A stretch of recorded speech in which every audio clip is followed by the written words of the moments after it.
Welcome to the Stretch Run Florida Derby edition. I'm Chris Walsh.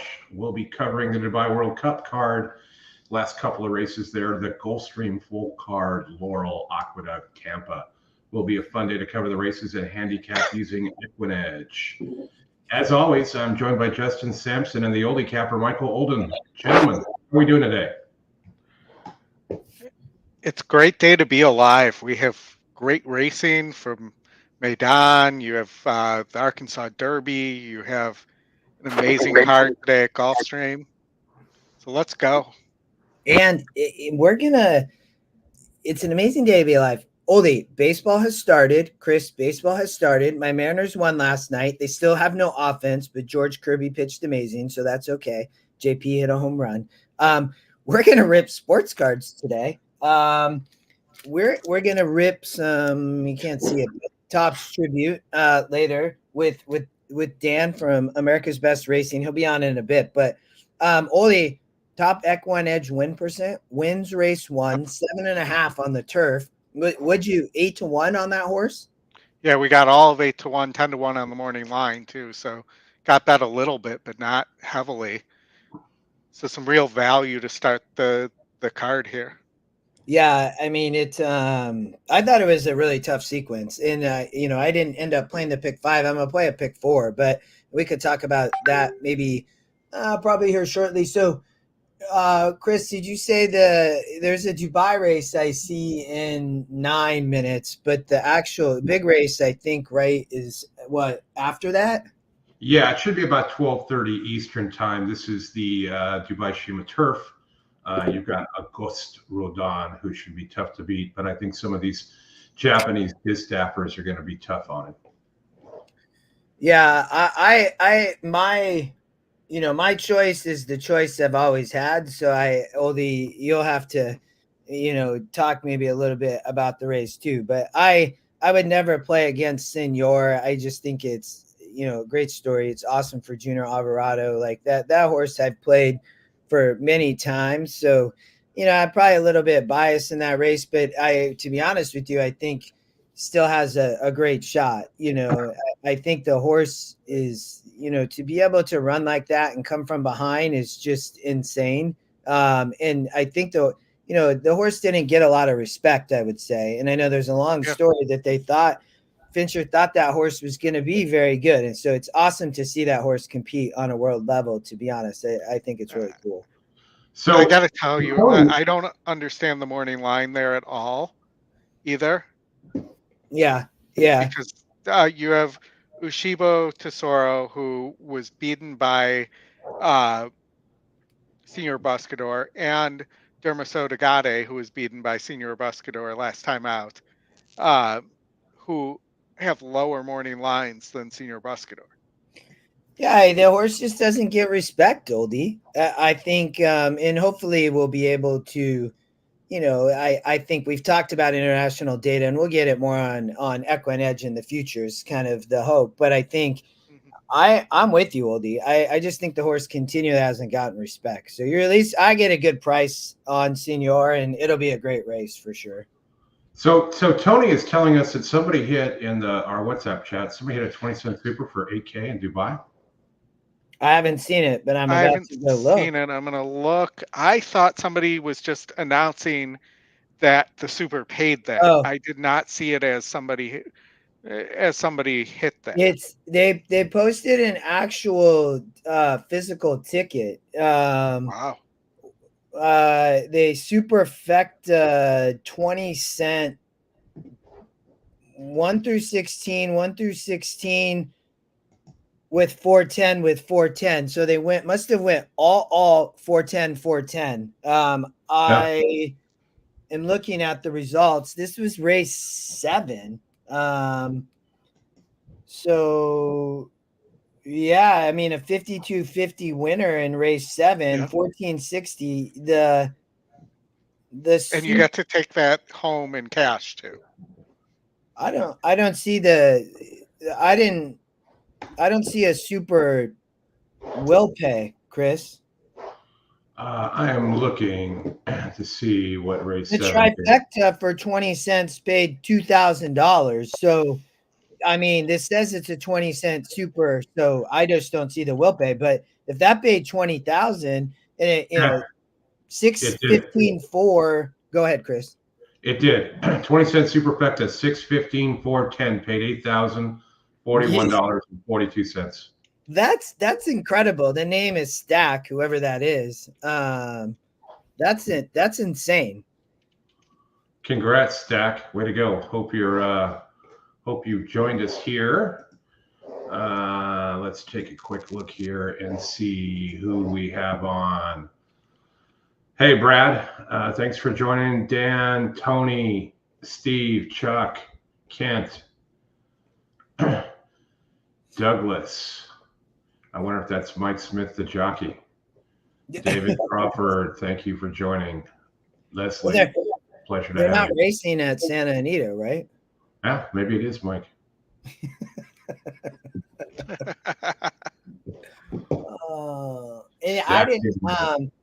I don't know if we want to talk Gulfstream Race 2, Oldie. I think you and I had talked a little bit about this, Chris. So I think it's a good spot to go. Oldie, you played a pick 5 though, didn't you?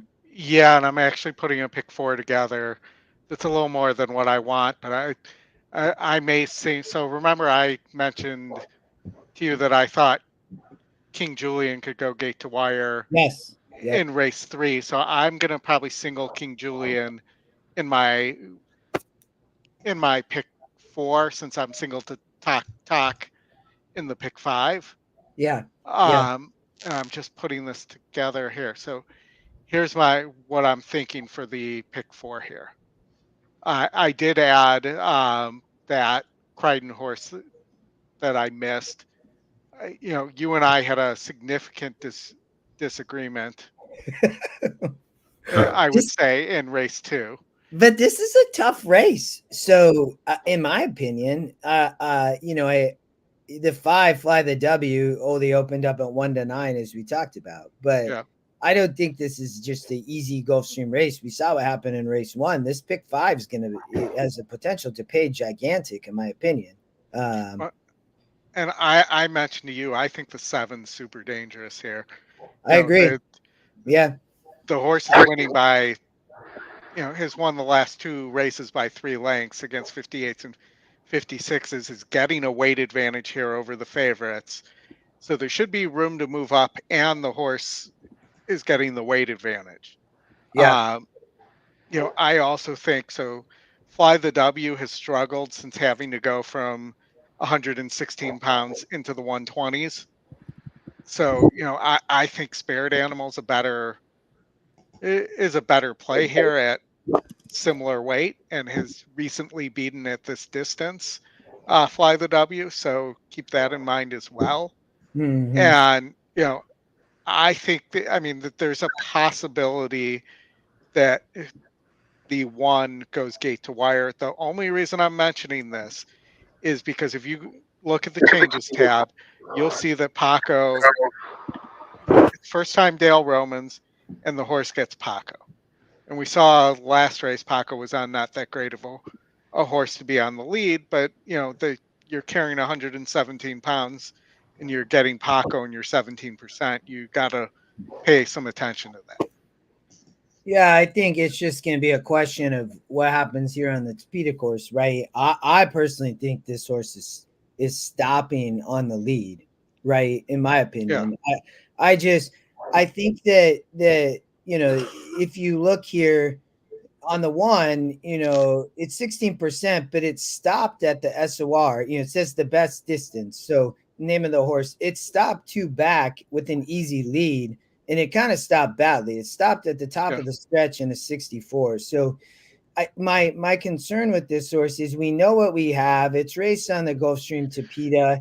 Even its wins back, last we're in March, so we're heading. So last fall, right? So it did romp in one race with an easy lead, but those reverse easier. And my concern is this horse hasn't been able to. It stops at the top of the stretch. I think Tap Gold's going to show speed, which my hope that Thomas would be. This horse traditionally needs to be up or near the lead, which we can see. It's Roman Crichton, and then, for me with that speed, Oldie, I don't disagree with you on the 7. I think this is an interesting horse. I would put it underneath in the exacta, right? But it's won 3 in a row. Zayas rides it has a great opportunity to improve here in a handicap 9-year-old, just a great horse for Drexler. But it is also going to be stepping up, but it has been romping, really, Oldie. I mean, has been winning by multiple lengths, right? So I think this horse has a great shot. I would tell you, my play is the 9, Be Like Clint. I thought this was a tough race, and I'm personally going to play against Fly the W. The 2's taking a lot of money, which there is interest, I would say, as well. And I don't disagree with you on Spirit Animal, but we're going to the gate in Dubai. Yeah, I mean, Chris, and I'll stop talking once this goes. But do you want me to play the sound, or are you playing the sound of Dubai? Can you hear Dubai? No. Go ahead. Fire it up.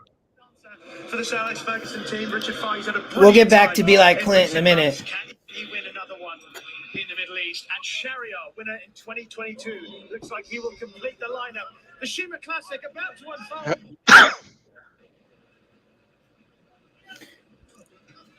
Started like some racing in the Shima Classic. Star on Earth was very fast away. Anticipated the start with Rebels Romance, who works across with Liberty Island. Shariar up in the first group there as well with Point Lonsdale. Then came Justin Palace from Sim Camila. About Justin Palace. Junko, followed there next by Emily Upjohn, who's up on the running rail. August Rodan is third to last from Spirit. You should have bet that just on name, Justin. They go past the 2,000 metres, and Rebels Romance in the royal blue leads the way. Off the track with Point Lonsdale up to his inside here in the first couple. Then came Shariar, who's 2.5 lengths off the speed. It was a length there to Justin Rebels Romance Breeders' Cup turf winner the same. 2 years ago. Emily Upjohn, they're not welcome, Raymond. Here in the Shima Classic. Liberty Island was next, followed Alex, you played the 3-4-5 at Maidan. Brad does the 2-4-9-12 into the 4.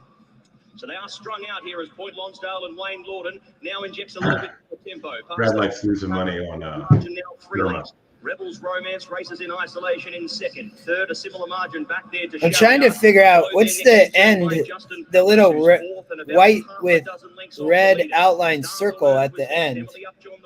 That's the leader who's in the lead.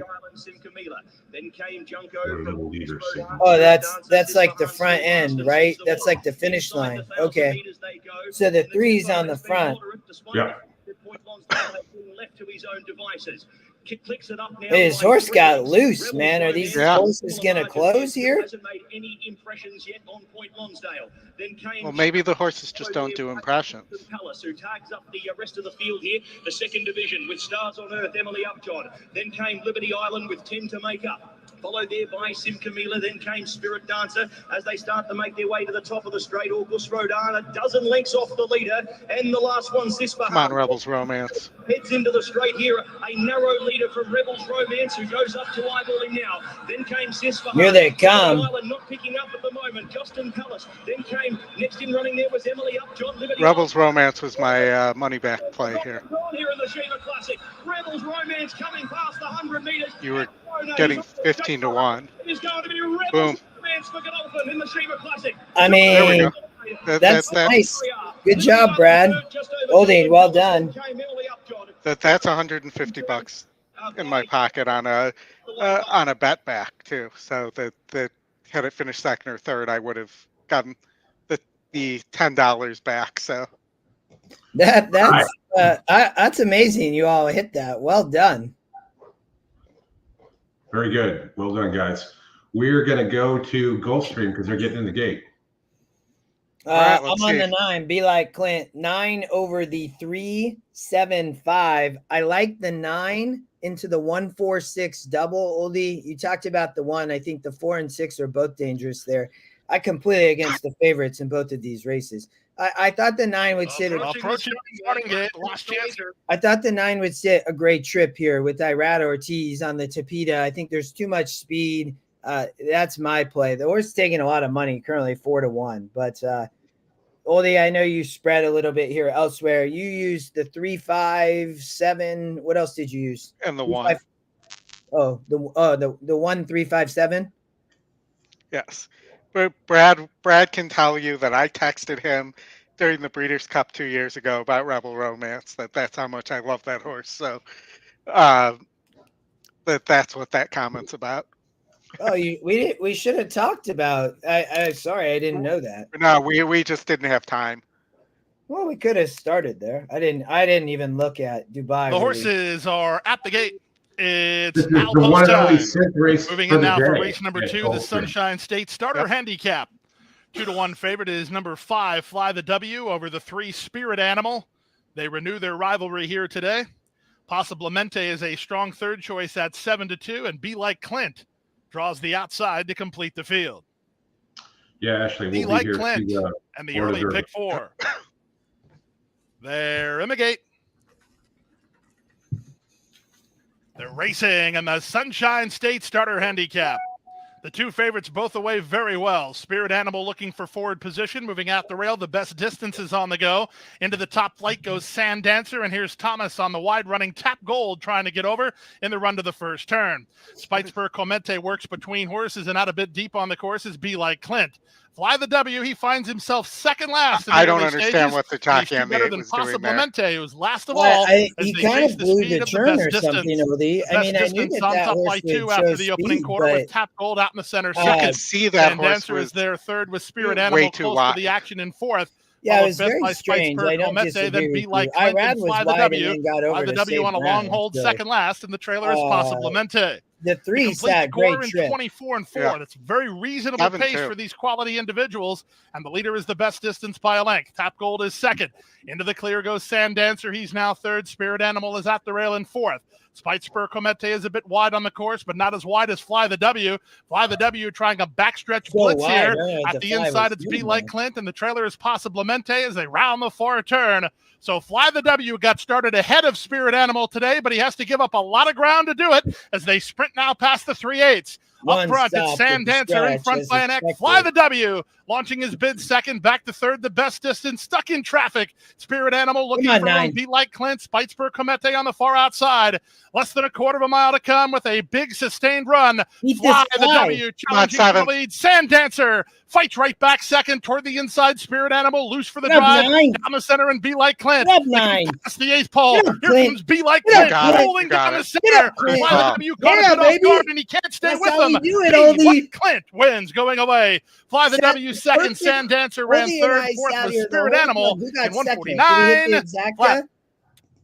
exacta? So Oldie and I talked about that race, and I talked about it a little bit, but gonna just sit the perfect trip, 4-1. Irad knows how to ride a horse. It's a big day. People talk whatever they want, but that was a great handicap race. The pace was going to stop. We talked about the 1, the 8. The 1 was going to stop at the top of the stretch, just like we saw. Who got second? The 5? It was the 5. I was hoping the 7. We hit the exacta, played a daily double. Thanks, Gary, Tony. That Oldie, great start. Like, Yeah. I wanted to play the pick 5 in Oldie knows, but it got like shut out. Thanks, Brad. But Yeah, that was just really a great weird. trip. Really weird. Go ahead, Oldie. Sorry. I was going to say it was really weird because they hadn't gone off. They weren't even loaded in the gate, and they had shut down the betting. Well, good start, man. Not obviously. We should have put our minds together, but we never do that. But hey, tomorrow I think we might. Right? I shouldn't have been stubborn. Yeah, we will tomorrow. Yes. I shouldn't have been stubborn. I should have added the 9 to the pick 4 ticket. Well, it's okay. You play your opinion, but it's that I love 49-1. You guys are getting on your double in Dubai. We got about 8 minutes to Tampa. If you guys want to take a look at that, Oldie. So the Yeah. Facebook user, that's what we were talking about. They closed the window, and you can jump to Tampa, Oldie, as you're doing that, but they closed the window early in Gulfstream 1. They didn't in race 2, I will tell you, because I got a little bit of additional bets in the daily double and the 9 to the 146, and then some extra win bet on the 9. But in the race 1, they closed it really early. Oldie, it was like a minute or two even before they went off. It was very strange. So Tampa, you're getting the 3-horse is at 3 to 5, 1 to 1 on the morning line, 1 to 4 at the distance. You're getting Marcus Meneses here and his Meneses. Only recent win was in the slop. I don't really think this horse needs to win here. I know it's 45%. I know it's 3 to 5. I think the 1, 2, and 3 are going to go pretty fast here together. The 2 is dropping a little bit in class. Oldie, so this is an Oldie angle? Am I seeing this correctly? Yeah. So the 1 is your top SOR long shot. It's getting bet too. But doesn't the 2 and 3 also have? They're both the 2 and 3 are the top win and top 2 EE. Does it only have to be one of those, or no? Both of them do. So both of them. They both, the 2 and the 3, have to be first and second in win, and they have to be first and second EE picks. Yes. Okay, so this does meet the. Or no, so if they're the first 2 picks, they just have to match one of each one. He has to match one of the other algorithms. Oh, so it could be top pace, it could be top GSR, or it can be one of the top 2 win percentages. But in this case, they match like literally everything. The 3 matches GSR, but they both match win percent. So okay, yeah. I mean, for me, that's I mean, you're not. It's a price play and it's a long shot. You're not getting a great price, but I'm going. If something hits at 30% for me, I just play it as much as I see it, because I would like to play them every day, but I don't have the time, to be honest. So.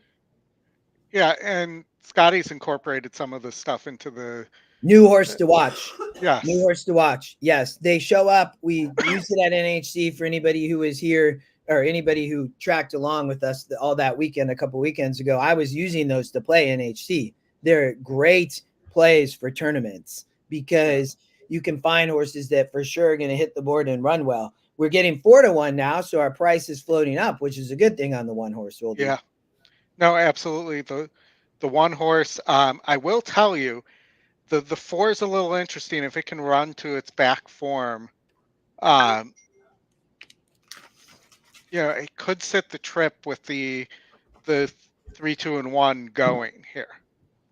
All 3 going to, or going to be on or near the lead if the pace number is correct. So, the 4 does have some back races that are good enough here.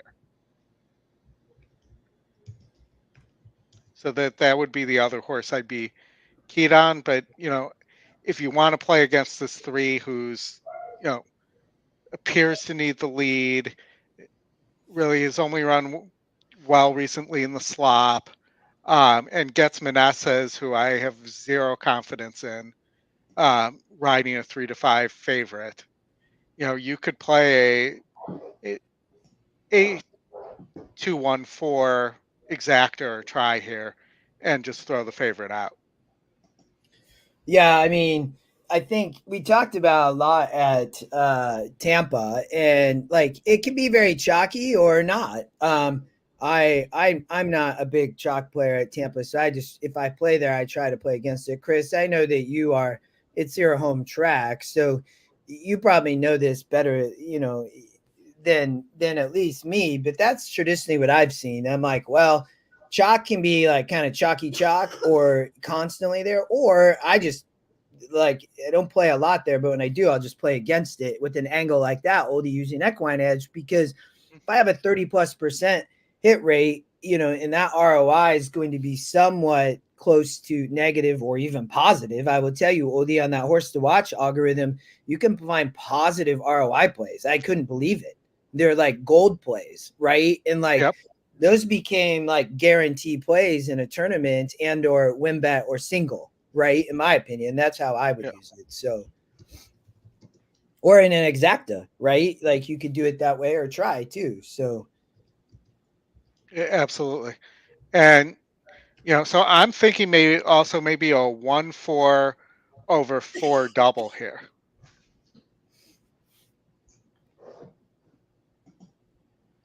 I think this is going to end up going just like it says right there, 3, 2, 1.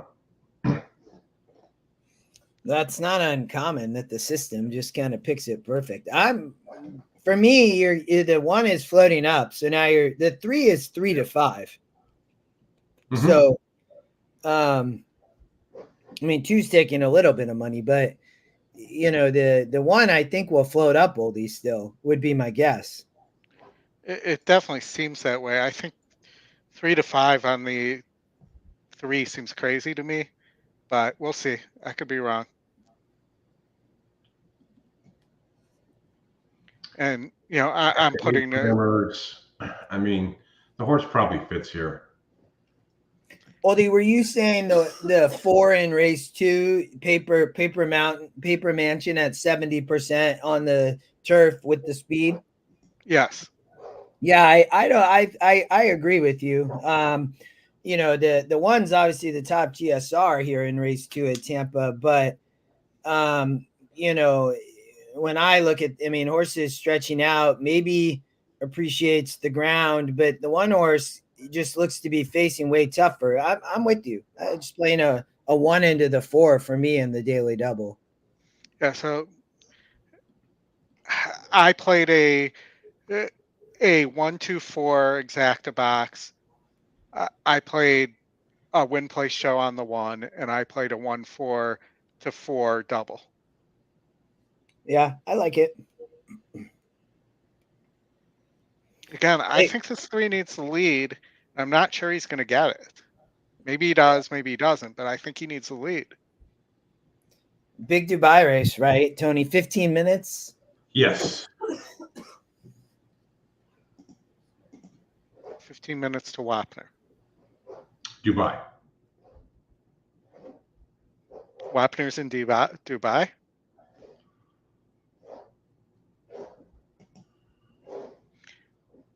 Are you amusing yourself today? I told you I'm in a slappy mood today. Here on the number 3, Waterworks. Here's Waterworks moving forward at 3 to 1. Which the name's a little too close to my least favorite movie of all time, Waterworld. Didn't that movie cost like some ridiculous amount of money to make? Yes, and it's best known for Kevin Costner's character drinking his own pee. Oh my God. I didn't need to know that this early. Oh my goodness. I didn't think we were going to get into urine drinking till hour 5 or so. Fox Glove, Alonso Quinones for Tim Padilla to gate 4. Depends if you're having gin. No, there's no gin. It's only bourbon, and that'll be coming soon. All right, Tony's tossing the 3. I like it, Tony. Let's see it. We're gonna get what's this 1 horse odds? 5 to 1 on Village Queen. Here for a Saturday. Who's getting the lead here, if not the 3? Actually, good turf course, beautiful. The 1 maybe. The 2's actually close enough in pace number 2. Well, the 1's got to go from the rail.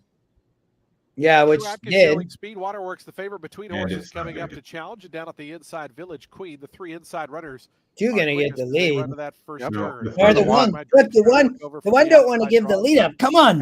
As they go Come on, make the. No, the 3 going to get the lead. Come on. The 1's push the 3 a little wide, though. Waterworks, the favorite, going to grab the lead here as they work their way to the back stretch. Waterworks in front by almost a length. The Village Queen in the second position. Capture My Dreams, 3 deep in third. There you go, Oldie. There's your joke of the day. Quarter mile, and it's Waterworks and Marcos Meneses to take the point. Waterworks now a length and a half in front of Village Queen in second. Wiz is drinking the nest juice here. Drew Atkiss toward the inside 4th. Misty Gale is out of last. Foxglove now the trailer. A half mile left to go in the opener, and Waterworks at odds on. Leads it by just about a length. to Village Queen in second. A length and a half more to Capture My Dreams. Foxglove. Well, my starting to four's split winners, running. is up a couple of spots to I don't know fourth if it's now. gonna be Misty good Gale enough. alongside her, and True Nope. Atka drops Come on, out let's last. beat Come on, this one. bum. 1 mile left to go. Beat this Waterworks, three. Village Queen dialing up the pressure on the outside. Waterworks still a half length in front. A Village Queen in second. Come Capture on, My one. Dreams. Game. Pushed along from third. Seven, Misty Gale's right, back big fourth, race, 5-4 too. to Foxglove. True No, Atka Marcus didn't and fire his today. Vanessas As look they like turn to they're the gone. top of the stretch, Waterworks still grimly holding on. Waterworks by a length. On the outside, Capture My Dreams. Between horses, Village Queen. Come on, Waterworks has Village to make Queen. another furlong. Village Get up. Queen coming Get up, after her now baby. at the Come 8th on. hole. Get up. Capture My Dreams on, on what? the outside. Don't Waterworks run into getting the out into three. Village Queen there, but No, still the in three front. came out. Waterworks there. Yeah. Village Queen Get up. second, 2.5 more. The three came out. If the Waterworks and Marcos. the three's Vanessa. got to come down. Win The it three by came 2. out Village horribly Queen there. second, third. Capture My Oldy, the Dreams. steward, has joined us. Oh, yeah, this is great. So we still have time till Dubai at Maidan. So Yeah. we're staying here. Oldy the steward has joined us. I hope so, Oldy, because we were beating. I thought the one might have came Yeah. in. I don't know what the jockey was doing. Let's see if they. Let's Let's see if first of they. We need a character called Stuart the Steward. Steward Yeah, to Steward. yeah, We'll- yeah. We'll create an avatar for that, Steward to Steward. But will they even put the inquiry sign up? We need the one to say objection Well, is what we need to happen here. 3-1-7-6. Final time 141. Will they show the head on so we can unofficial. see? Tony says objection. I think Tony's just objecting. We're all objecting, not just Tony. Okay, let's see it. Like, come on. We need a little red light or something You to take show no up. objection. Yes. Yes. Yes. Yes. Village Queen Yes. alleging interference against the unofficial winner. Whoa. Number 3, Waterworks. Well, in we the got to home go stretch. back. We have We the didn't get replay. enough because that was Yes, already on after it television happened. for you. All right. Yeah. One's running Rider of the straight. one alleging Three. interference against the rider. He left-handed whipped. Oh, coming down. Coming Yes, down. I told you. that's a Only win. the Steward might go one for one here. against 3, That second horse against came third out. here in the He home stretch. The jockey's whips objection. the Please, horse. all take and the Yeah, horse but comes out. you know whose fault this was. It's really the seven's fault because he didn't relieve the pressure. Yeah, that's true. Well, it's thank you, Seven, but the one's winning this race. I guess I'm not a steward and I'm not Oldy the steward. I'll defer to here, but we have It's two not- stewards, two EquinEdge stewards at Tampa today, and everybody in the chat that this 3-horse needs to come down. Irad's not riding the horse. Jeff said double DQ. No. In a jockey's objection. Where's the inquiry? Why we One we against only have 3 in the home stretch. They don't have inquiries in Florida for race 1 ever. It's more UFC rules. Scott, the only thing I would say about a good ride, when he whipped left-handed, the horse came watch right here. One, Bam. 1, two. Two. All right. I'll move over. Three. Why are you whipping the horse 3 times left-handed? Like, you got to be aggressive and use your hands. You don't need to use the whip all 3 times, and that's what happens. Like, just for that, the guy should be taken down. In my opinion, like, you don't need to, like, I don't know. It's just he doesn't know what he's doing. I don't know. But So we're saying the official vote here is he's coming down, right? What's your vote, Chris? We haven't heard your vote yet. I mean, you have to take him down because he came over, he got into the 1, and he took Jeff Gunn's 7 out, so he should come down, like Jim said. Well, and I'll point out the 1 tried to avoid him and kept moving away, and he just came out like 12 paths. Not 12 paths, but 4, baby. 4. 12 paths might put him into the horse the is like, stands. okay, I'll go get the 1. I'll go get the 1. Stop hitting me. Yeah, I know, Beth. Exactly. What's this taking? Just once, don't you think that the horse would like to grab the jockey's hand and start whipping the jockey and tell him to stop hitting himself? Yeah. Sure. Oh my gosh, man. Dubai, Be Like Clint paid $10.60 for $2. You like that? In a tournament play that would have paid $15.20. That would have been amazing. King Julian. Wow, Oldie, you got 1 minute to Laurel. Laurel and its park. We have a disqualification Yep. Yes.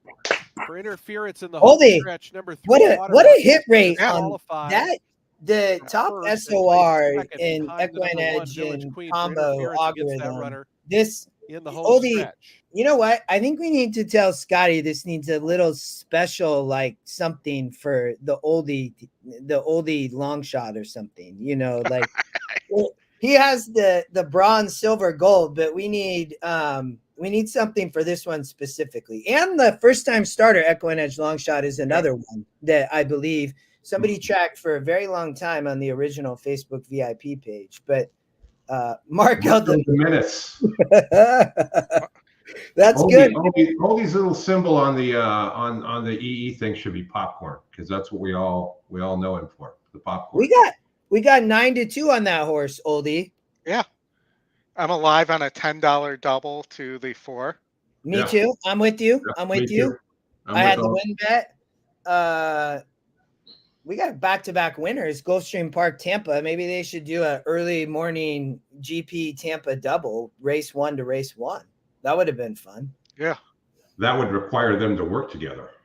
I do agree. Hey, we're working with a lot of people. We're going to have Dan on from America's Best Racing here, Chris, on about 35 minutes. If everybody in the chat, if you want to win a pack of Topps Tribute, it's $100. Go to my Twitter and retweet it, because we're giving away a pack. Dan's going to open a pack because I'm going to give him one. He doesn't know that yet, but that's what's going to happen. But we're going to talk sports and baseball and Florida Derby. He's live this afternoon, you guys, on site,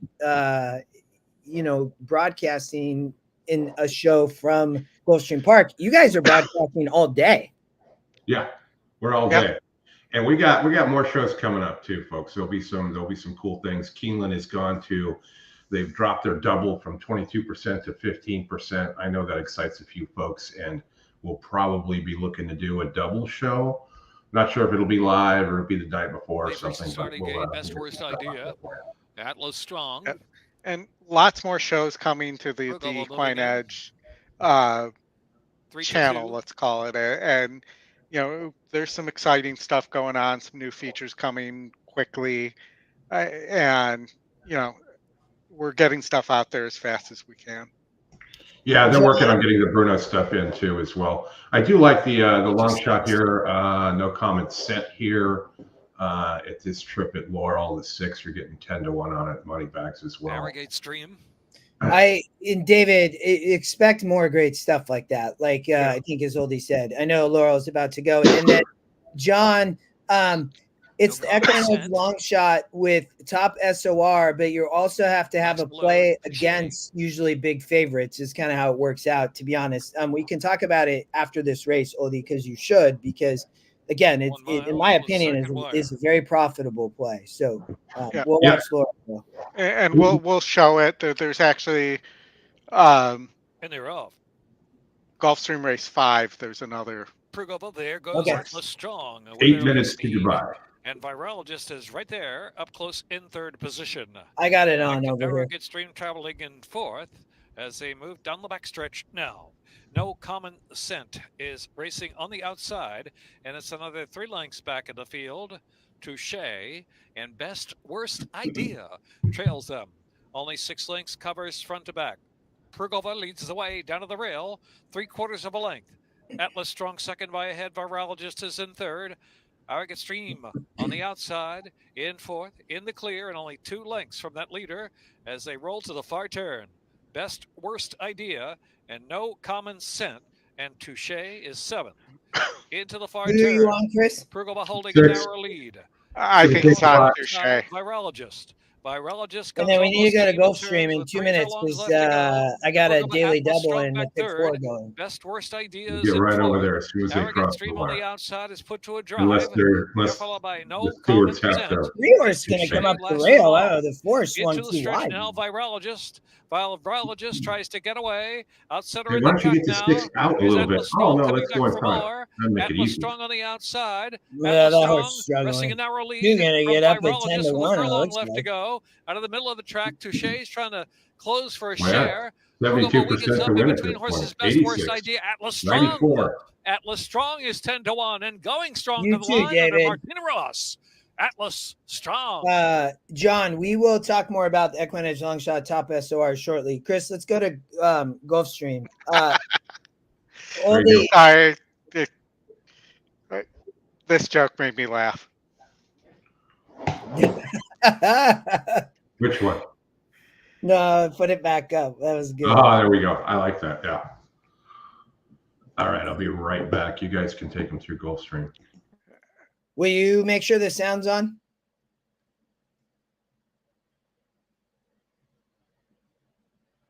All right, Yes, you're good. Yeah. good. All right, we'll be good. I'll pull over to mine and then we'll. I'm on. come back. Yeah. Or I'm either way. I'm on the 146, Oldie. I singled the 9 in my pick 4. I only used the 146 here. I played against the favorite again, Set. This horse is 3 to 5. I just don't see it, man. And I don't get it at all. I will tell you, I could have played my ticket cheaper, but I played a 9 into a 146 into all. I don't think I needed that much, but I was not going to risk it on a day like this. It was a potential very profitable play. I played a double I talked about in the beginning, the 9 into just the 146. The one I think is dangerous on the lead here, King Julian. I can't Oldie, who's Jose Ortiz is riding up on the lead. I think this horse could be really dangerous at 7.5. The 4 horse is at 7 to 2. TikTok. I know you talked about singling this horse, I believe, earlier. Yep. So, and then I thought that the 6 horse, you have a note, so I'm curious what that says, but I thought the 6 horse here was really interesting as well. So King Julian is EquinEdge long shot, coming off, third off the layoff. 1, sprinting on the speed and now stretches out here, but I think it's dangerous. And this horse did debut at Saratoga. So I'll let you talk about the 4, but Ari's Magic, I thought I like Joel off the speed. You have a massive morning line angle here, I will tell you all. So I have to use this horse. I think it is going to get completely overlooked. I think the question is, right, the GSR drop. But what I would say is I think that the 6, it still can run on the turf. I mean, it ran on the dirt, but it didn't win. I mean, I think there's questions with this horse, what happened last out, but I love the morning line angle. The win percent goes down, but I just played against the 8, Oldie, but I'm curious on your thoughts on the 4. Yeah. So on the 4, I just thought that this horse is going to set a trap here. Yeah. Similar to the 6, but has shown the class, did win the Kidden's Joy, was right there in the Bourbon, and is getting a huge class relief.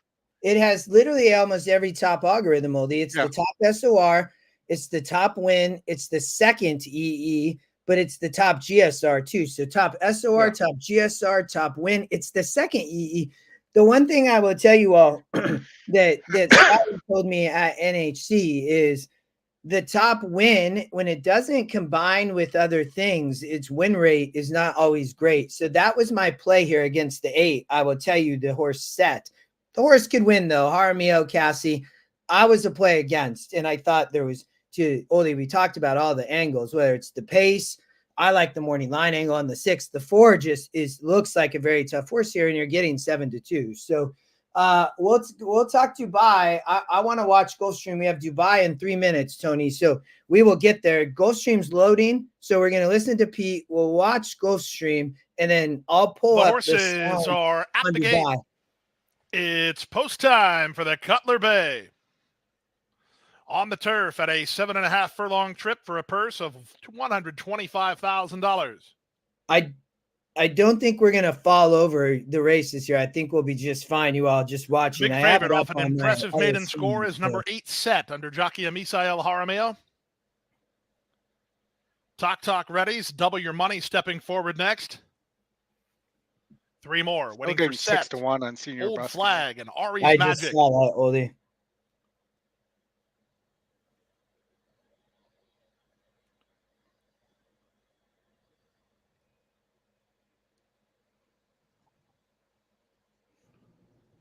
How about defunded, Oldie? You still on that horse? No, definitely not this time, which means he'll win this time, but Draw on the outside, it's Old Flag to complete the line. I do There actually it like is. Newgate here, though, if somebody's going to win on the front. The racing and the Cutler Bay. Old Flag was off a step slow. This favorite set was away quickly enough, but he's going to be challenged for the early lead by King Julian, who marches forward toward the rail. Arameo going to try to teach Set to relax while racing in a flanking position in second. Length and a half in front of Tok Tok. He saves ground into third. Double Your Money is there fourth. Out wide on the course in Ari's Magic. Then Salvatore Prince, and the early trailer is Old Flag. And the Jose run to the really backstretch, slowed it King down. Julian Look at has the the lead fourth. by a length and a half. Set is second So, while under a hold. He's a Armeo's bit And the eighth does not look At the inside, relaxed to me. Tok Tok is now third. Fourth is Double Your Money. Armeo's 2.5 having a better little than bit of a Salvatore tough Prince time with Ari's getting the Magic. horse to And out relax. the back Where is Old Jose, Flag. I feel like on the 24 one. seconds for the opening quarter. They're we'll less see than with this 5/8 eight from the horse. wire. And King Julian has the lead. Working out in the 3-lane here is Set as Jaramillo continues to try to get him to relax. At least the Racing rail in is second, but starting to make a 64 mid-race feet. move through a 47 4.5 mile. Yeah, Gap it's of just 3 to at Tok 10. Tok, racing a half in front of Double Your Money. 3 back to Salvatore Prince, then Ari's Magic, and Old Flag is last. Around the far turn they go, and there goes Set. He now takes the advantage from King Julian, who's back to second, 2.5. Double Your Money is now third, with Tok Tok back fourth, and they're at the top of the stretch. Less than Come a on, quarter of a Ford. mile to come, and the Cutler Bay and Set still has the lead. On the Nah, outside, Double eight Your Money is tries to get to Fordy. him at the inside. Tok Who's Tok, going to win Salvatore this race? Prince Yeah, underway I late. think Final No? 16th of a mile. He's Set too has good. the lead. Double Your Money is second, but it will be Set. Set wins the Cutler Yeah, Bay that and was the learns something in the shock of the process, winning by a sequence. length and a half. Like, you could Double Your see it Money's might in a photo happen, for but, second with Salvatore no, Prince Jose. in All 128 right. flat. Dubai in 4 horse is Derma's the favorite currently. Don't get it at all. I don't. I told people during the Derby I didn't like Derma. I don't think the horse is really all that good. I don't get why it keeps getting bet. I'm going to look like an idiot in a few minutes, probably, but I don't think so. I mean, I'm on I Senor. mean the horse, the Made. horse doesn't win. Who, yeah, I'm with you, Oldie. I'm not sure he has. I think he's a speed horse. He's got loads of speed. For me, it'd been good in the Godolphin mile, but I see what they've thrown. They've rolled the dice here, and they want to have a go at the big one. Well, not all. We're 2 minutes late already for post, according to their timer there. Yeah. Yeah, if they did that at Golden Gate, it would run to like 6 or 7 minutes. They're Charlestown would be like 15. So they're getting ready to load. They're thinking about it. Laurel River, Tony. I just think it's going to be interesting on who's the best horse here, to be honest. I'm just going to box the 2 closers, 10, 11. I think Newgate could win this on the front end or towards the front end. Okay, what do you think? What do you think the double's paying at Tampa? $22. I think it's 16 actually.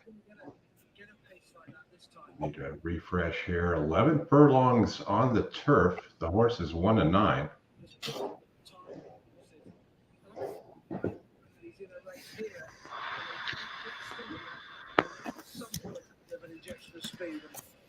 They might be loading sometime soon. I don't know.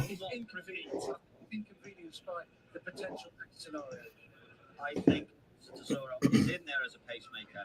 I think he'll go fast. Scotty in the paddock at Florida Derby. Can you see him? He just posted a video on Twitter. For everybody in the chat, we're going to give away some sports cards here in a little bit. You got to retweet on my Twitter, though. So go there now if you want to. Just retweet it. We're going to do that with Dan in, I don't know, probably about a half hour. He's going to join us in like 20 minutes. $7.80 is what the double's pay. at Tampa. 7.8 to 1. To this 4-horse. Yeah. Yeah. Go ahead and jack up the sound. Okay. I'm on Senor. Come on. One time again. One time again. One time again. So third time, if my math is correct. Yes, that Oldy, that would be. We can have lots of one time agains. 7 to 1. Beauty. It's like the 11 is now the favorite. 780 on the double to the 4. It looks like at Tampa. Yeah, I see that, Chris. Dylan Davis gonna run on Clapton. He's gonna be picking a stairway. Yeah. Oh, the 8. Causing trouble. A little fractious in the starting stalls, settles now. They just let him go, man. They don't monkey around. Number 28 is underway. Military Law fast away with Dura Eriday working across Laurel River from deeper out, along with Newgate into the first 3 or 4, followed by Defunded. Dermis Oligarche check narrowly there. Kavir Khan shoots up the inside. Saloons through to a nice spot on the inner. That's your first division, a gap of 4 lengths. Well, the 9's not winning this on the front end, Oldie. I said towards the front end. Japanese Oh, Tesoro and Ushpa Tesoro. Because the horse can actually rate. So inside the 1,500 metres they go here in the Dubai World Cup, and it is Laurel River from gate Oaklawn number Park River on the lead. Defunded has decided into to the fourth by Man, make Defunded. this pace crazy. the military law. So- Then came Newgate, 3 deep, punching the breeze at the moment, but seems to be travelling well. A length and a half to The 11 went off as the favorite. It'll be 5 lengths to Crew. Yeah, Derma was Right seven. now, you couldn't be asking for more in terms of pace here if you're defunded. Not defunded, I mean Senior Buscador. Yeah, and the 11. They're both going to come running late at 11. Defunded and Laurel River clear away from the rest. So Junior's going now. He's like 3 wide, 4 maybe, but That horse might be gone. Yeah. Lift here in the late stages. Senor Buscador was next, followed there by Dermis Oligarche. No, that horse might be gone. I might be ahead he's of you. he's standing up very comfortably. 7's gone. Yeah. Senor gonna run second, man. Yeah, Laurel Park River. Mhm. That somebody talked about it being speed favoring. Senor gonna run second or third. Who's that? The 11? Probably. Yeah. Yeah.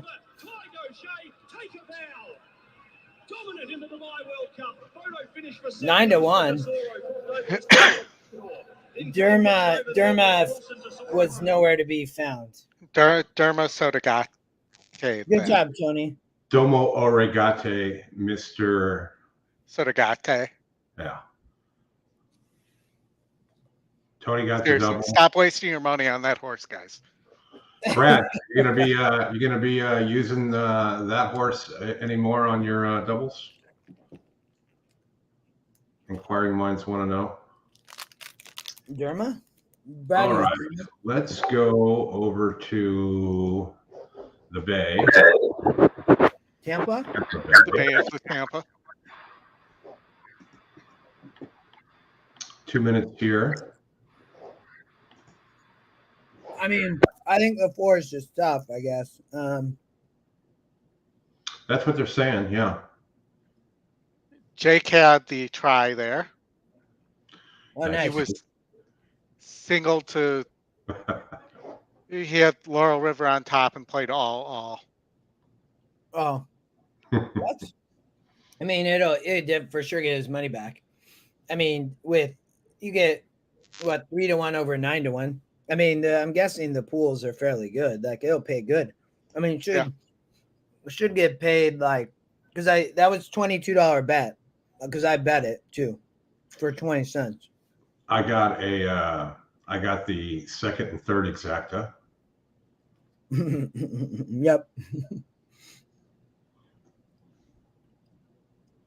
Those don't pay very well. Look at Ashley's notes too. You should have shared them. Tony Yeah. Tony was all over that horse though. That's awesome. All right, this is just 4 routes here at Tampa or what? There's a pool jumper or there's a bridge jumper here in the show pool, y'all. If you want, look at the 4 is 1 to 9. 24,000 in the win pool. The show pool, I think, has about 55,000 in it.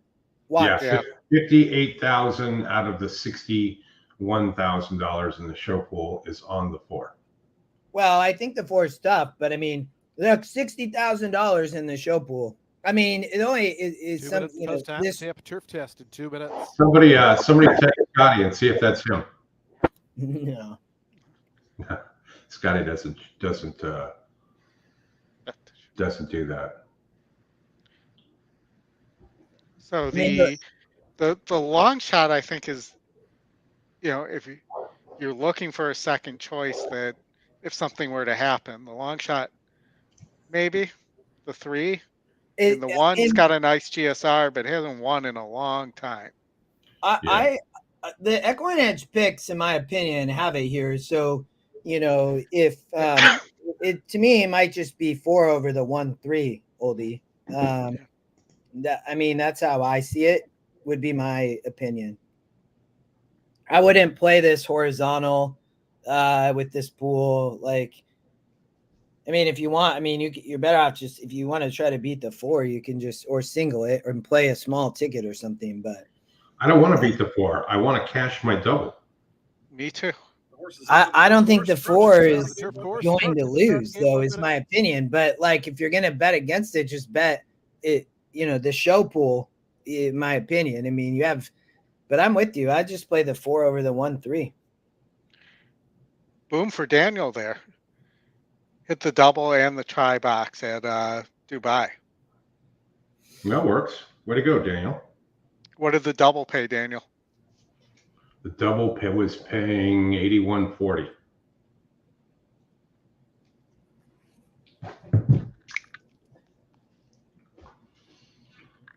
Good. We get some early winners. That's always nice. We should do our own little clock for when they get to the gate and how long it takes them to go in. All right. So after this, we are what? Well, the jockey's off the 1. I don't know what's happening. Gulfstream's probably coming quick. Gulfstream race. We're 10 minutes from Gulfstream. We're 30 minutes from the first race at the Oak of the Lawn. Hold on. Tampa turf test, the 4th and final leg of this Sorry. series.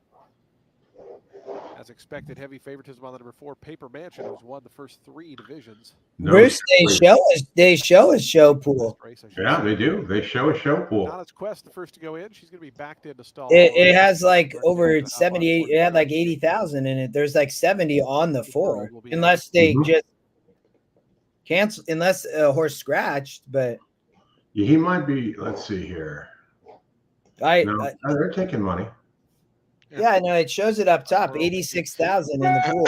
Like 70 some of that is on the 4 horse. All but 6,000. I show 80,000 on the 4.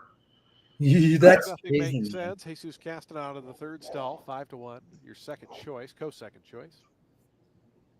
All eyes. Did anybody have a daily double inquiry or objection for Tampa? Kevin Gomez in Paper Mansion. She goes in. Because we had an inquiry and an objection on race 1. Right. Will be all you bet that. start.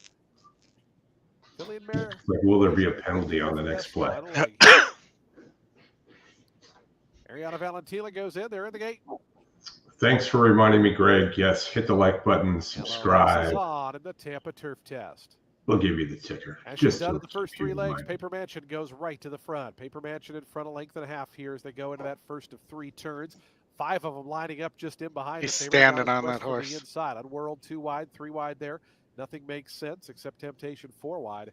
Dropping off there and working over to the rails. Ariana Valentina. On the 4? Paper Mansion. Yeah. They try to I mean, the question is the distance for the 4. Top of the stretch, just over a length to the good. Of Unworld, who emerges a clear cut. And the weight. Honest Quest going to stay toward the inside 3rd. Just a length and a half off the leader up front. Another length then, back to the pair of Nothing Makes Sense except Temptation. Ariana Valentina, the trailer, 25 seconds for the opening quarter mile. Paper Mansion with some They're company on bumping the down the inside. Anonymous backstretch Quest coming there. through now. Going to try to hold that rail position as they work towards turn number 2. Paper Mansion is just in front of Anonymous What Quest. did the one press? Clear of Unworld in the third Yeah, spot. and After that, nothing they makes bumped sense a little except on the Temptation. Another backstretch. 6 or 7 back to Ariana Valentina. 6 furlongs left to My go. only Paper Mansion in there- front of the now on level backstretch, whatever terms. that was. Paper Mansion. Well, maybe just a nostril in front of the outside. Anonymous Quest. they went now slow neck the back to first second. quarter, and They're then they 3.5 sped it up clear. a little Unworld bit. in the third But position. Still that pair of Accept Temptation. Nothing makes sense. They've been Mary's right on the there one. for much of the journey. 4 more than Ariana Valentina. Half and 49 flat, 3/4, 113 and 4. One's Paper carrying Mansion 9 left pounds Rodnotch less now on in the front floor. by a length and a half. And Anna's Quest back to second. It's a length and a half more. Back to Accept Temptation, and nothing makes sense. Those two starting to make ground together as they go by Unworld. Ariana where's Valentina the still 3? trails. Oh, the on the This side outside. of the Mile five. left to go in the Tampa Yeah. Turf Test, and Paper Come on, Mansion now 3. controls it by 2.5. Get up for Anna's second. Quest push to go after that Go one. away, for 5. Accept Yeah, the Temptation, 5 need to nothing get makes out of sense. They're there. third and fourth. They're Go still away. this big The favorite. one's done. Kevin Gomez Come just on, took 3. look Get over his up for shoulder. He sees a second. 3-length This advantage. right. Don't look Paper under Mansion your That's the shoulder. lead 3. Anonymous Quest chases second. Nothing Ah. makes sense. Down on the inside, Accept Temptation. Ariana 5 Valentina's made gonna up run ground. second. Try to Come on, split 3 runners. get second. Paper Mansion has to see Poor it out John. for furlong. The lead 3.5. The 6 Six gonna is get gonna get second at second. 27 to 1. Ariana Valentina Yeah. comes from out of the pack to second. Paper I Mansion. mean, there's and the 6 play. to go. You put the Ariana bomber Valentina underneath. Paper Might Mansion, even get Ariana up. Valentina, Paper Poor Mansion barely get up. sweeps the Tampa Turf Test. 1 of the length and a All half. right. Ariana Nice Yeah, little Valentina double second, for all third of was us. Accept Temptation. Fourth, Yeah. Anonymous Quest. Nothing makes sense. We'll take Yeah, it. what did it pay for $10? It paid $7.80 to one for a buck. That's $78. That was a hot start to the morning, you guys, right? Yeah. I mean, back-to-back winners, the daily double. That was great. 8 to 1's awesome. All right, we got 4 minutes to Gulfstream. Aqueduct will be coming up in about a half an hour. Dan will be joining us shortly. So let's go to Gulfstream, and then that should be about time for Dan to arrive. All right, Gulfstream Race 4. You got Fredo, you got Meyer, you got a captain here. You have the knighted Sir London there, who's the long shot and top win.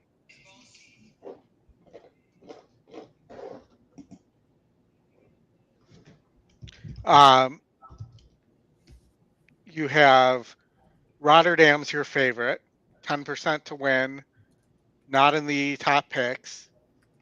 You know, you can see has beaten 60s on synthetic.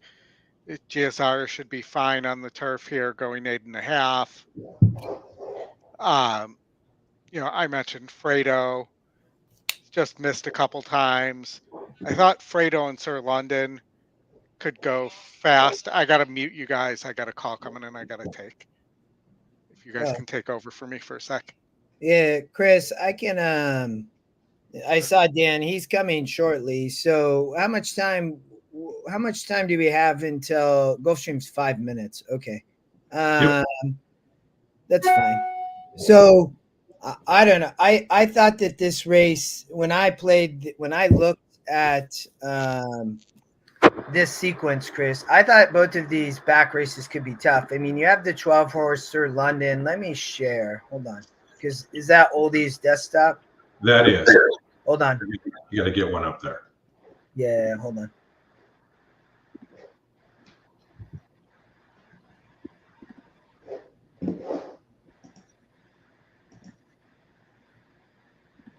So, you know, you have all this speed going 8.5. The 3's just a big price below GSR. So, I mean, Jaramillo is going to send on Spy Hunter. Oldie, are you back? Yeah, I'm back. Okay. I mean, keep. Why don't you keep going? I can control if you want. No, you know, so, you know, I agree. And do you see it the way I see it, that there's a lot of that the 3, 8, and 12 are going to go fast here? Yes. Yeah.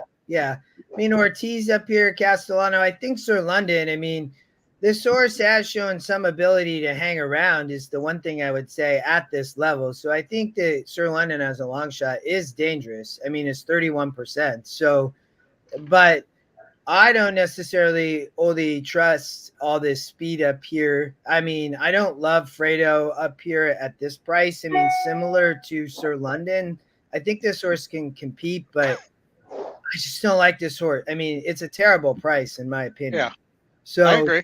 You know, Jaramillo can be very dangerous. This horse is, you know, stretching out from sprints. I mean, Verd's tougher.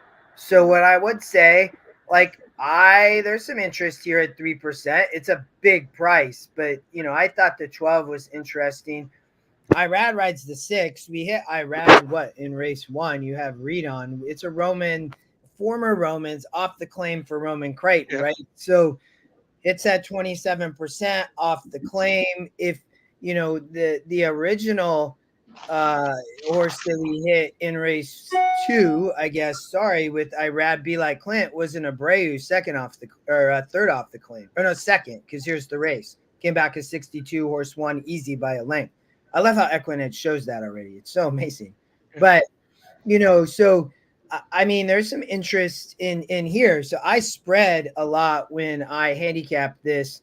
And so when I play my pick 4, I just went all, but I'm out because I didn't use the favorite in the last. So, you know, I thought Zayas could be beat on the 1 for Ralph Nix. I mean, Rotterdam, I think is interesting, has shown the ability to stock rate off the pace, good GSR.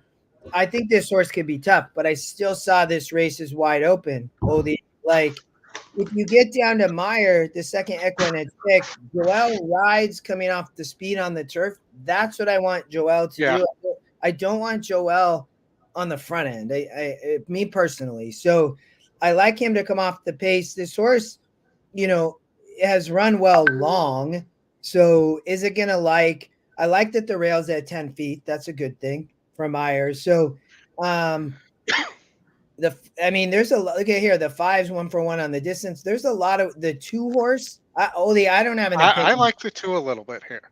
Yeah, I thought that this race really was wide open. I really did. I just don't trust Luca Panici. That would be my only thing on the 2 horse, but maybe the 2 underneath in your exactas and your tries. Yeah, it's how much time do we they're just going out to the track right now, it looks like. So I don't know. It's like I don't see this race, you know, really clear. I would, you know, I can keep kind of handicapping through it. I just thought it was a tough race. You know, because there's a lot of ways to go, Oldie. Like, I mean, Jaramillo could wire the field. I mean, he's 3%, but I think it's probably unlikely, but this horse has never gotten the lead. So will this horse just be brave and dangerous? The GSR is the big play against, I would say, but, you know, it looks like it wants to sprint. So, but you never know. Right. Yeah. Yeah, no, I agree. And you know, the more I think about it, the more I think that the 8 needs the lead. So I might play something like that as a try. I like the 7 a lot here. You know, the 7's in the money 3 times, and the distance I think sits a perfect trip here. You're getting a square price at 8-1 here.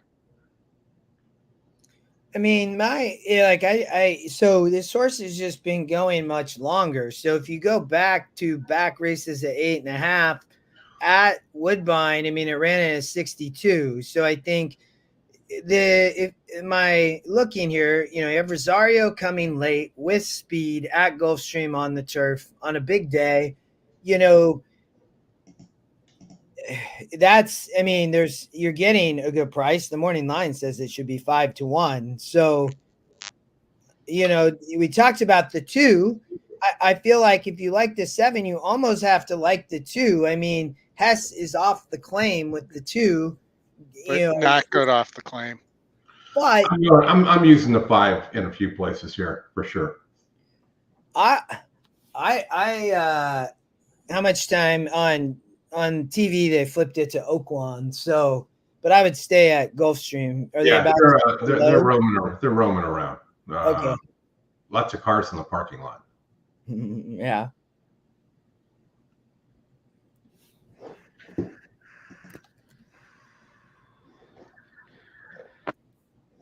Yeah, I mean, I think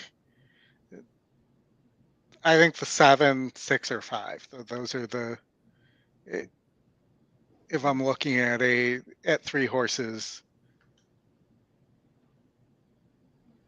here that'll probably be my exact 7, 6, 5.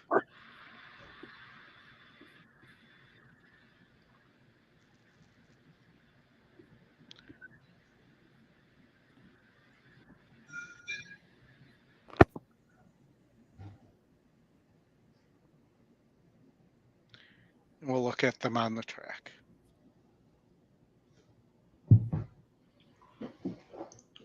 Got Laurel race 1 coming up. We have Oaklawn race 1, which is a pretty interesting race. Yeah, Laurel race 2. 2, yes, that's correct. All right. We'll watch this Gulfstream race, and then we'll get over to Dan.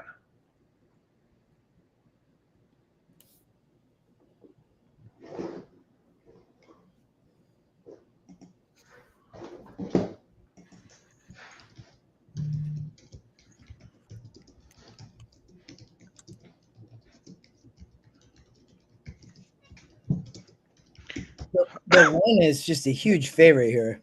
I mean, 2-1, not for me.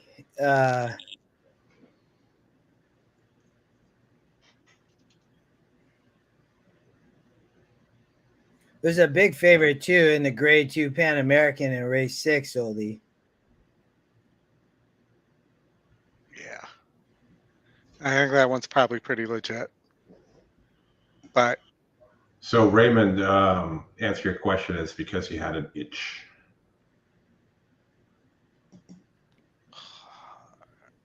Yes, I was thinking the same thing. That same exact joke. I know, bad.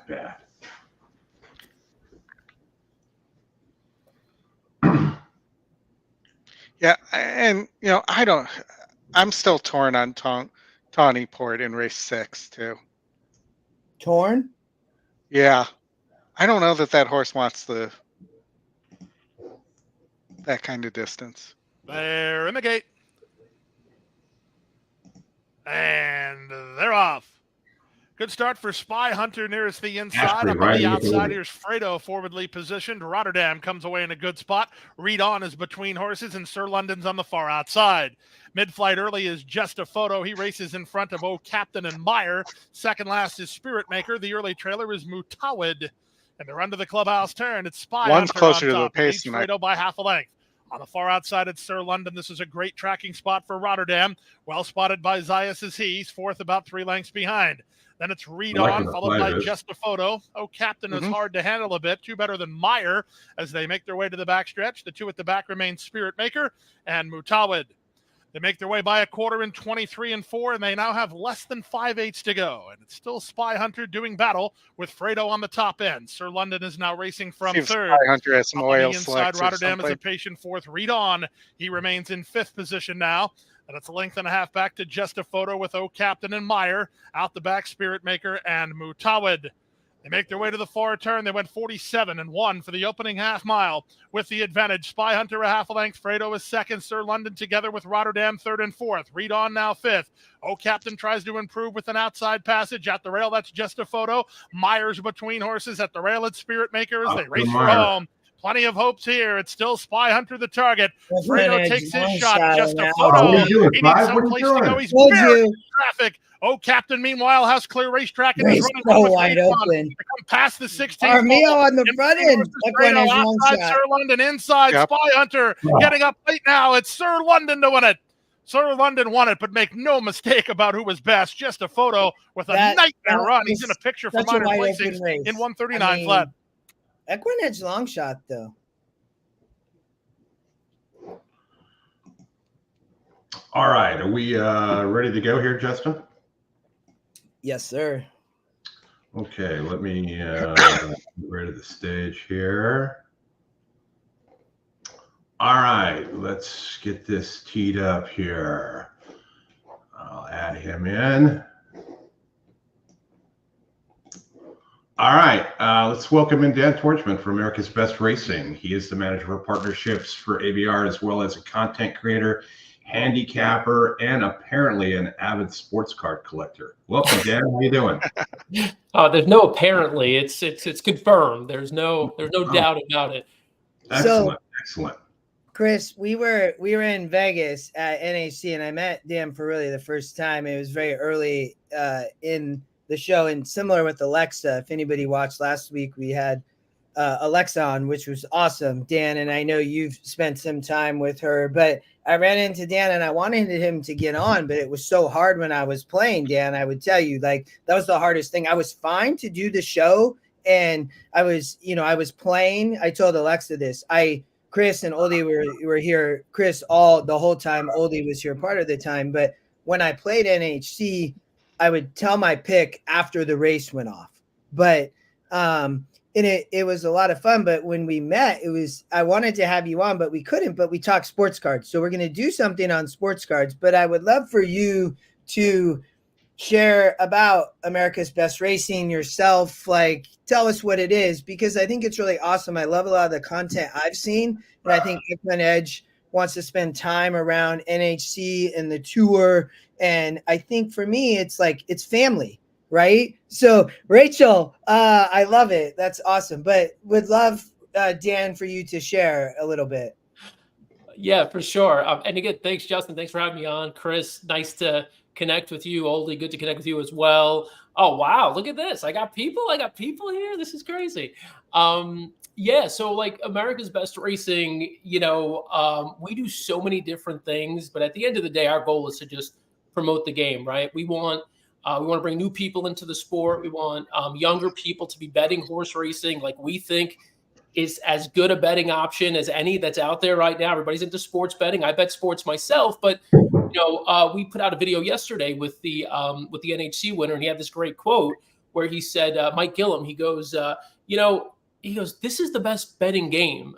He goes, people don't realize, if you haven't been exposed to it, that you got to bet like a 5 or 6 leg parlay to get the kind of payouts that you would get with a horse that you can make a pretty reasonable case with to win, a random race on any given day. And so with the right amount of analysis, and education, like, we think we can make this stuff fun. We've been putting out content now for the past 11, 12 years. We partner with a lot of racetracks. We try to promote their big days. And really, that's what we do. We create content that makes horse racing look as cool as it really is. And then we try to get it out to people, not only through our channels, but through the channels of like influencers, people in different spaces, people in the entertainment world, in the sports world, in the sports media world. They then put that content out onto their channels. And then we're reaching people we wouldn't normally reach, because, they're following those people for other stuff. So they start seeing horse racing pop up, and then, they're now curious and interested about horse racing. So that's kind of the summary of what we do. We have a very small team today. I just want to give a shout out to Isabella Leslie on our team. She's our social media coordinator. She's in Dubai. So she's out there on her own, collecting content, posting it to social channels all over the place, trying to get those really good stories behind the scenes, with the horses, with the personalities, and really just telling a bunch of different stories. So shout out to Isabella out there in Dubai today. Yeah, I love the Chris, go ahead, but I love, Dan, the content. It's awesome. And I think for me, it's the family side. Like, it truly is. I had somebody say that to me. I'm like, no, that's why I love racing. Like, it's everybody just to help everybody. And it really is, whether you're around a horse. And I told Alexis this.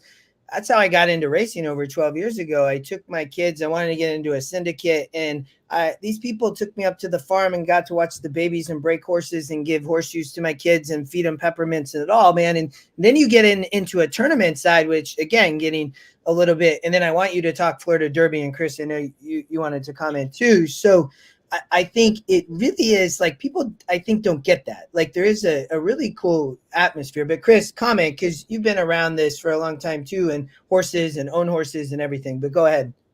I'm really interested in those two bottles he's got behind him there. Yes, Chris. Wait, so maybe you got, well, Dan's working later. Can you, Chris, you could take a little drink with Chris. Oh, he's got McAllen. This is one I found. I went to Ireland for the first time a couple months ago. And I don't know if this is anything fancy, but I just thought this was delicious. Oh, yeah. That stuff is good. Yeah. Yeah. That factory tour there for Jameson is very cool. Very cool. Yeah. So, we did 3 days there, and that was like the biggest mistake I made. Like, got to do more time in Ireland. We went to Giant's Causeway. We saw a bunch of different things, and we got to go back. Like, Ireland is amazing. That's one of the best trips I've ever taken in my life. So anyhow, that's this. I haven't opened this yet, but today might be a good day. So I might crack it. No, well, we're just rocking the Blantons here. Just some good stuff from Kentucky. Look at you starting early. I love it. I should be starting. What am I doing? But the problem is I don't have a glass here. So you should get one. You could take. I'm in Seattle, man. So we started at 8:45 a.m. and then I'm still on coffee, and I have to go coach. We're going to talk baseball in a minute, Dan, but I would love for you to talk Florida Derby today. You're doing coverage. I know I saw with Ren and Alexa. And again, for everybody, we had Alexa on last week, awesome handicapper that I met at NHC. She's absolutely incredible. She's going to be a force to be reckoned with, on the tour and stuff, to be honest. So, but I know you're all doing coverage. And then I know we want to also cover, we're going to look at Gulfstream, the late pick 3, basically. Oldie's going to walk us through that, Dan. And I would love your handicapping opinion, because I know you like to play the game, and I respect it. And, I think we have the Florida Derby. So what are you all doing later today from a coverage standpoint? Yeah, thanks for an opportunity to shout that out. For anybody looking for, just sort of an accompaniment to your betting later on, starting at 5:00 today, we'll be live on America's Best Racing social media channels. Similar to this. I'm going to let Alexa Zepp, as you mentioned, she is the at the moment, she is one of the emerging handicappers in the game, and her profile is growing. So we're excited to be streaming with Alexa today at 5. We also got Ren Carruthers, who has already, she's been here. She's kind of still kind enough to pop in our live shows with us. So yeah, we'll just be handicapping. We'll actually be handicapping some of the races we're going to talk about here. We'll also be doing some previews of some stuff that's upcoming. Actually, in the next couple of weeks, we're going to start a live show series at Keeneland starting next Friday. We're going to call it Keeneland Weekend Kickoff with Alexa, Ren, and Rachel Miller from the ABR team. So we're excited about that. So yeah, if you happen to be around 5:00 and you're looking for that other opinion or want somebody to drink with while you're watching, similar to this, we'll be happy to oblige on the ABR social media channels. Yeah, and a shout out to Keeneland for dropping the daily double from 22% to 15% for the upcoming meet. Yes. That is going to increase their handle there. I know a lot of folks that just like to play doubles, so they're super excited about that. We'll probably conjure up some kind of double show as well. Yep. Yeah, I think so. And for anybody, the Keeneland Grade 1 gamble from a tournament perspective is basically week 2. So just FYI on that. It's a big tournament for people, but just if you like that, I know Scotty will be playing, and I'm sure, I don't know if David, Brad Anderson in our chat a lot of times, Dan is somebody I met at NHC for the first time. He's an EquinEdge user. Taught me a lot at NHC. Brad came in he's won BCBC, and then David Harrison was awesome. So those Scotty and David started doing a show yesterday about how to qualify. So that's EquinEdge wants to help people do that. And like the tournament side, we here cover a lot of live racing because a lot of the tracks will let us show it, which is awesome. Gulfstream, Laurel, we now have Aqueduct in Tampa. So it's awesome. Oldie, Justin, you got 9 minutes to Aqueduct, and we can show that race. So if you want to cap that one, that would. Well, let's do, just because let's have Oldie. Let's do the Gulfstream late pick 3, Dan. If you're okay with that, to talk through that, are you good to go there for a minute, Chris? And sure, if we have time for Aqueduct, we can, or we can talk something after too. But Oldie, do you want to share EquinEdge? Dan, have you used EquinEdge before? I've used it. I think I told you at the NHC I need to use it more. It puts me on prices that I sometimes miss. Yeah. I think that's the value of EquinEdge. And again, to the point you made, I think earlier in terms of like, when we try to get new people into racing, a lot of this stuff could be overwhelming, reading through the PPs. I mean, I'm a regular, DRF user. I print them out. I like holding it, but I also have it on my computer. At the end of the day, it's a lot of work. It's taken many years. And even now I miss things. And so, this right here is great because it really lays it out for you in very simple, easy to navigate way. And so I am a believer in it. And I'm not just saying that because I'm on the show. So it's going to get better. It's going to get better too. We're imminently away from having Bruno works in here as well. Oh, nice. His workout reports are awesome. The pace, see the race before it happens that Scotty has been showing on his shows. Absolutely awesome. That's another good thing that will be coming soon as well. And just horses to watch, a few different algorithms and whatnot. So we're really excited about that, to get that in there, because it's one less thing you have to flip through, right? I don't have to look at workout reports. I can actually see the good stuff. Yeah. And, Dan, I've been saying, and I heard you talk about this a little bit too, that we really need to be courting sports bettors, because we as handicappers would never take 1-to-1, or we don't typically take 1-to-1, but every time they place a sports bet, they're taking 1-to-1. So we really have to advertise these 8-to-1, 10-to-1, 12-to-1 payouts that don't require hitting 6 races in a row or 6 games in a row to get the multipliers. And I really appreciate the fact that you're kind of doing that work for us and helping us grow the game that way. Well, I yeah, love yeah. I mean, that's been my experience, right? So like I said, I like betting on sports too. I think the benefit you have with sports is that, if you're kind of just having like, you want to have a lazy night, put money on a game, sit back and get your 1-to-1 payout. You got entertainment for a couple of hours, and there it is. With this is a lot more fast moving, right? And so, and then once you start betting, you're inclined to want to bet race after race after race. So, and that comes with education too, right? You slow down a little bit, you pick your spots, but I completely agree. Like, in terms of potential return, per dollar amount that you're betting, it's so obvious, right? I mean, horse racing is the way to go. Yeah, nobody likes 11 to 10. That's just old school, old way of doing things. If you get even money on a sports bet, that's really not too shabby if you're just doing win. For me, I like watching hockey at night. Mm-hmm. So the wife and I will find games we want to watch, and then we'll just do the anytime goal score, right? And it's not going to be Ovechkin. It's going to be somebody down the line. You're looking for 6, 7, 8-to-1 and whatnot. And then, you don't have to parlay everything too. People need to realize that, sports betting is like, horse betting, and everything isn't a pick 5. It isn't a pick 4.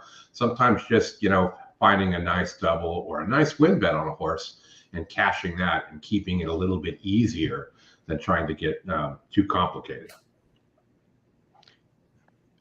Absolutely true. So, Dan, do we want to talk through the late pick 3 here? If you had a chance to handicap that. Yeah, let's absolutely do it. As we're looking at the horses on the screen, you'll notice the 4 horse is missing, Jan's Girl. I think that was a really important scratch here, because I thought the pace was going to be between the 3 horse Angel Natashiko and the 4 horse Jan's Girl. And without Jan's Girl, I think Angel Natashiko has it a little easier on the front end. Now, I think there could still be some pace pressure from a few others in here, namely the 10 Beechnut Trophy is she's one with some speed. The 9 horse as well, Fastest Flight should be close. And so, I don't think Angel Natashiko is going to necessarily walk, but she could be fairly loose on a slower pace while cutting back.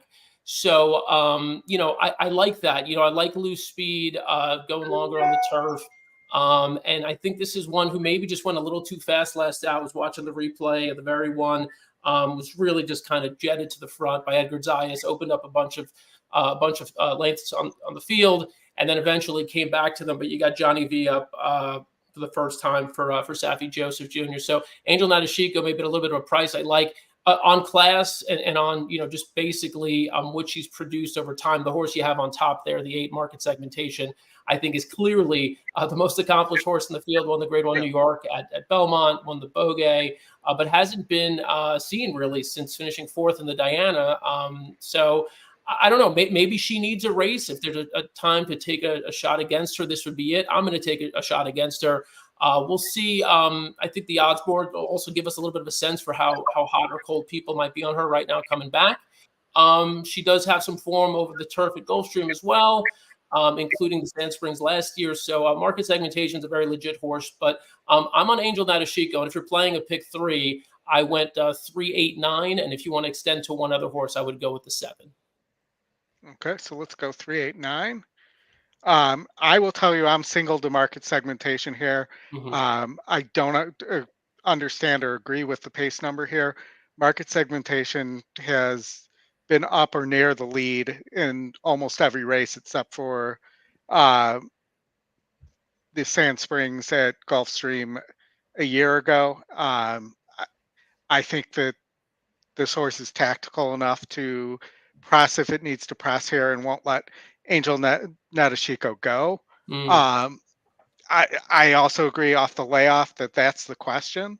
I'm hoping to get a little better than the 7-5 there because of that, but I think that this is I was going to single this horse when it was scratched out of the Tampa Derby day.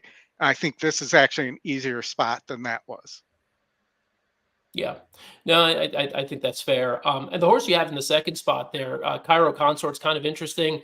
I think that horse maybe needs a bit more pace to run into, but and really hadn't seen the winner circle in a while. But she's been in against tougher of late, and so she's one who could improve at least in terms of maybe just getting a slice of it underneath. So Cairo Consort, I think, is a bit interesting. Yeah.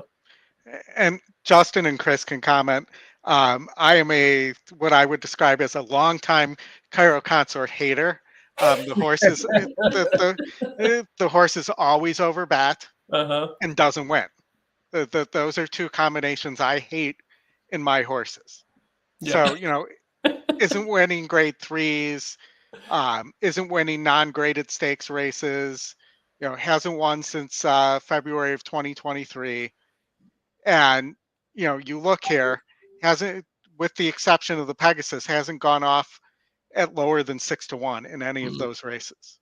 Yeah. So she might not like winning. It's just and that's the thing. I mean, some of these horses just don't figure that part out of it, but they're just good enough on raw ability to just be there every time. Yeah. And I think she'll be there. So I mean, and maybe if all things break her way, she wins. But yeah, I certainly wouldn't take a short price. Maybe today's the day people just like you have had enough of her and just said, hey, you know what, forget her. And she drifts up to a big enough price that maybe today's the day to take the swing. Yeah, and I will say, and Justin and Chris heard me going off about Dermasodagate. No, I can't say that. It's easy for you to say, but not me. Dermasodagate today too. I can't understand why that horse was a lower price than Senor Buscador. Senor Buscador has beaten that horse. Dermasodagate doesn't win, just like Cairo Consort, but was favored on the morning line instead of Senor Buscador, who I think deserved to be maybe 4 or 5-1 instead of 6 or 7-1, but didn't win anyways. But my point is, there are a few horses out there that are kind of pains for me in terms of horses I see people throwing money away on that I want them to just stop doing it and move to some horses that have some chances to win. So you can see I'm passionate about the game. So that's awesome. That's really awesome. But look, it's an interesting race. It does, I think to your point, go through market segmentation, the 8 horse. And I'm just going to take a flyer on Angel Nadeshiko potentially getting loose on the front end. And, we'll see how it shakes out. It would be tough to leave market segmentation off a ticket entirely. But, for my bets, at least, I'm hoping she needs a race. So, yeah, I would just add, I mean, our pace figure, Oldie, if you sort it, shows, a lot of speed there, Oldie. So I thought that we talked about Joel earlier. Beachland Trophy is an interesting play for Safi. This horse gets back to 8.5 on the Gulfstream turf course, and this, lightly raced, Ramsey, Joel, Safi, the morning line. We have our own morning line, Dan, and shows this horse at 9-2. If Safi has all these horses in this race, so who's doing what? They're not all doing the same thing, I would say. I want Joel off the speed. I would be curious what happens here with the 10 is one thing I would say. I don't have a strong opinion on this race, I would say, though, for everybody. When I looked at it, I think, Dan, your play on the 3 is great. That horse is 8% on ours, and you have a morning line. You're going to get a great price. And I totally agree that it may get loose and just be dangerous with Johnny. So it's a great race, but Oldie, I'll let you keep going to race 13. And then we'll get to the Derby. Go ahead. Oldie, real quick, before you get into that, I'll tell you my A's for this sequence are 8, 3, and 9. Okay. I know you're going to hate the last one. We're in total agreement there. Those are my top 3 as well. That's good to hear. All right. All right. So race 13, the Appleton Stakes.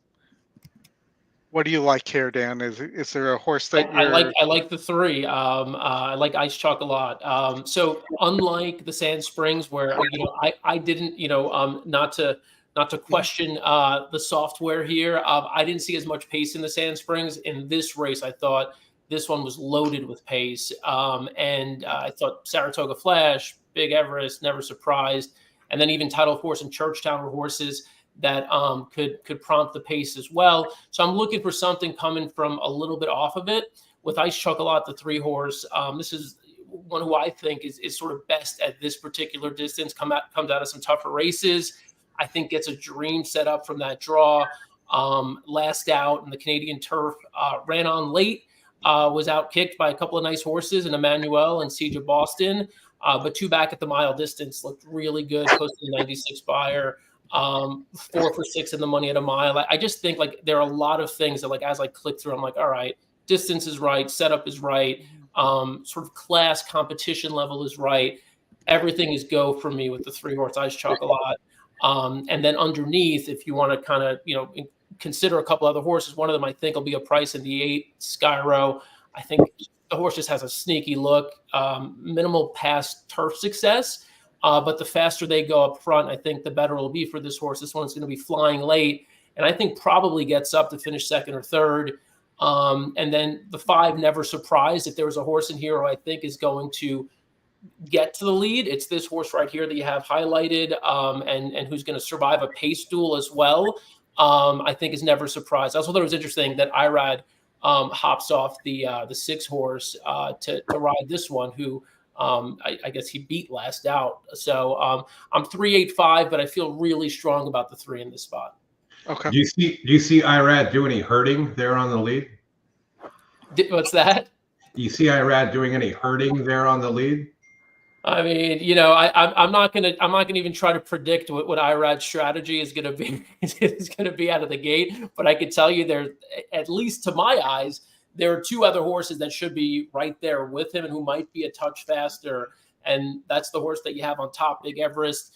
And then also Saratoga Flash is super fast. And Churchtown on the outside is fast. So I think that there's, it's inevitable. I mean, the horses on the outside especially have to go from the gate. That there's going to be, they'll be stacked up. Yeah, the only thing I wonder here is whether or not Irad's going to be able to get the 4 out of the gate and up on the lead, or is he going to try and do what he did last time, which is sort of get out and kind of rate there. I think there's a number of horses that are going to do that could open it up for some other ones from behind. Yeah, and I will say, and please note that this is second off the layoff off of about a 15-month layoff there. So note that. And I don't know if this horse is the same horse as it was in 2021. Personally, I tossed the 5 altogether. I did like the 4 instead of the 5. I actually used the other Pletcher, the 6 horse, who I thought could sit a perfect trip here. And you're getting a very square price for having the jockey we call the boat anchor on the show, Julian Leparoux. It probably will finish second because Julian loves to finish second. But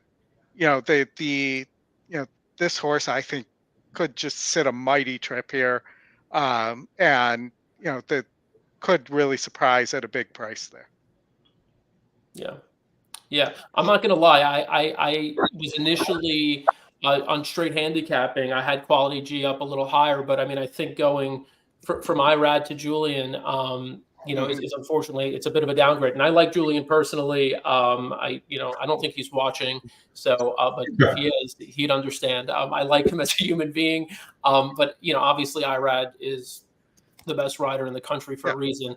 And so that move kind of I don't try not to read too much into jockey moves, but to your point, I think like any other horse, first off or second off, that's such a long break, I'd be like, whatever. But when Irad lands there, it's like, all right, like, well, I mean, he has his pick here. Like, I mean, he can go land on any number of these horses.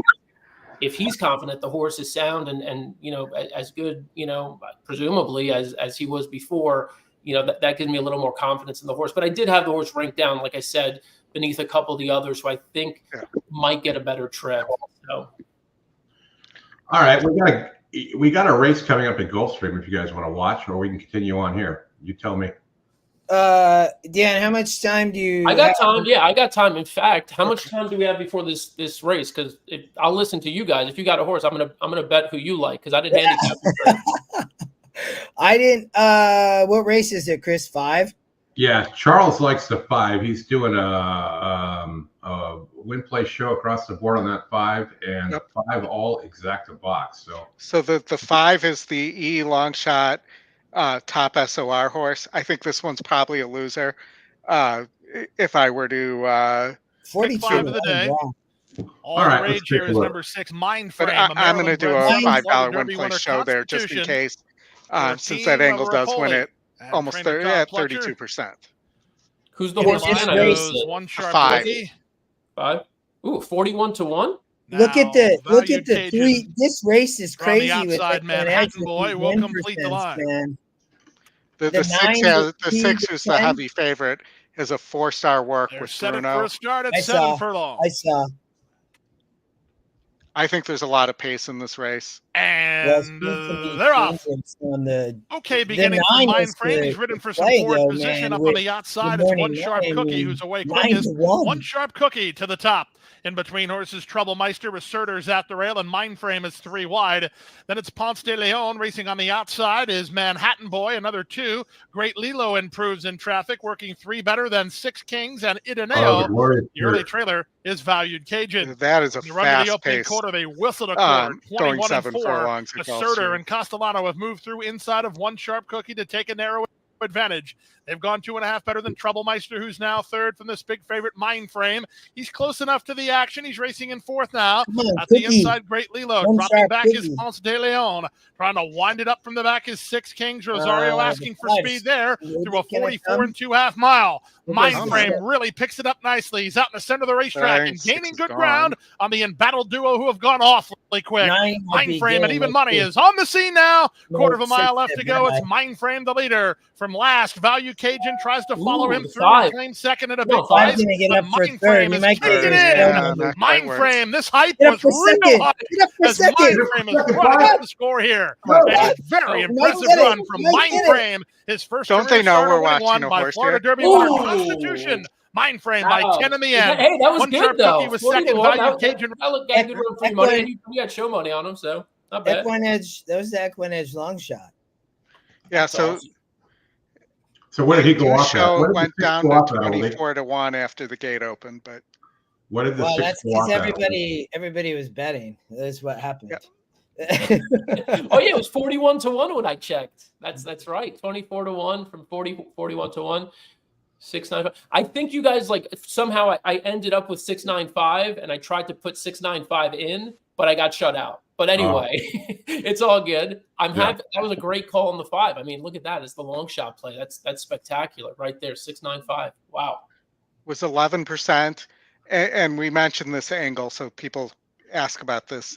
The when the E top two picks, the 9, in this case, the 9 and the 6, match any of the other algorithms in the system, and the EE long shot is the top SOR here, there's a bunch of ties, but those win at about a 32% clip. Those long shots.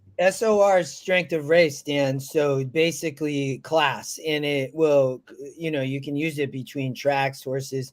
I mean, sometimes you don't want to play horses coming, like Keeneland, right? Like for me, I don't, I want shippers from certain areas at Keeneland, in my opinion, but we don't need to get into Keeneland. But I think, SOR is huge here. You're combining a class algorithm with a long shot algorithm. And like we hit one earlier at Tampa in race 1, we got 9-2 on a horse earlier. Yeah, like it's a great profitable play. It's a great tournament play, I will tell you, because they hit the board. There's the Tampa horse. With Oldy, it paid $11 for $2, and you get $15 in a tournament. It's amazing, So that's awesome. Yeah, and it points out the E long shot that gets a square is also pretty powerful as well. And the square is anything that has a significant improvement, whether it be pace, strength of race, GSR, or anything like that. Well, now that you got me distracted and fiending for more, Oaklawn, there's a minute to Oaklawn. Do you want to? What do you got for Oaklawn? Let's do it. We inadvertently will get to show Oaklawn via the TV behind you. Oh, is that visible? Because Oaklawn's not on our list, but okay. Whatever. It's good. They're special weight here, 120K. This is like a stakes race for first-time starters. So, Oldie, go through the system here. All right. Well, we got a state bred. The one horse who's the E second pick and a 20% is your top pace. It looks like the 1 and the 2 could go pretty fast. 1 definitely has an advantage in the GSR as well. Your second E pick, your first E pick, the 3, is at 27%. For trainer Witt here, gets back to dry ground, going a route from sprint here, and loses 2 points in GSR. So not terrible, but not necessarily what you want to see. And you look here as well, the 5, the long shot, third best win percentage, second time Rickon. He's 17% off the claim and 6% first race back or second race back. So that's the downside. It is a state bred maiden special weight. So it's only a 44 SOR. So this could be interesting. The horse did run its best race going 2 turns at Oaklawn. So, coming back second off the layoff, going back to the distance, I think this horse could run pretty well. If I were looking for here, I think that the 1 is probably pretty dangerous on the lead. But is the 1 really going to get the lead, Oldie? I think so. I think the 2 is a second-time starter for Joe Sharp. Gaff's in town, but Joe's not great with second-time starters. So, that... Bro, the one that I think so the 2 is adding blinkers and Gaff rides, but, these horses are coming out of, I would say the 1 horse showed and ran really well in a state bred going 1-2 turns, and now it's or going 1 turn, now going to flip to go 2. I think this horse could be really tough, to be honest. With all that said, there's a lot of speed here if the 2 adds blinkers, but that would be my big concern. I don't necessarily love Task, the 3 horse, to sit the trip. The horse doesn't seem to want to win, but might today, right? Getting 2 turns, sit a good trip. But I don't love the price at 5-2. I'd rather take the 1, to be honest, at 2-1. The 3 might go off as the favorite. So I just don't see when looking at the 1 horse, I just don't see the 1 getting the lead, right? I mean, it's running the slop, it's running the mud, and now it's getting dry dirt. It's got the 1 hole, which means it kind of needs to go, right? But I think Well, that, Well, before they go, I want to point out you rarely get 14-1 on an Asmussen horse, and this horse did show speed last time out, going 2 turns, and you know this could be a sneaky horse at 17-1. Here, let me. I can try to get sound. Give me a second. You want me to do the race call? They're off, unfortunately. You're gonna do a race call? I usually. I am definitely not doing a race call. No, And no, it no. might actually be. It might The be like two- about 30 the seconds. two- Jonesboro, Outlaw The Run. two got the running in lead, fifth Chris. Position. He's about 5 or 6 behind. And really got slowed down that second half. Too. With Percy Road, they're 4 better than Secret Mr. Strategy. Jennerman, I'm Imperial always Shadow, been a it was huge not fan his of day Matt. today. Dan, He's he's up such a now great as they dude. round We've the had third him turn. on the Turquoise shows Blue in the around past. turn, leads a length and a half. He's really like hit his stride too. He's gotten really, really good. 5:33 Mhm. behind. Percy Road's getting into the race now, 4th. Has Come on, 5 one. lengths to gain Beat as they this come 3. To the top of the stretch. Turquoise Blue. Come on. Here's Burlsworth 5 now. to He's 2. giving a cue to go, and he's up to challenge Turquoise Blue off the turn, and third Task is rolling as they come Beat down the this stretch. bum. Turquoise Blue has Yes. lost the lead. He's Come plummeted on. back. Burlsworth in front. Task Come on, is long shot, get up there. Oh, the Burlsworth, 3 gonna beat Task the on 1. outside, gradually wearing down Burlsworth. There's a 16th to go, and Task has hit the front. Task and Christian Torres starting to shake away, and it is Task to win it. First time. That was the exacta though, 1-3. yep. Who finished third? Sorry, I see you're behind. Maybe the 9. Okay, I'm hoping it's the 5. The 5 could have hung around for a little piece. That would have been great. But now he looks like he's backing up. Yeah. Well, he's still in frame. Well, we got a turf race coming up at Tampa in 5 minutes. Well, that might be the 5, Dan. I'm almost positive. Yeah, I thought. Yeah, that I think it was the 5. Oh, No, it's that the is- 5. I got to try, and I'll thank you guys because you made the case for Percy Road, the 5. So let's see. Oh wow, they really cleared off, huh? Yeah. And again, that was the picks in order. Wow, Yeah. that's sick. That's really sick. That's amazing. Yes, the 5 held on for third. The 5 held on. It's Yes. especially sick when you didn't bet it that way. Right? That's even worse. In terms of making you sick because you didn't bet it. But Yeah. I mean, exactly. I honestly kept it simple. I bet it the way you had it. I did box them. I was just kind of like as a last thing, and I did a win place bet on the 5, so I missed that. But the try will bail me out. But that's awesome. That's really, really cool. We got 4 minutes to Tampa if you want to handicap another race live, and that's when we can show. We also need to finish up and talk the Florida Derby. Let's talk Florida Derby first. And Dan, I wanna rip this pack too. So I just want to be cautious of your time. Are you okay to hang for a few still? Yeah, I'm good till the top of the hour. I mean, I could roll for the next 15, 20 minutes Yeah. or so. Okay, cool. I know a little bit longer, so I appreciate that. Oldie, let's talk Florida Derby. It's just like I think this is an interesting race. Dan, I talked to Oldie this morning, and I said we use Bruno Works, Dan, just so you know. EE is going to incorporate them in here soon, and I was like, did you see this work note on fierceness? And then on Twitter, horse racing Twitter, I saw people posting works from DRF, which we don't post them or anything, but they're going to get incorporated into EE. But it was interesting, the work note on fierceness. So, but Oldie and Dan, I'm curious on your picks here in the Florida Derby. Go for it, Dan. What do you like in the Florida Derby here? So I was, this is not a fun pick, but I was between the 2 logicals, which are the 9 and 10, Fierceness and Conquest Warrior. And I could make the case for Conquest Warrior. I don't know if of the people who are watching, if you've seen Conquest Warriors races, specifically the race 2 back when the horse just had an absolute nightmare trip and somehow still won for fun at the end. So Conquest Warrior is a serious horse. Fierceness, you know all about Fierceness. I don't have to make the case. I will say, like, I had kind of just put a line through Hades, the 2 horse, and I was just like, well, look, that was a max effort last out, and, it's going to get a ton of pressure from Seminole Chief. But now Seminole Chief scratched. Mm-hmm. And I don't know who's going with Hades. Now, Fierceness isn't going to let him walk, right? Like, I mean, I think he's going to get some pressure from Fierceness, but also Fierceness isn't going to get used up early.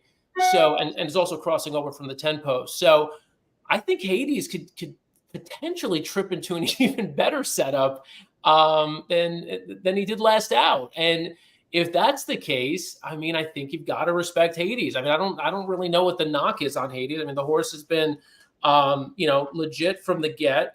Hasn't been beaten. Don't forget, I mean, completely had this like blowout allowance win 2 back as well.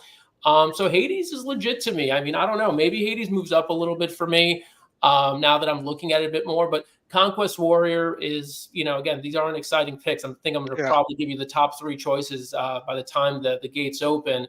But I think I'm 9-10-2, 10-9-2. I think one of those 3 horses is your winner. And, if you're playing tries or, want to take a shot in exacta, my long shot play is Iris's Dream way on the outside. Just a horse who I thought, if the pace heats up and if the horse could kind of, duck in a little earlier. I love Georgia Ruiz. He's always getting the most out of every single ride, every single horse that he gets on, it seems to me. And he could take a 40-1 shot and make them run like something closer to a 5-1 shot. And I think that's what could happen here. I think this horse is taken a massive step up, but I think if all these horses are all out trying to keep up with the top few horses, he's one who could kind of clunk up for third or maybe even second if everything goes right. But I think finishing third is probably more realistic for Iris's Dream. Yeah, no, and let me add one other horse here. The long shot, the 4-horse Grand Mo the First, has been, likes to run third. I think that this is a horse in your tries that you could add with Fierceness, Conquest Warrior, and Hades, and potentially get a price in second or third. I think you could single that horse for third and just build you're getting first. Single who? The 4. Oh, the EquinEdge long shot. Yeah. Yeah, I mean, his run through third the last 3 times. So, one of those types that doesn't really pass anybody and kind of just runs where it's at, but could be sitting third and get that kind of trip. Yeah, he looks like a horse like you said, doesn't really pass anyone, but as horses are tiring late, and I think that the added distance is actually going to help a horse like this, 1 1/8. I have no question with him. He looks like he's a horse who's just going to kind of run one pace through the stretch, but that might be good enough for horses tiring, kind of fading behind him, and he may finish third. I think Chris, to your point, maybe you key him in third and you could have a little fun in front of him.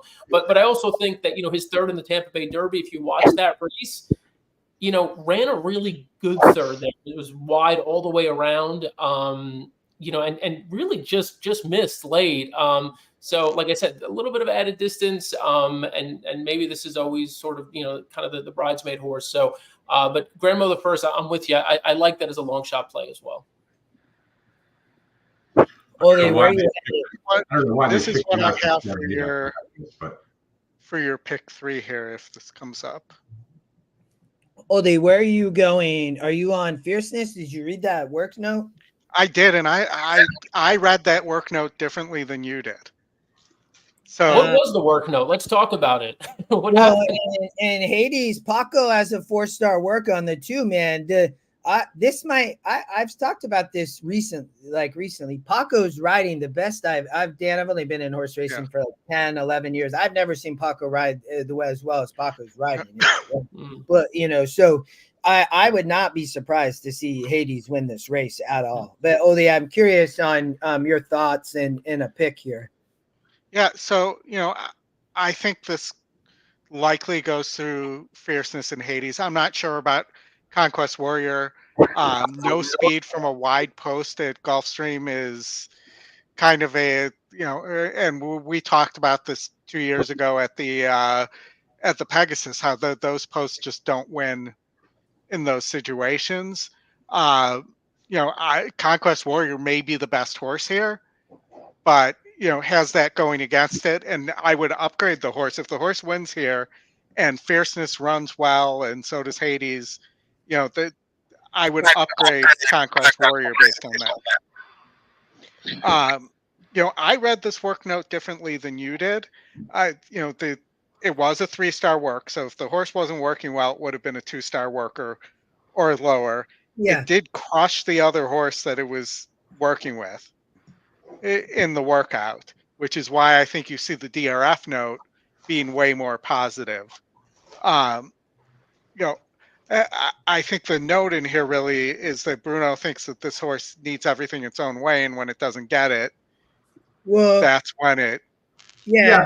but I'm gonna challenge you.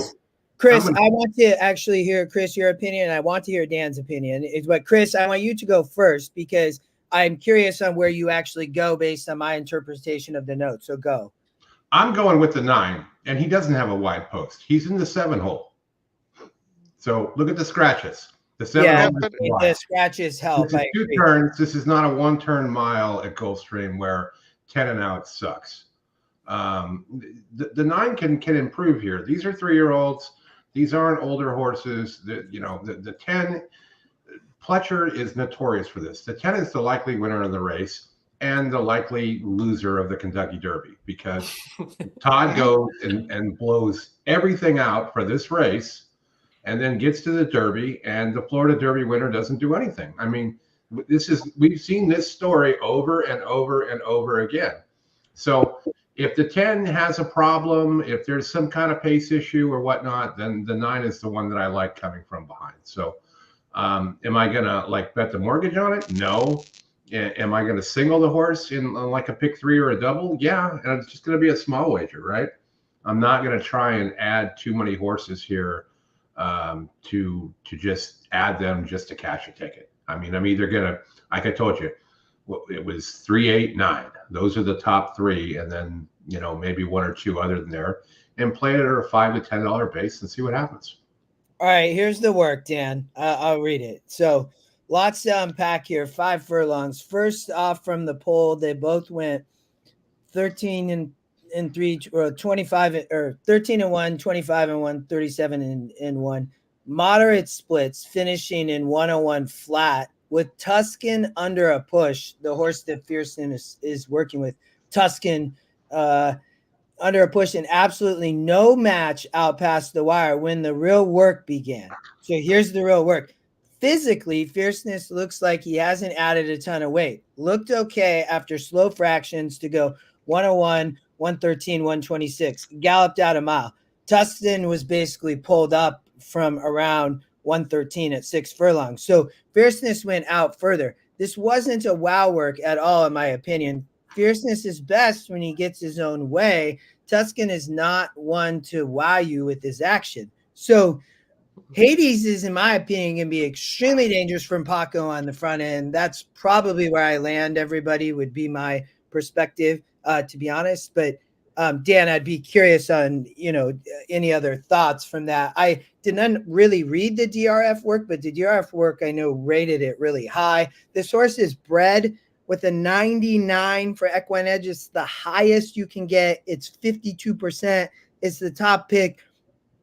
I just don't. The 2 horse, I wonder, with Paco might just be too dangerous on the front end on the Gulfstream dirt, is my perspective here. But look, I think that's a fair way to approach it. I mean, I think if you're a pace handicapper, you've got to like the 2. If you're a handicapper that really, leans into kind of class, ability, pedigree, everything else, I think you look at the $1 million Conquest Warrior. You look at what Fierceness has accomplished, obviously just dominating last year and at the Breeders' Cup, and say, hey, this is the horse's second race back. Obviously, you would expect improvement second out. So, and in terms of the works, and that kind of write up on the works, it's always tough for me. I think you have to be aware of the works, but you also have to kind of also be aware of trainer intent. And it really, unless you're really plugged into these barns and know kind of how they train, what they're trying to get out of each each pair of horses they're training together. Sometimes, a lot of that could get lost in translation, I think, when you're reading the works, so, and the perfect example is here, right? With you guys kind of reading it differently. It's, I would say, I think I know enough about these horses just based on the replays I've seen, and based on knowing the horses, knowing the trainers, and kind of how, the point that was made a minute ago about fierceness and fitting the mold, right? Like the horse who is literally this is the race that this horse is intended to win, and then if not entirely falling apart for the Derby, maybe just finishing third, fourth, or fifth as as the favorite or second choice in the Derby. We've seen that a million times, and maybe that's what happens with fierceness. But I think fierceness is to be respected here. I think just based on ability and the track record, fierceness would be awfully tough to leave off a ticket. I'm not seeing any real warning signs here that would make me think this horse is primed to throw in a clunker. It's second off a layoff for a horse who posted a 105 buyer in winning the Breeders' Cup Juvenile by 8+ lengths, right? So I think there's a lot to like there. But I don't blame you at all, Justin. If you're saying, I'm going to just take a stand. I think from a pace perspective, with as well as Paco's riding, I'm going to take a shot with Hades. You're going to get a better price, I think, on Hades than the other two. And, you might want to just ride that way. I would not talk you off of that approach at all. It's an interesting race, Chris. Chris, I think the 9, it does have a lot of interest with Jose too. Irad scratched out. When did that? Maybe I didn't see if that happened earlier in the week, or right. He was going to ride the 3. So he's not even riding here, right? Because Johnny's riding the obviously fierceness. All right, Justin, we're coming up to the top of the hour here. So you want to get into the sports card stuff? I do. All right. So Dan, I would love tell me baseball story. We just kicked off with baseball, right? And would love to. I coach my kids. I played baseball my whole life. I watched the Mariners win last night, and George Kirby is one of my most favorite Mariners with Julio, and he pitched lights out. But we still have no offense. We're gonna have great pitching, but I would love to hear that, and then just how you got into sports cards. And then we're gonna rip a couple packs, and then I'm gonna let you go. That's awesome. And the pack I saw you posted about Top Tribute. I mean, that's not a cheap product. That's a very expensive product. So it's cool that you're doing that here. Like a lot of people who are in their late 30s, early 40s, growing up in the 80s. Baseball cards were a huge thing, especially here in the Northeast. As a Mets fan, I mean, I don't know what gave it away. There you go. There's a nice one. You got to get that in a sleeve. Why is that just loose out there? Come on, you got to protect that thing. I got 40 of these, man. They're all over the house. I keep them everywhere. It's Ricky Henderson. It's the greatest baseball player of all time. Absolutely. Yeah, don't use that as a coaster. I mean, it looks like it was just laying there, on the side. Don't treat that with some love. All right, it's Ricky. But yeah, just kind of grew up with it. And also, like a lot of people, my age, I lost interest in it, right? Like when I started a career, I started doing things, and I didn't collect for, 20 plus years. And then, like you've heard a million times during COVID, a lot of people sitting at home, kind of going through old boxes, pulling out their cards. There was the whole, sports card boom around COVID. And so that's when I got back into it. And now I'm crazy. I'm like, I'm sitting here and I'm propping up my computer on boxes of cards. I've also, like a lot of people, I've got, all the graded cards here, all this stuff. I heard PSA years ago, I was like, PSA, I don't what are you, I'm going to grade my card. And now I send packages in all the time. I don't know what's wrong with me, but I do it. It's fun. I love it. And you mentioned George Kirby. It's funny. I had a George Kirby autograph card on eBay. And that's just how this works. This time of the year, it's a lot of fun too. Of course, overnight, somebody bought the Kirby card. And then you like this. I sold this a couple of weeks ago. It was a Kirby Felix Hernandez printing plate, dual autograph, which is a pretty sweet card. I should have probably told you about it before I sold it. I would have bought that thing in a heartbeat. I know. My son pulled an Edgar, a Griffey, a Felix, and maybe Otto out of a Topps product a little bit ago. But I had to show you this. I when I was at the card shop and I bought that Topps tribute, I'll show it. But I bought these because I need to send in for grading, man.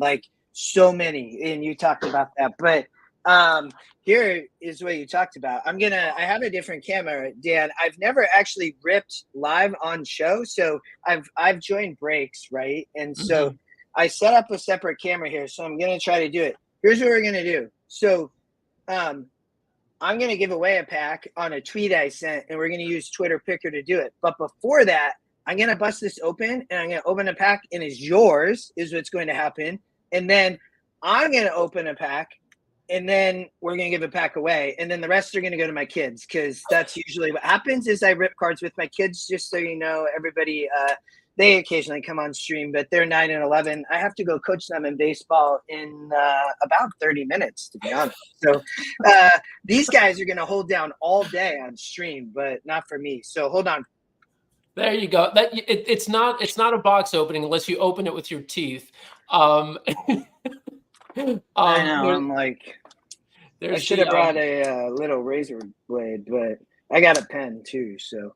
Oh, do you the cards or not? I see you're silent through most of this. No, I was just letting Justin talk. So I was telling Justin this before the show, but my side hustle in college was my roommate and I ran a collectibles business out of our apartment. So we did cards, we did Furbies, we did Beanie Babies, literally chasing around the UPS truck as they would stop with the Beanie Babies.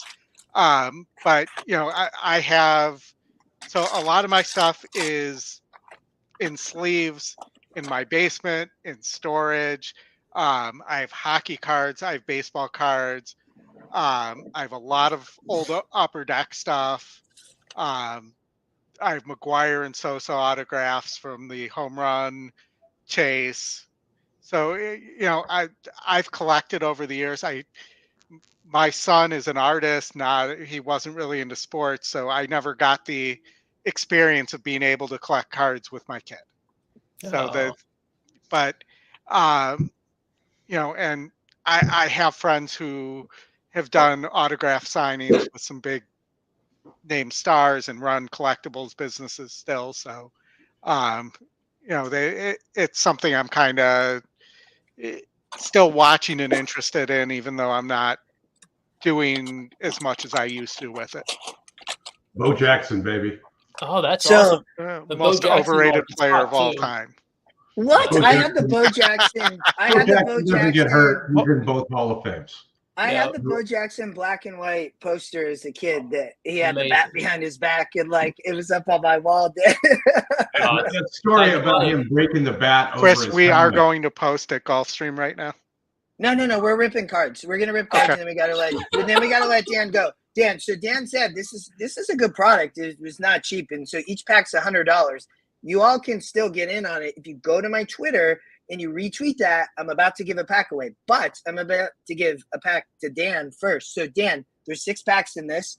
There's we are pulling 3 on-card autos and 3 game used memorabilia. So every pack has a good card. You're getting a memo card or an auto card. What pack you want? This is too kind, man. This is too kind. I feel guilty even No. This is the whole point of this. I like to give stuff away. These guys know this. So, and I love to rip sports cards. And my kids, I said they were at practice, and I'll get back to this yesterday. And I said, hey, I'm going to the sports card shop tomorrow because they were with their mom. And they're like, will you get us something? I said, yeah, I'll get you something. And so they're with their mom for Easter. So sometimes they come on the show, but they'll get them when they come back. I'll see them a little bit next week. But there's, left to my left over here to right, and there's 6 packs. So which one? All right, this is how I'm going to do it because I feel like they're lucky. I'm going to have Chris pick left, center, right, and then Oldie's going to pick top or bottom. Go ahead, Chris. Left, center, right. Center. Okay, top or bottom, Oldie? I always take bottom in that there you go. case. All right. Clayton Kershaw on the front here. So you want to talk about an overrated pitcher, Clayton Kershaw? What's his ERA in the postseason? What's his ERA in the postseason? Like 30, 40, something like that? All right. Can we see? Can you? Yeah, it looks good. It looks good.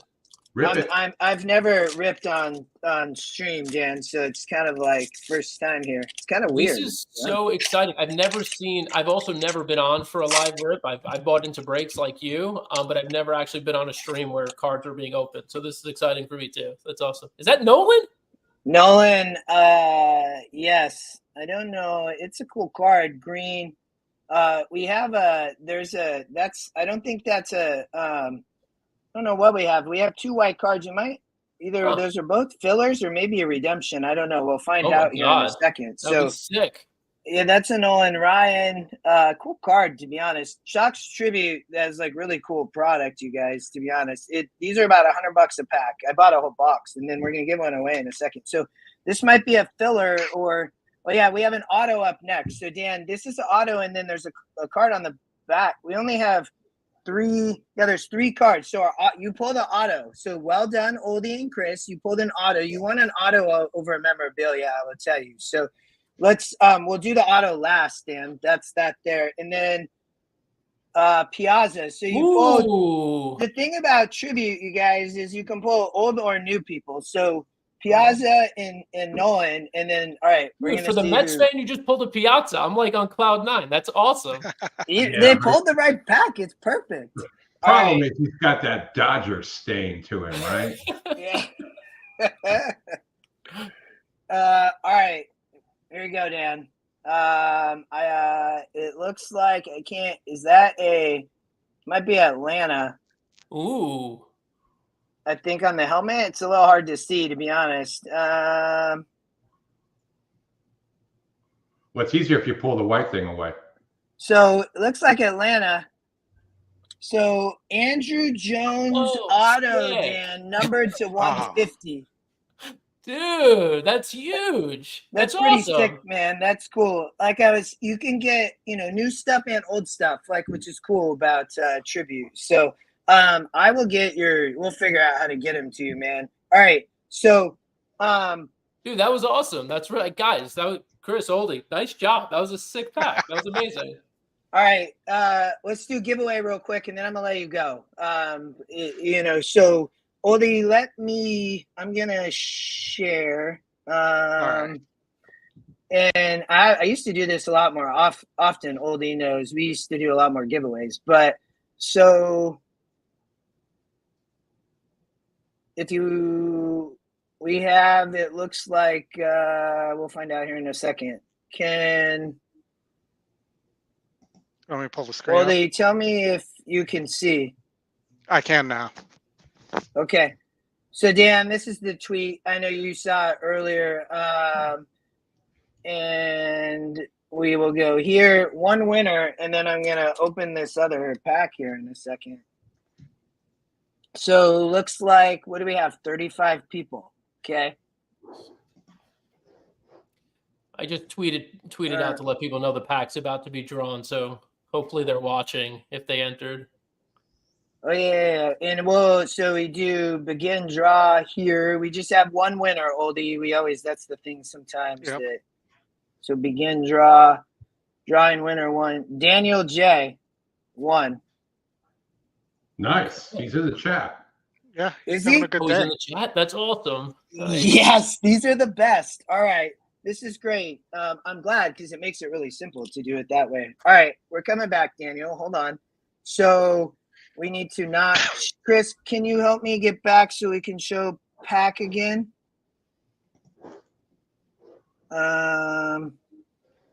Yeah, hold on. Let me get you there. No, I got it. All right. Nice. Daniel J's here. He's in the chat. That's He is sweet. in our WhatsApp chat for sure. Oh, okay. Yeah. All right. We'll open this, and then we'll send this to Daniel too. We'll figure that out on Twitter later. But Dan, it's been great, and I hope you have a good day. And it's been a pleasure, and I look forward to chatting more and seeing you again soon. It's been great. So Christian Yelich from the Milwaukee Brewers is the first card. We have 3 cards again. I think the middle card's always the good one. So let's put that one down. And then we have a number card on the back to 75, Manny Machado. Nice. Daniel. And then let's see what we have here. Stain. Dan, we got numbered to 25 on this tribute card. It's going to be auto or memorabilia for Daniel God. J. Oh, man. Is that Piazza? Another Piazza, man. Is that a Piazza Daniel. autograph? Oh, Yeah. he's so lucky. Oh man, that's amazing. It was we have all types of Mets stuff on here. Daniel J gets that. That's amazing though. That's awesome. I will say, Daniel J, although it's a terrible trade and you shouldn't do it, if you'd like to trade that Piazza for the Andrew Jones, I'm game. I'm gonna try to broker this deal for you. Daniel, if you're here or wherever Daniel is, I'm gonna try to broker this deal. And maybe I'll try to sweeten the deal, Dan, to be honest. So I'm going to try to broker this trade. We will figure this out later. On Twitter is where we'll go because that's the easiest way, because that's how we entered. Hey, Daniel have a J great might show. be a Mets fan too. So yeah, well, we'll figure it out. Have a good show, man. And I appreciate you coming on and just sharing your handicapping, America's Best Racing.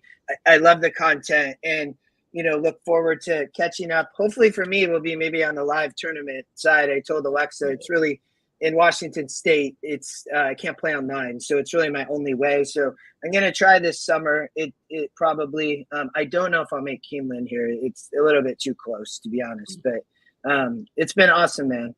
Yeah, thanks, Dan, for coming. By the way, Clayton Kershaw's postseason ERA is 4.49. Man, guys, thank you. We'll look forward to having you on again here as we get down to the road to the Breeders' Cup. Have a good show this afternoon, folks. Tune in, look up America's Best Racing. Thanks again for being with us. Appreciate it. Hey guys, I really appreciate it. Thank you. Have a good day. Good luck, everyone. Thank you, Dan. You too. Thank you, Dan. Dude, that was amazing. All right, we're going to get rid of the Topps tribute cam. That's gone. We'll reset the show here, as they like to say on the T, the V, and the G. What do we got coming up here? We got Oaklawn going off here real quick, and Tampa in 6 minutes, race 5. What do you guys want to do?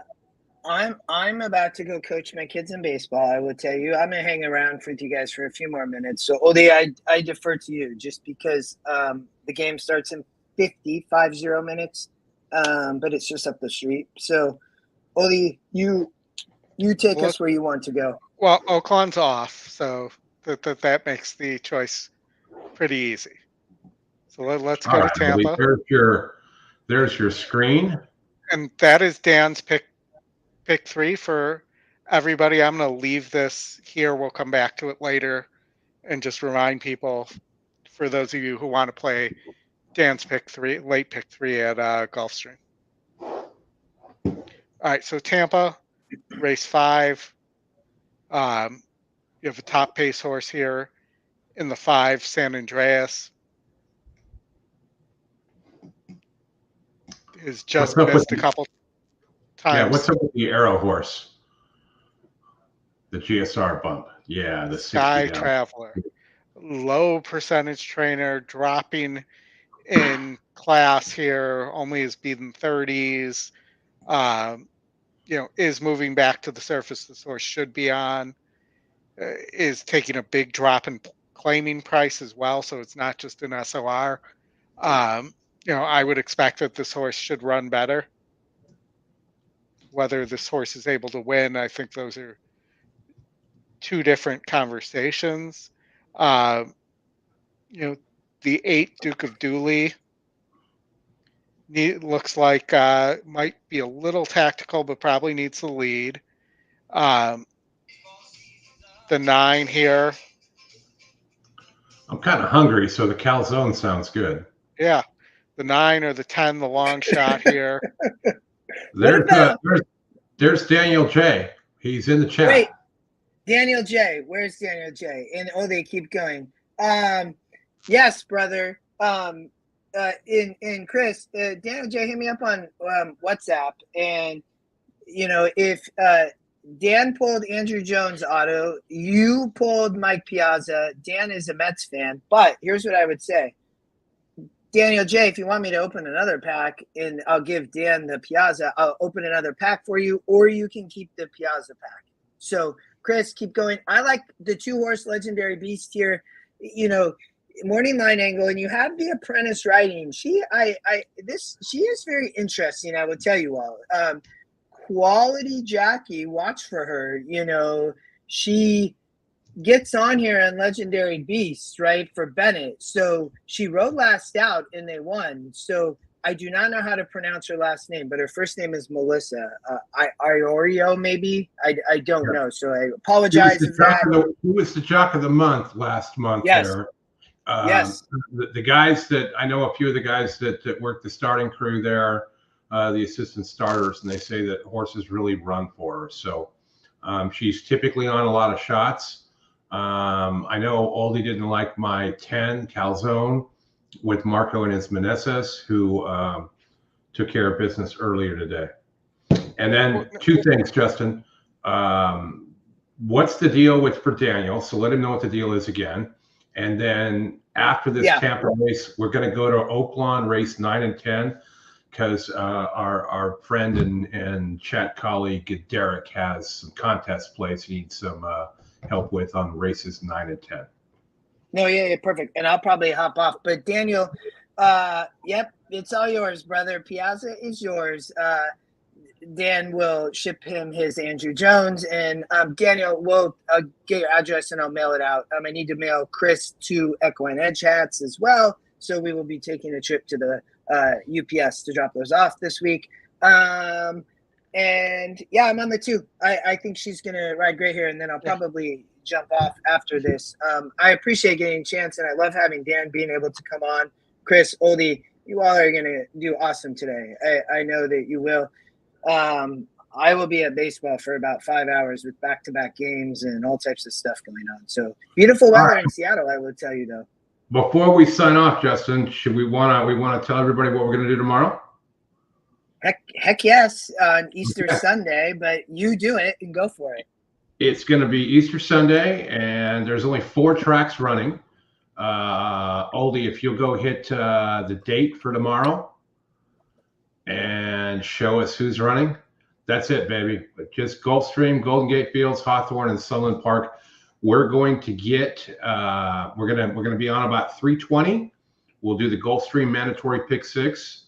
Hopefully, it doesn't get hit today. Fingers crossed. They should go well over 7 million tomorrow for that. We'll have Gulfstream, and did we get Hawthorne, Oldie? Do we know? I'm checking right now. I haven't seen a response yet. So if you see me with my phone out here, actually my hand's invisible right now, so you can't see it, but it's because I'm checking to see if they've responded. And we'll do a 3-hour show tomorrow, 3:20 to 6:30, covering the last 6 at Gulfstream. Whatever we have for Golden Gate, and then Hawthorne. If we can't show it, we can't show it. I'm playing in that Hawthorne tournament, and it's for a free NHC seat. And there's money. I had 4 winners, I believe, in those 6 races. There was 2 bombs, so I'm 50th in the leaderboard or something. But I never played that track, but I did really well last weekend. I will tell you both. I was like, well, guess I'm going to keep doing this. I just need to keep. It's interesting because it's $2 place, and but I'm. It'll be fun to play the next couple months. I don't know why we're. Did it freeze? Looks like it. So just remove it and put it back in there. Yeah. So I'm playing a 4-2-8 exacta box here. 4-2-8. 4-2-8. All right. Good luck, everybody.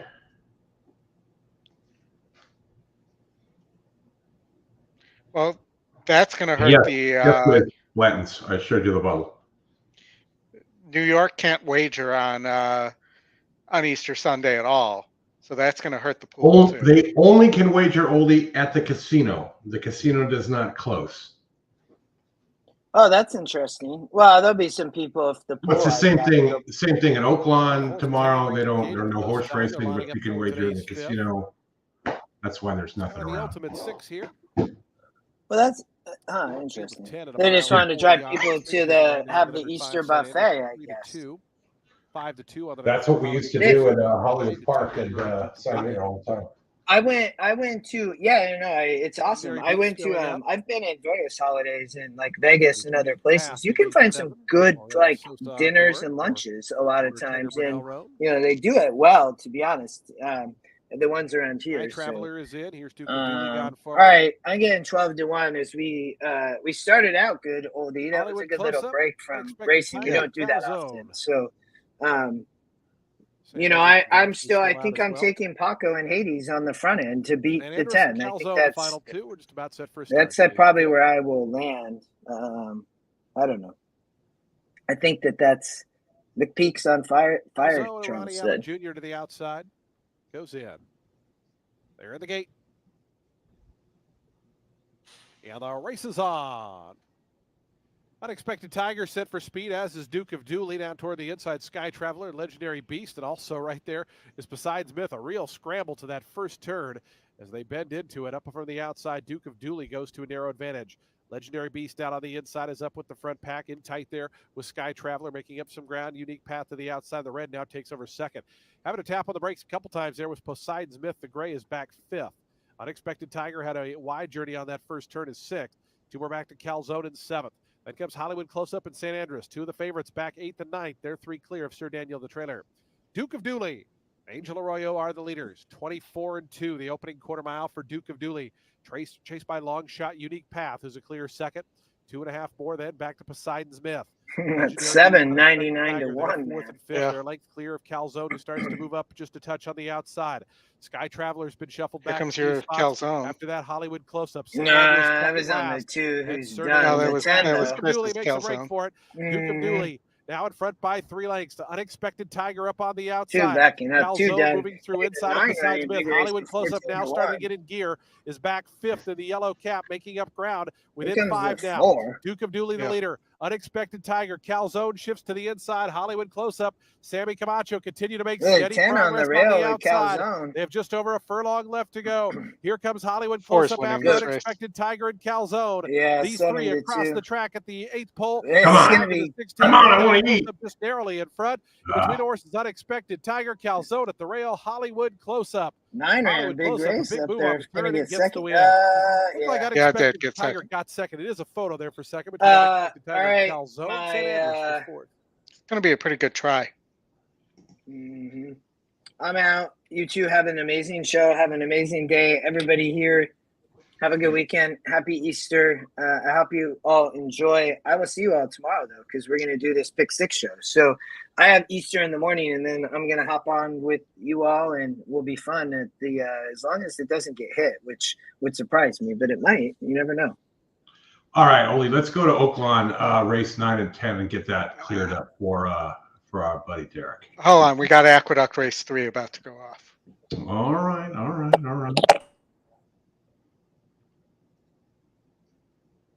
Bustin Bay, is that a Linda Rice horse?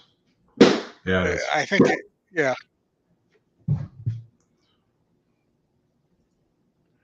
I'm going to try a 4-6 exacta box here and play against the 2 Linda Rice horses. Linda's not going to like that. She can write me a check. She could put it in an envelope. Give it to you for Christmas. So I'm playing top pace. You know, Bustin Bay doesn't really get home when he doesn't get the lead in the Linda Rice barn. The other Linda Rice horse is kind of similar to Bustin Bay, too, in terms of that. Yeah, Oldie, well, we're going to have to get out there now as they are going into the gate, and then we'll get to Oaklawn race 9 and 10. And I think I'm Buzzy. It could be very dangerous here. Who? 4. I'm Buzzy, the 4. Yeah, I agree with you. I am Buzzy. What's from those shots?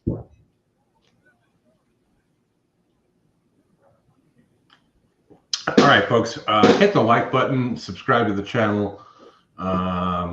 We haven't hit you up for that in about an hour, so Do us a favor. Here's Run We'll Devil. run the ticker here real quick.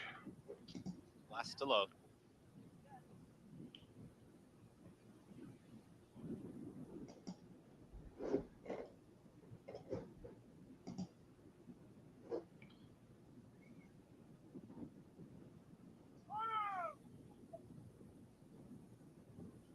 Run Devil's in. All set. And they're up. Good speed from Bustin Bay right out to the front. It's Bustin Bay and joined by Run Devil from the outside. And these two now hook up on the front end. Royal Whisper is moving towards the outside of that group. It's now 4 across the racetrack in behind these leaders as they bunch up. Killy Start is going to be in there. Movie Moxie is bottled up in between horses.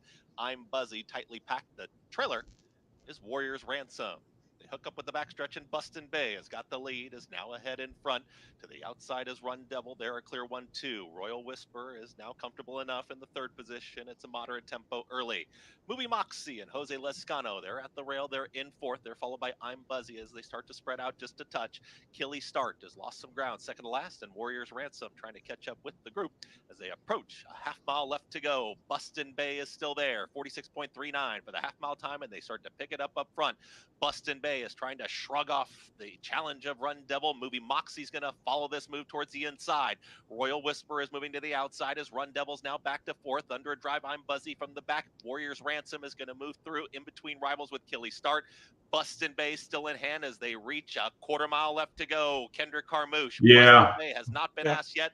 Now gets Don't- the cue. Looks and like quick Linda had the spark checkbook away. out It's today. Bustin Bay. Movie Moxie is in the clear. Is now I had chasing this the leader. one here. Bustin Bay trying to hold off Movie Moxie, who's ranging up on the outside. I'm Buzzy is trying to rally on, and Warrior's Ransom So late. Linda, Bustin Bay is still exacta. finding plenty with a 16th Yeah. left to go. It is going to be all Bustin Bay. Kendrick Carter. All Linda Rice. All right, Oldie, let's get over. Oops, that's mine. Let me get you yours. All I'll right, stream. Oaklawn, race 9. Oaklawn Race 9. Okay, hold on. Let me I'll pull keep that an eye up. on what's coming up. You've got you got a couple. You got about 2 minutes. Let's do Oaklawn Race 9, then we'll get to the Go Sapper Stakes at Gulfstream Park Race 7, and then we'll flip back to Oaklawn Race 10. Go for it, Oldie. All right, hold on. I actually did a pick 4 here. I thought this race was pretty wide open. The one Nautical Star is a little interesting if you're looking for a tournament play. And that's what I There. think. Derek needs a horse in the tournament, so that's what he's Yeah, looking so or the 5 Necker Island would be the other one as a potential tournament play. The 7 for Maker, not Diodoro here, first time Maker. This horse is moving up in class. You also have the 8 for Asmussen here.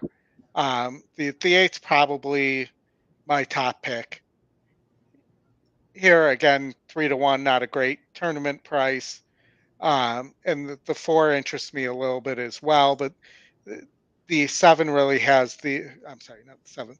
The 8 really has the best win of these horses and seems to give an honest effort every time. Yeah, I would agree with you there. So for Derek, if this is a live contest for him, he's got to kind of figure out where he's at and then what price that he's going to need to play. The 1 is the money bag, Oldie. Any thoughts there? I mean, the GSR is a little bit of a problem for me going to a mile, but I think this horse did finish second in a grade 2 against 72. So 72s is not too hard for this horse. Hartman's known to win races like these as well. You have a good jock aboard here, and this horse kind of is in good form. So Derek, I'll answer your question here. Only 8 people in the tourney. Do you play lower odds? The answer is in lower and you see this, Derek, right, with the Wednesday tourneys we play. Yeah. If you get a small amount of people in there, just getting a winner helps. So the price, I mean, when you get to the NHC thing from yesterday that was going on, you got 400 people in that. I mean, you've got to get separation. But if you're doing well and you're keeping up with the leaders, and you think that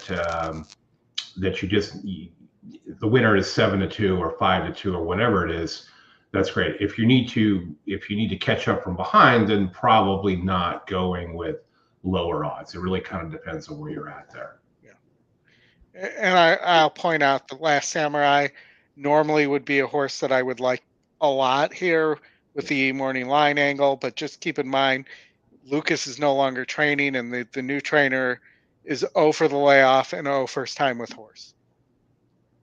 Yeah. You'll note here while I'm showing this that I'm single to Timberlake here. Timberlake, I also have in the futures at double-digit odds, and is right now my pick to win the Kentucky Derby. So. All right, they're doing the dance right now at Gulfstream, going around in the circle. Oldie, if you want to flip over to race 7 real quick, and after this, we'll get to that last race. Here's my little pick 4 at Gulfstream. I think this 2 is very, very deadly here. On the lead, big pace advantage. McCulloch probably wins this race, but has the 2 could get away here. You also have the 1 coming in first time Clement from France, but there'll be the need of probably some pace there. So if the 4 and the 6 somehow are fast enough to go with the 2, that could end up happening. But the 2 did show it could stay on for 10 furlongs on the synthetic, so I'm hopeful with a decent GSR that it could go gate to wire here. Did you say you liked the 2, the Skipper 2 at Gulfstream Park Race 7? I did, and I don't know why it's not. I'm showing the wrong race. That's why it was not making sense. Sorry about that. Not the Skipper 2. I was not on the 2 horse. I was going over the wrong race. So in the Ghost Sapper, I thought this looked pretty chalky. It's the 4 logicals, and you're going to tell me you like the 2. I like the 2, not necessarily to win the race, but when you talk about logicals and whatnot, and then horses after that, I mean, we saw that with that Tampa race with the 1-9 shot. The 26-1 horse ran second. By the way, that exacta only paid $7, but still. Didn't XY Point win yesterday, or was that another XY horse? That was XY Speed. Okay. I was like, man, that's a quick turnaround. XY Speed runs. This one just points. Okay, got it. And we got another Donegal here. This one's forever. Second, 2-0 for Pletcher, moving up in class. We're doing some tub thumping with Tumbarumba, grade 3 winner.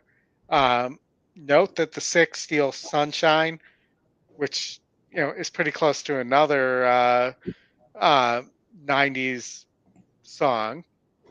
It did win the grade 2 Gulfstream Mile. Lure him in. Back from there, Steel Sunshine ahead of Donegal Forever. The early trailer is the Skipper 2. And the run around the first turn, the leader is XY Point. It's XY Point in front by half a length. Tumbarumba is second. Toward the inside, El Miraculo races from third. At the rail, that's Lure Him In. Bagnick on the outside is now racing in fourth. Up to the far outside goes Donegal Forever. Then it's back to Steel Sunshine and the trailer, the Skipper 2. The opening quarter was just 24-3. There's 0 pace on here. They're crawling up front.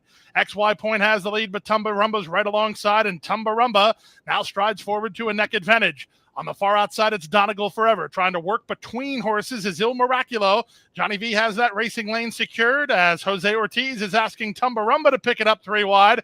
They round the far turn. Donegal Forever strides into 4th. The opening half was 49-2. Needing to get underway in a big way is Steel Sunshine. He's not had much pace ahead of him.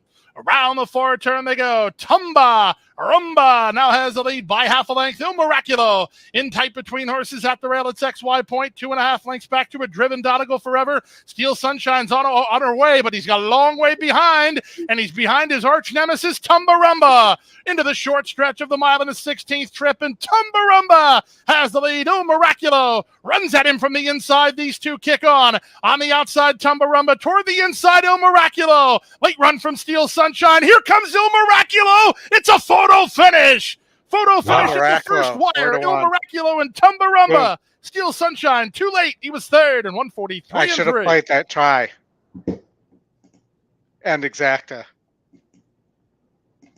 And I'm not sure if Donegal Forever finished 4th, but that might have been the super. Well, that would be the top 4 choices. I told you this was a logical race. That I thought that this was the 4 logicals. Well, yeah. Well, then you don't play the super. I'm just saying. Well, you could if you played it straight. Yeah, but you know what? Play for a dime. Well, and the one finished 3rd anyways. Donegal didn't last forever in that race. All right, Oldie, you want to take him through Maryland here? Maryland, my Maryland. Maryland.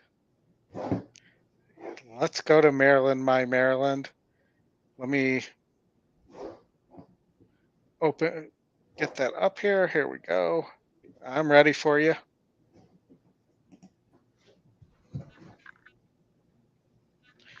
Got a 56% horse here.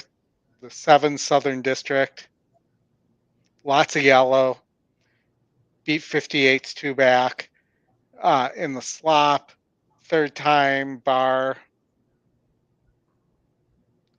You know, you also have the 2 Brasstown. Nice E morning line angle. Looks like it needs a lead. And there is other speed here that might be faster than that horse. But if the 4 doesn't run, the 2 could get an easy lead. The 2 is getting hammered in the here. There was 12-1 on the morning line, 7-1 on the E morning line, sitting at 5-2.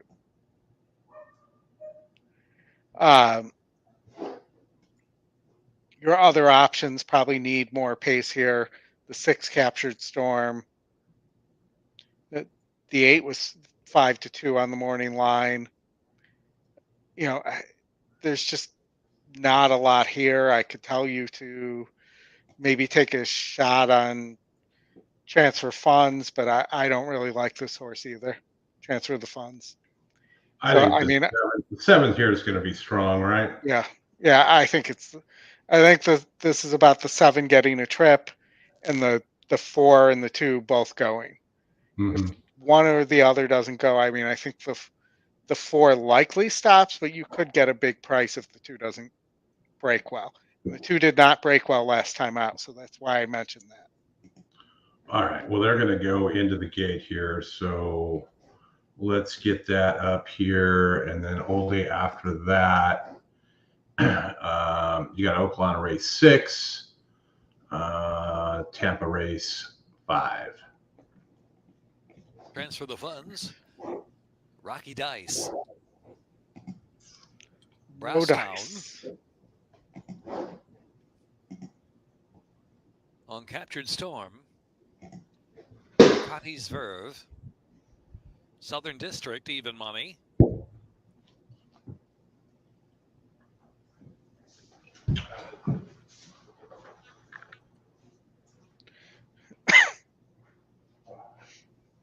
Big Hambone. Virginia Fuller.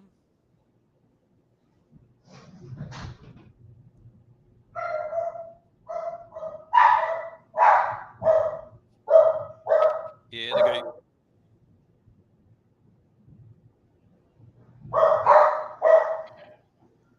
2 didn't break. And they're off. Big Hambone flashing away first out of the starting gate from uncaptured. Great Storm job and by the Rocky jock of Dice. shutting down the Brass rail. down. So the 2 Riding couldn't that rail sneak from up. fourth position into the turn run. Back to Southern District. Ecotti's Verve about 5 off the early speed. Transfer the funds. And Virginia Fuller at the back of the pack as they move around that first turn. About 13 lengths will cover front to back. So Big Hambone is the one to catch. Big Hambone when Brasstown working now off the rail and in between horses. The outside, uncaptured Storms on the chase from third position as they pass the 6 furlong mark. Southern District with a good ground saving run there from fourth. Another 2 back, Rocky Dice is next and transfer the funds and Ecotti's Verb. And last is Virginia Full of Still. About a dozen to 13 from the front. Big Hambone with Brasstown now keeping the pressure on. Big Hambone a neck in front from Brasstown. Uncaptured Storm racing third off the inside. Southern District with a great trip still on the inside with 4 furlongs left to go. Ecotti's Verb transfer the funds and Virginia Fulla and Rocky Dice. Far turn run. Brasstown now maybe puts a nose in front. Brasstown from Big Hambone and Uncaptured Storm is in third. Southern District trying to work off the inside and between horses. Ecotti's Verve has clear sailing on the far outside, also storming home. And they're followed by Transfer the Funds, top of the stretch now, where Uncaptured Storm has come away with the lead. Uncaptured Storm, Southern District up the Sure inside. does. Your Angel Cruise at the 3/16. The far outside, Ecotti's Verve very much in it still. And Transfer the Funds way out of the center of the track is closing the gap to then Virginia Fulla from way back of the pack. It's Uncaptured Storm, a narrow lead, a 16th of a mile out. Uncaptured Storm, Transfer the Funds on the outside. Ecotti's Verve between horses. Southern District down to the rail. It is going to be Uncaptured Storm, Ecotti's Verve. Close third to the inside with Southern District.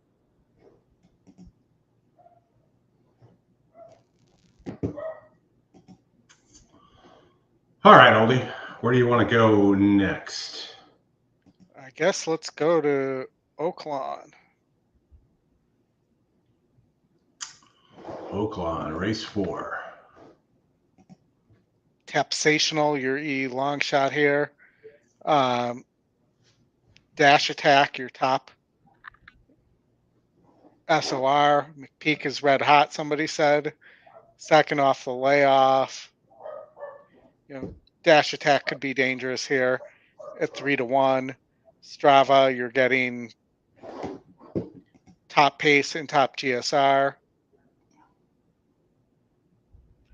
There, I mean, that they're your 2 favorites. I think that the E picks probably have this right. You could see the 4 get up into the trifecta as well.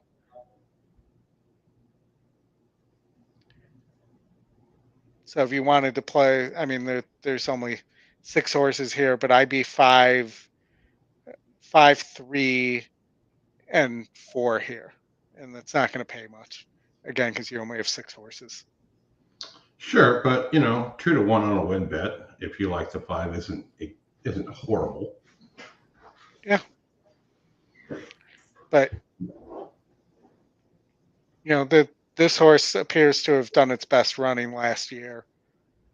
Trainer change, third off that trainer change. It definitely looks like it needs the lead. And it looks like they could be off here.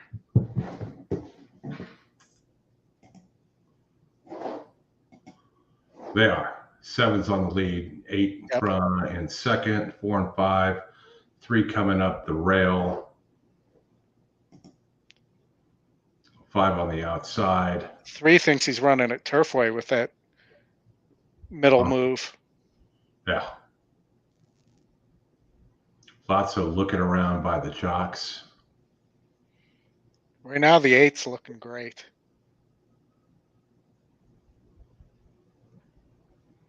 Five's looming. Here comes the 2, Alejandra.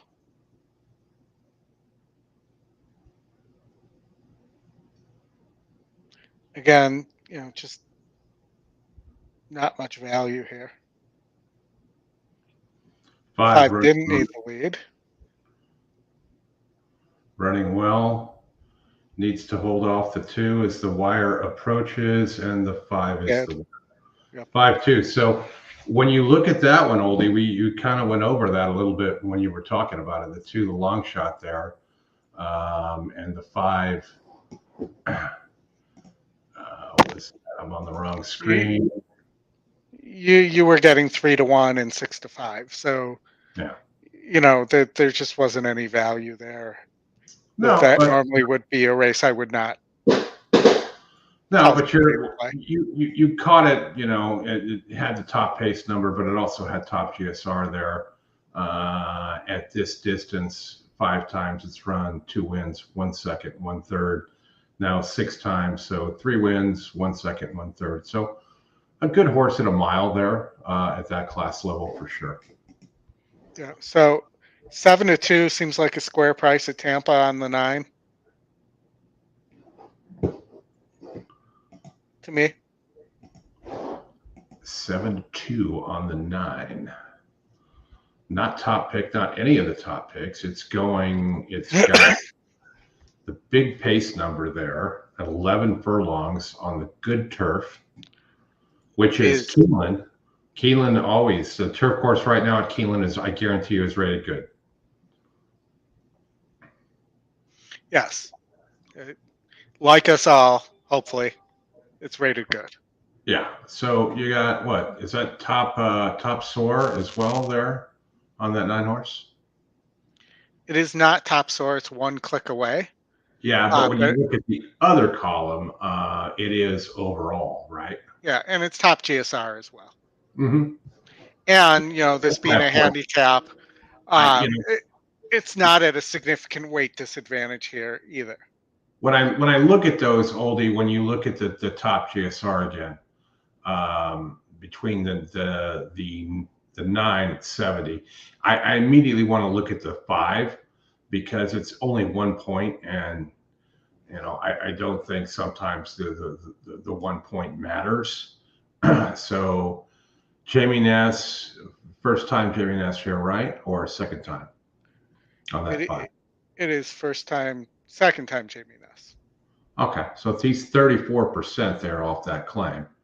So I would certainly want to look at that. 25, it's at the same level. It's decent GSR wise. So I'm just going to box a 9 and a 5 there at Tampa and see what happens. Nothing too exciting. Keep in mind you have another Ness here in the 8. Who's your Is it an Elliott Ness or a Jamie Ness? It's a Jamie Ness. Okay.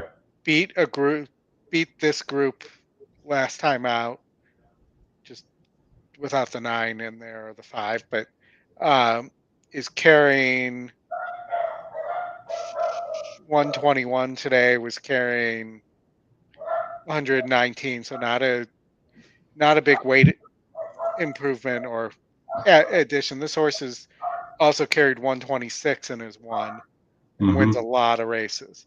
So I'd be, it just isn't going to pay a lot, but 9-8 here.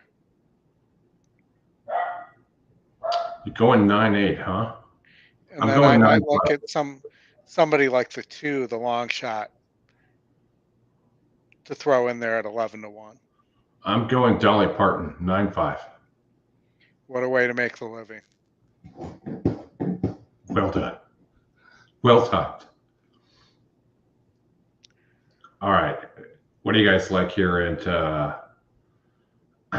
Tampa? Anybody got anything here? Got any love for the 2, the long shot?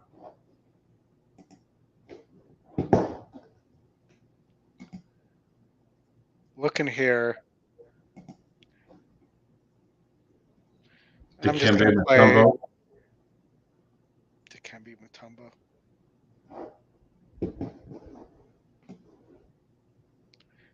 Catatumbo. Yeah, I mean, stepping up here, right? And that's why you're getting 11-1. Claimed by Michael Simone, who is 18% first time off the claim, and stepping up here as well. But Michael and Simone. When you look at the strength of race, Oldie, in the last couple of races, right there, Kind of had some trouble. Should All sit right, far enough behind the speed here if they go too fast. Is carrying 116, gets Morales.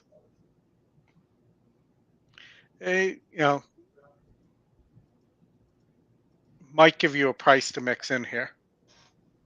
Yeah, I kind of like that. I'll get a piece of that 9, 5, and 2 as well. A couple different ways.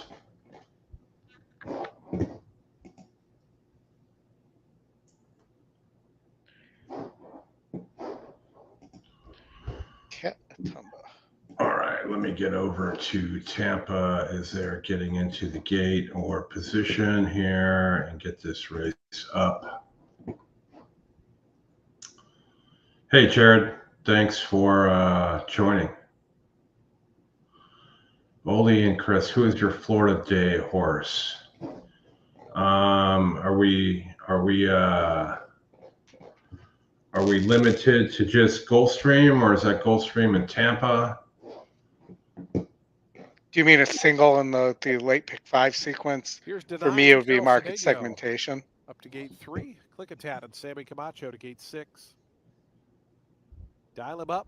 Lord of the Nile. Jared likes the couple of grays. Race 11. Hold on. As we just await American Unity and Mega City will be all set for a start. American Unity, your 2-1 favorite. Jamie Ness and Mansion took the earlier. Just getting up here to 3 p.m. Eastern time. We'll be with you for probably almost another 4 hours here as we get towards the Florida Derby. There is no Draxler horse in race 11. Mega City from the outside. Gulfstream. Jared, what horse? What race that outside draw. Down on the inside, having to tap on the brakes there with Social Long Distance now back in third. It's American Unity. Social Long Distance bit to handful in the first turn. It's Mega City who leads it now by 2 to American Unity in the second position. I was not paying attention and got caught napping. Got 5-1 on Mega City. That would have been a win bet for me. They're 6 and 7. It was for me. With one beat early on, and that's Dial 'em Up, who's the trailer. 24-4 for the opening quarter mile. Mega City and Jesus Castanon into the stretch in front. Need that 8 to go away. Unity on the outside. Social Long Distance boxed in toward the fence. Being kept in there by Click-a-Tat, who's now up 4th. A length more back to Samyaza. And behind that, Catatumbo. After that, Lord of the Nile, the 2 at the back denying and Dial him up. 6.5 furlongs left to go in the Tampa Turf Test. That opening half at 50 and 2, and it's Mega City who continues on. Mega City. Nice that the weather stayed away from Florida. To American Unity, Social Long Distance. They've been second and third throughout. Length and a half more to Click-a-Tat. He's had a nice trip in 4th and behind, about 4.5 off the leaders. It's 2 more back to Samyaza, Catatumbo 4th last. Lord of the Nile, Dial 'em Up is out of last, denying now trails. 4.5 furlongs left to go after 3 quarters and 1:16.08 seconds. And Mega City's been cruising up top. Mega City past the half-mile pole to lead, still about a length. American Unity second, Social Long Distance third, Click-a-Tat's 4th. There's been no change in the top 4 as they go into that final turn.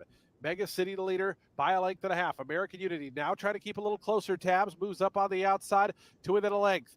We're just inside of them, Social Long Distance. Click-a-Tat here. Samyaza starting to lift the blue colors from 5th as they wind around at the top of the stretch. And American Unity trying to pounce on Mega City. These two have been 1-2 throughout. Mega City on the inside, ahead in front. On the outside, American Unity, and American Unity now comes up to level terms. Those two are 3 clear of Social Long Distance. Catatumbo on the inside, Samyaza down the crown of the track. Mega City with something left after those slow fractions, trying to turn away American Unity. Social Long Distance down the center of the track. Mega City still there. Social Long Distance surging. Mega City. There you go. Boom. Won it. Social Long Distance second, American Unity third, Catatumbo 4th.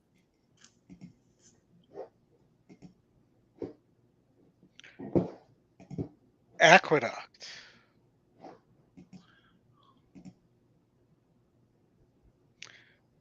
I'm shocked to learn at Aqueduct that Rudy is training Rudy.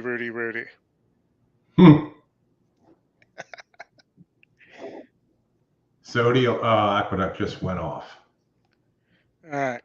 That's fine. Why don't we pull it up anyways? Okie doke. I will say the elusive Dr. Wong, that's only in Louisiana.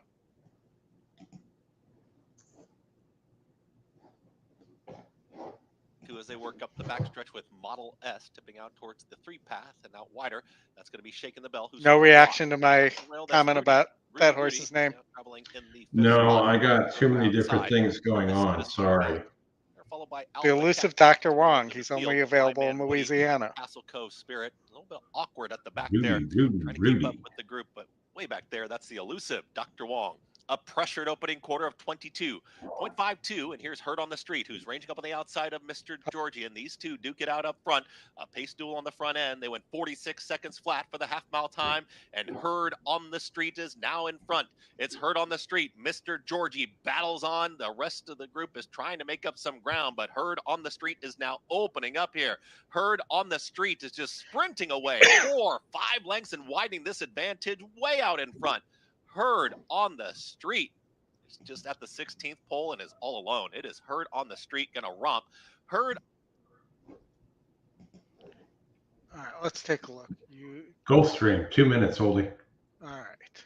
I think the system has this one nailed. I do. I think this is about the 7, yeah.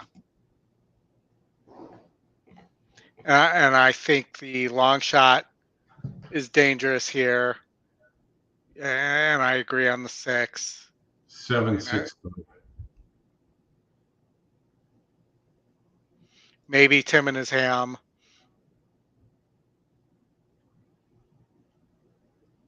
Can find its way in there. But there is a lot of pace here, too, that I think is going to play pretty well into the 7's hands. Mm-hmm. And the Sisterton horse was a little interesting to me here as well. Your sister's horse? No, your sister's son's horse. Oh, okay. Chuck is going with this. He's going with a 179 press 719. Okay. I will let you pull that up. I need to take a quick bio break. Go ahead and do that. I'm going to get this in here.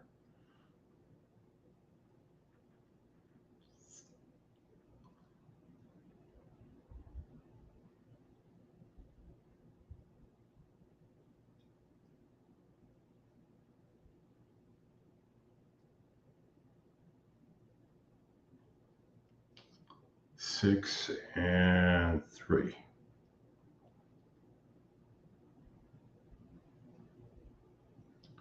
$2 try. All right. All right. Let me see where we're at here with Gulfstream. 0 minutes to post. They're thinking about getting ready. We'll get this race up here for you and then find out what is next.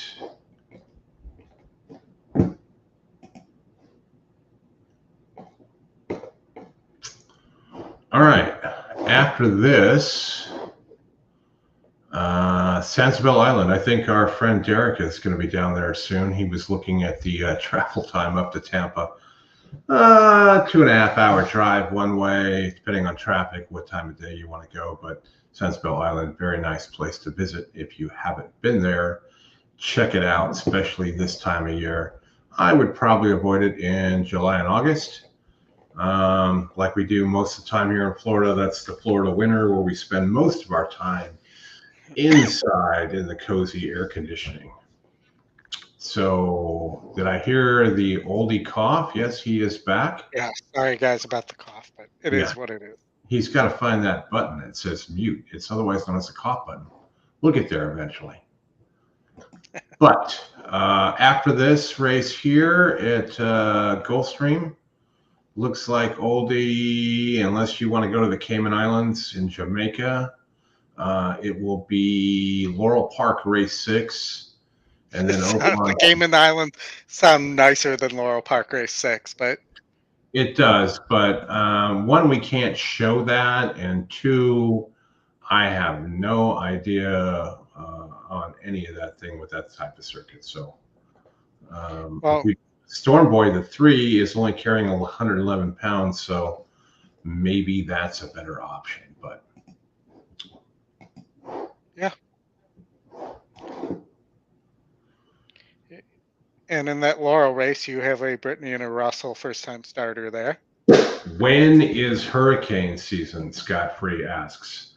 All right. Well, hurricane season starts coming up here soon. What are we in here? April, May, June, somewhere in there that runs through like Halloween. Hey, Jeff Soto. Thanks for joining. The 5 can get in the money. The 5 where? We're all over the place today, buddy. Give us the track location and name. And saw your Twitter post yesterday with your 21st birthday of one of your children. So hope you had some fun. He's talking about Tim and his ham, who has both speed horses here. The 1 and the 5. We are the straight EE picks here, I think, is what Oldy and I talked about. Jeff, 7, 6, 3.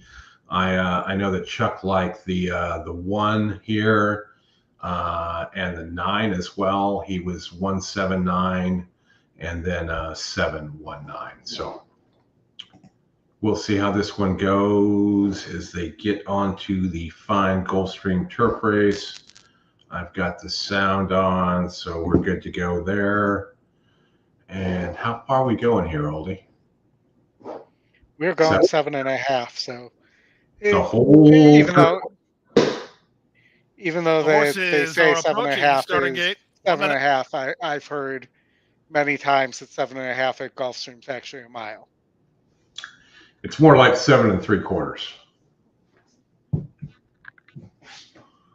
All right. He's got a ham.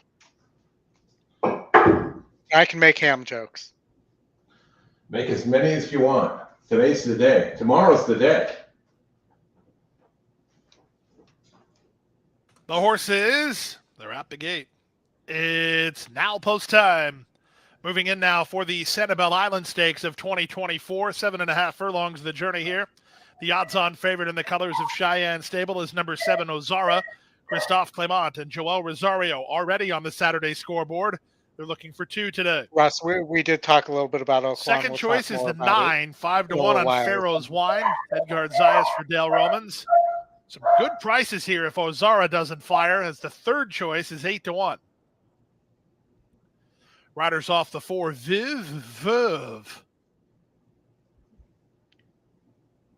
Try saying that 4 times. Last 2 out of line are Madness and Managing Mischief.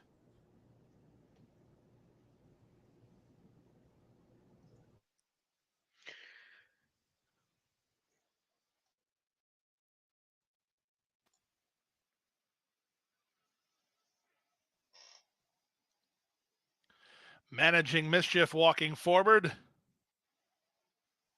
DJ Stable's Madness to the outside. Ready for a start.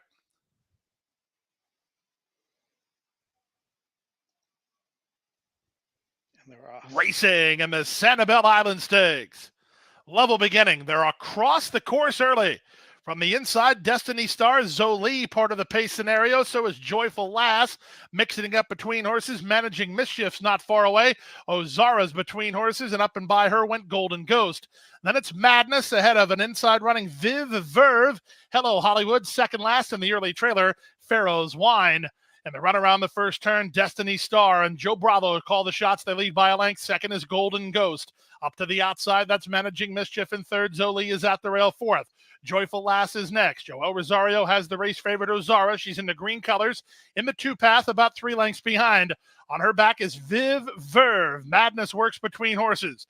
Zayas angles to the 3 wide side with Pharaoh's Wine. And Hello Hollywood is at the back of the field through a 47 4/2 mile.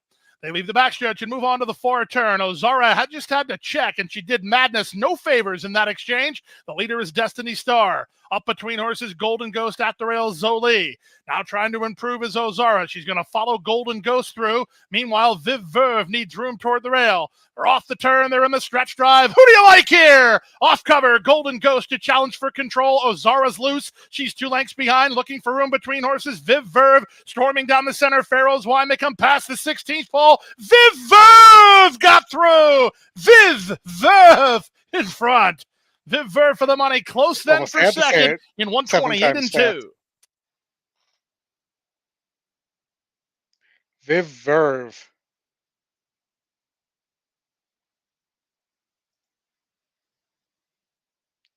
The 4 horse I mentioned at 16 to 1. You're muted, by the way.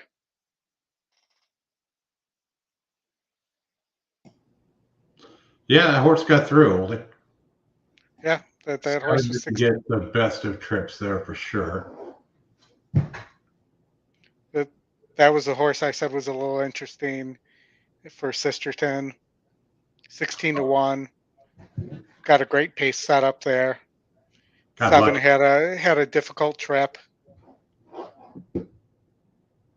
That horse won't win the next 2 or 3 times. It got too good of a trip. Yep. All right, you have maidens going maiden 30s here at Laurel. You have a pretty high SOR for maiden 30s here.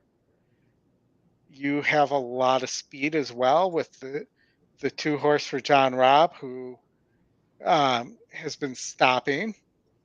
You have the 7, the second pick, who hasn't really been stopping as badly, but has been facing weaker. Mm-hmm. You have the top choice, the 4, who I don't love either. You have the Brittany Russell first-time starter that you're getting 7 to 2 on. You have Taj Mike, the long shot, who's a second-time starter. 13% for Capuano with second-time starters. And then you have the group of long shots. Let's see if we have anybody who can get a first-timer ready here. So Aguilar would be the only one who could, so that might be an interesting play on the 11. But I really think that this race probably goes through the Brittany Russell first-time starter. I'm going to land on the 2 here with just a win bet. Nothing exciting. Top pace, top GSR, 3rd out for John and his Rob. We'll see. I mean, like you said, been kind of facing a little bit easier, dropping here a little bit. Getting a square price down to 9 to 2, but still not too shabby. No, definitely not. I mean, it's for sure an interesting horse. You never know. I mean, maybe the 7 doesn't run. Yeah, I don't want to get too complicated here. But, I'm going to play the 1 and the 6 as an exacta here. I'm going to play the 4 and the 2.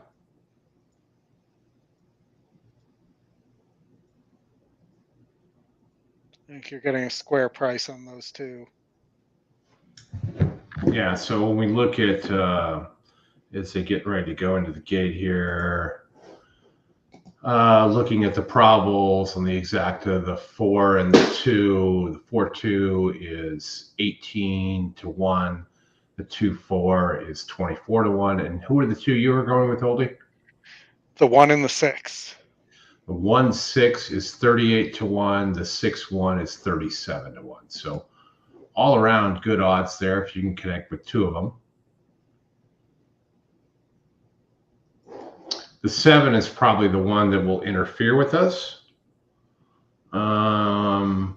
Staying at the same level, claim last out by Anthony Ferrier, who's 25% at 224 4 horses off the claim here. So that's a pretty strong angle there as well, Oldie. Yes, The more- absolutely. The more I look at this, the more you could make a case for just the top EE picks here, right?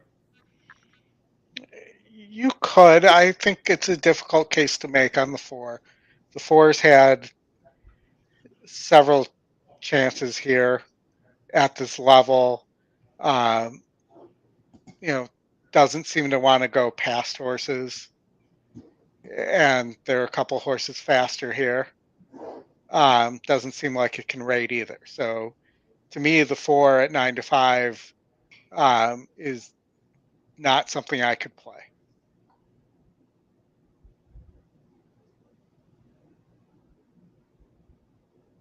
And they're going in the gate here. Rainy skies. Kaiji Mike. Russ likes the 7 at Oaklawn. Bandit's Golden Child. Stellar's in charge.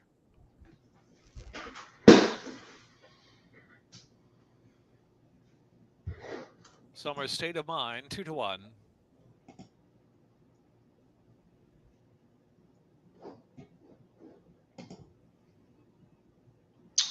Hit that like button, subscribe, Made helps us Martin. out. Appreciate your support. Happy to have you all along with us today.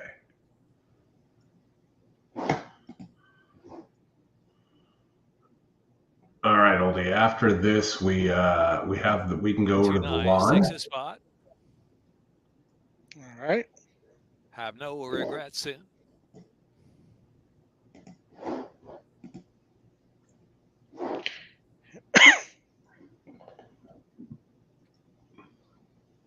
Tony is the 167 here And 1 out. at Tampa. My Asian Lover. And then as we get to Oaklawn, Russ likes the 7. Yes. You didn't happen to catch the name of that horse, did you? I'm State of looking it Mind, up 5-2. now.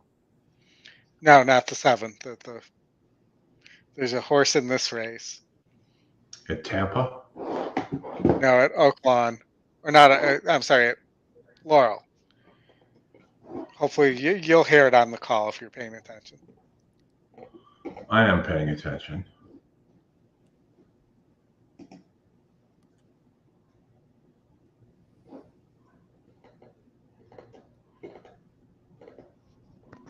And because I remain a child, you're gonna Summer State of Mind.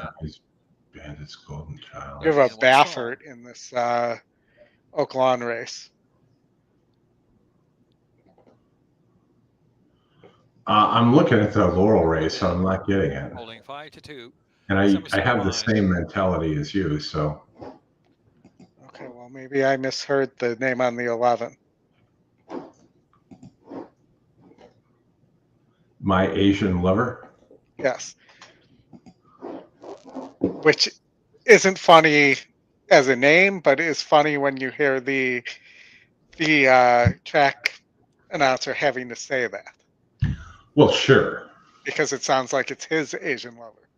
Sure, because you could be like My Asian Lover is in deep here, or there's all kinds of things you could do with Yeah.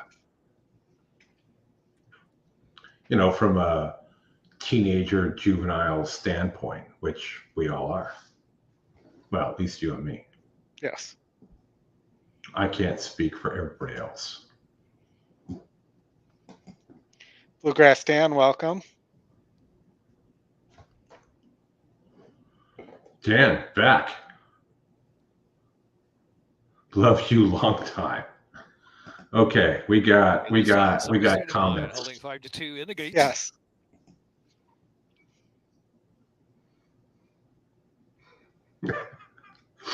Good stuff.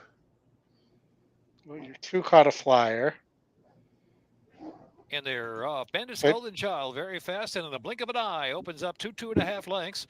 On Stellar's in charge in Summer State of Mind. Third position on the inside as they move down the backstretch now. Two Nices next. High G Mike alongside of that, 5 lengths off the speed. Now as Stellar's in charge takes over. Stellar's in charge from Bandit's Golden Child by 2.5. Summer State of Mind racing in third. High G Mike fourth. Two Nice is next in the inside there in 5th position. As they round the turn, Have No Regrets is pushing through it between Russell horses. first-time My starter Asian Lover does racing not up the appear green like path, then back to roommate. it's Go away, Myers, Sam. and Go away. Rainy Skies is the trailer. A lot to do for Rainy Skies. Racing to the top of the stretch, Stellar's in charge as Bandit's Golden on, two. has come back from war in between horses. And Summer State of Mind on the far outside, 3 across the track as they turn in. Have No Regrets has about 6 or 7 to make up. They're in upper stretch now. Head to the final Come on, furlong. 4. Get up. Bandit's Get up. Golden Get up. Child. Bandit's Get up. Golden Child willing and Get takes up. over for Stellar's in Get charge. up. Summer State of Mind in the Boom. center of the Good track call. in third. Here's Bandit's Golden Child reporting home under the To the X-Man. win Bandit's Golden and Child the from Summer exacta. State of Mind closing. Who said I don't like Laurel? Huh? Who? Who said Yeah, that? who said you don't? Oh, we got Mugu Poo. I like that.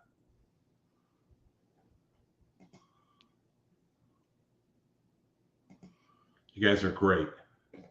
Keep them coming. Yep. Tampa Race 7.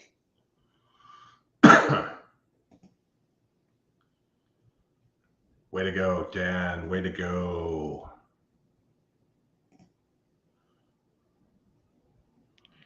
Yes. Yes, yes, yes. I don't know what that paid, but it's going to pay something, and something is always better than nothing. Let me write All right. that down.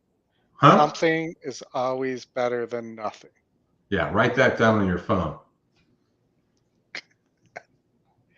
You like my little writing? I like your little writing deal. That's great. So Tampa, this race looks pretty wide open. You got Greg and his Sacco here. Is that kind of wide open like my Asian Lover? I don't know. You got Greg and his Sacco here, so you tell me. Way to go, Jared. He dumped his last $66 to a win bet on that too. Boom. Boom. Well, not your last $66 anymore. Nope. Just keep firing 66. That seems to be working. All right, Tampa. We're going 8.5 here on the main track. Yes. Fillies and Mares, 8 claimer. Between a few of us here, we could just go buy that horse. So any one of these. One day we'll do that. We'll just all go Justin down. will give away a horse. Is that what you're saying? Yeah, we'll just go down there. We'll just go claiming shit, and we don't know what we're doing. All right, no inquiry, so that's all good there at Laurel. I'll get Tampa keyed up for you here, Oldie. Big drop on the 13 at Tampa. Low percentage trainer, low percentage jockey, weight break, top pace, 15% to win, 5-1 right now.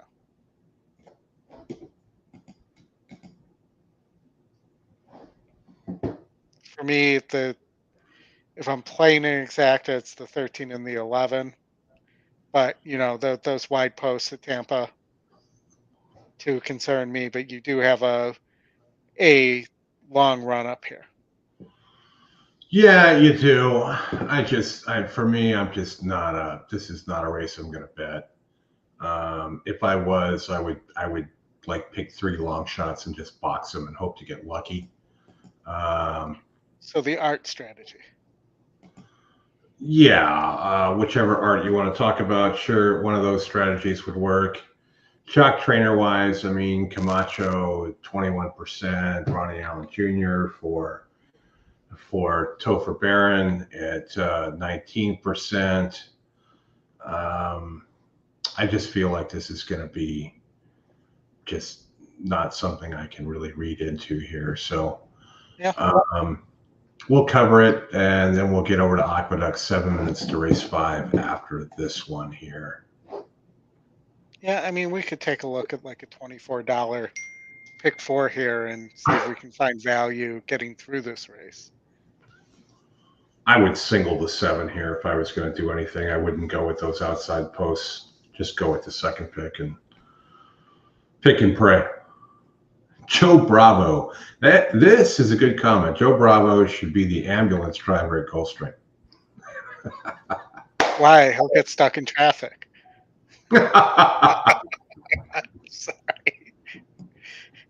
Sorry that was mean. Yeah, I've been well, told I need to be nicer. we're not always that mean, right? We tend to be, but we try and do it in good fun.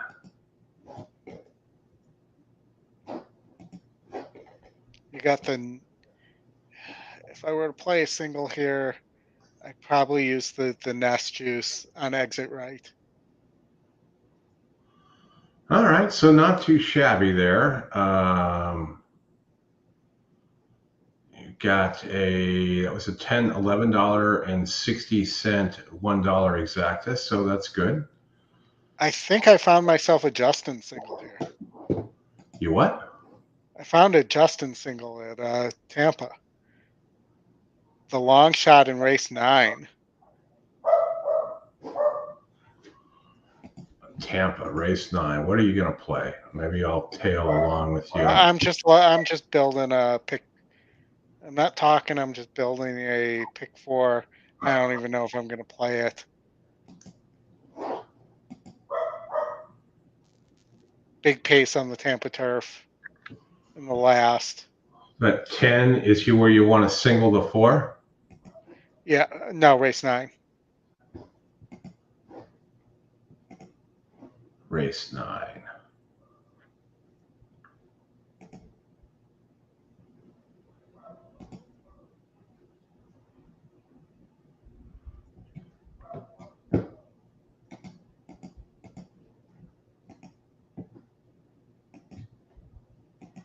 And then what were you in the last there? Just the 3 and the 11?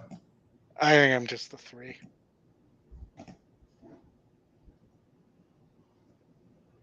I'm gonna open this up a little more. $24.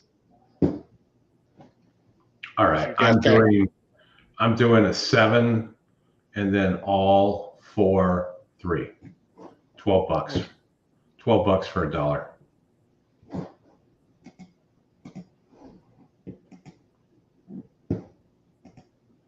Three singles and an all. All right, are we nearing the gate at Tampa here? Let's take a look. Yeah, we are.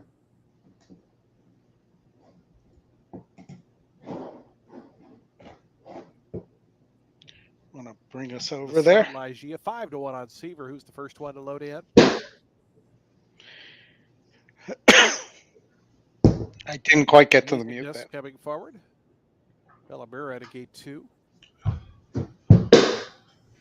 Calarga's Girl out to gate 9, a 40-1 long shot.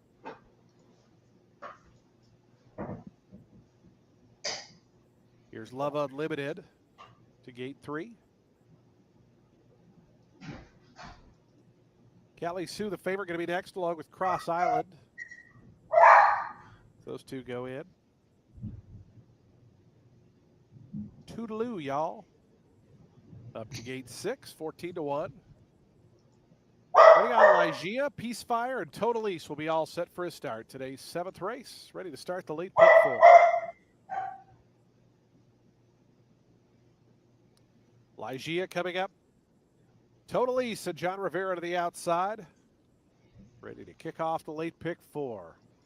12 of them here. And all 12 are now in the gate. Bellamira acting up, as is Motown Annie in gate 10. Settles down. And the race is on. Toodaloo, y'all, the center going out for the early advantage. Love Unlimited going to run with that one. And Love Unlimited going to the front with Toodaloo, y'all. Callie Sue, the favorite, up on the early gallop as well. As they run to that first turn. Cross Island's just in behind them, 4th. Going to be a 4-wide trip here for Total East on the outside, 5th. Then comes Ligeia. Seavers toward the inside, 7th. Amazingness in and amongst horses is 8th. Calarga's Girl in the pink colors is back 9th, starting to make up some ground. Peacefire moves outside of Bellamira, who's 11th. And the trailer is Motown Annie. They move through that first quarter mile. Love Unlimited is the leader. 24-2 for the opening quarter. Onto the back stretch they run. It's Love Unlimited there by a length. In the second spot there, Toodaloo Y'all, Callie Sue, Totalise way out wide. Those three line up in behind the leader. It's a length and a half more then. Back to Cross Island, who moves down at the inside of Amazingness. Amazingness is settled down in 7th. Ligeia right to that one's outside. And in behind that, it's a break of 2 more back to Peacefire. Calarga's Girl with 2 beat. Those are Motown Annie and Bellamira. 48-3 the opening halftime. Long shot Love Unlimited has led every step of the journey. The favorite, Callie Sue, perched right to her outside, and Callie Sue coming up closer to Love Unlimited now. Toodaloo Y'all is 3rd. After that comes Totalise. Ligeia starting to move in the orange cap, yellow silks. Also making up some ground is Peacefire, who's about 5 or 6 wide as Callie Sue takes over at the top of the stretch. Toodaloo Y'all emerges from out of the pack to challenge that one. Dropping back is Love Unlimited. Trying to rally down the far outside, Peacefire and Ligeia. Callie Sue spins them in. Callie Sue to the 8th pole in front of length. On the outside, Toodaloo Y'all. Amazingness is in behind. Cross Island down at the fence. They got to come catch Callie Sue. Callie Sue by the 16th pole. The lead out to 3 now. Toodaloo Y'all going to try to hold second. Callie Sue and Hector Diaz Jr. to win it by 4 in the end. Toodaloo Y'all.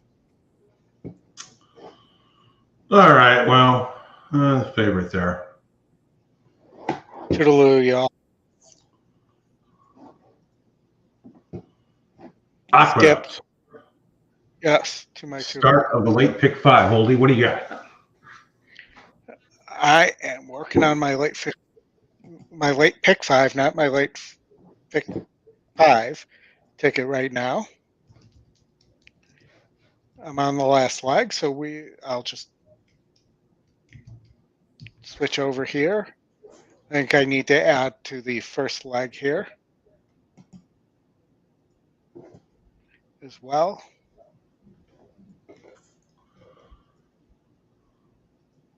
We got some Wayne Potts here. No Linda.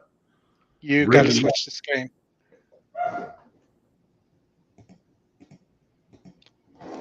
Where am I at? There I am. Yeah, I think you need some of Wayne and his pots here. Let's see where this ends up. Survey says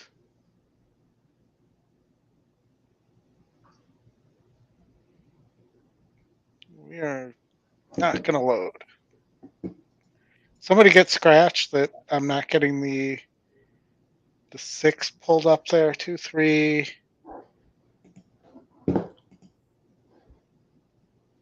Okay, well, now it appeared to have worked. Okay, there we go. So 2, 3, 6.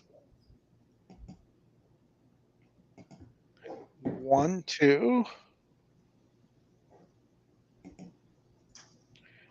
I'm doing a 5-1-2 double here at Aqueduct. Okay. I think there's a lot of speed in this race. I took 2 horses coming from behind with the 1.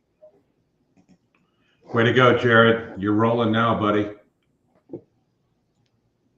And then I'm 1, 8, 10, 11 in the last. Yeah, I'm not going that deep. Not going 5.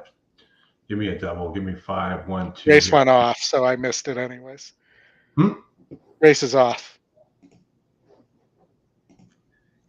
I didn't get my ticket in there, but I'll probably play that back as a pick 4 then.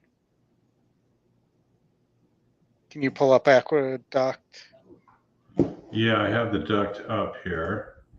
I just don't seem to have any sound on it. Catch up with this Because it wasn't added. too There, far I off got of it. This early tempo. It's Print Track in front. Colonel Vargo is now second, and to the outside 3 wide. That's Poppy's Pride. They are 4 lengths clear from Icy Replies in the purple cap moving forward. Pascal Moon travels in tandem with that one. Dropping back was Bourbon's Hope. The 2 at the back, it's Big Engine with slow starting First Deputy. 21-4 for Print Track. It's up top and went very quickly. Here's Colonel Vargo now ranging up from second, is chasing this hot pace. Losing some ground was Poppy's Pride. Pascal Moon trying to pick that up with icy reply. Can Print Rack keep going? It's Print Rack who's still clear. Colonel Vargo in full pursuit and Isaac Castillo, and they push on by. It is Colonel Vargo who's the new leader. Print Rack is not going away without a fight. It's still Colonel Vargo finding plenty now. Print Rack is not done and trying to battle back to the inside with a 16th left to go. Colonel Vargo and a stubborn Print Rack will not give in. Colonel Vargo, Print Rack, Colonel Vargo gets it. Colonel Vargo over Print Rack. Then came Big Engine with icy reply in 1 minute 9 and 4. In 1 minute 9 and 4. And 4. Which, okay, guys, do the math. 1 plus 9 and 4. All right, Oldie, 3 minutes to Gulfstream Park Race 9. What do you have here? All right, Gulfstream Race 9. Hold on. Start of the pick 6 here. So I'm just going to run a pick 3 instead. You've got a different screen up there because you're still in Aqueduct. Oh, sorry, my bad this time. All right, so let me clear out.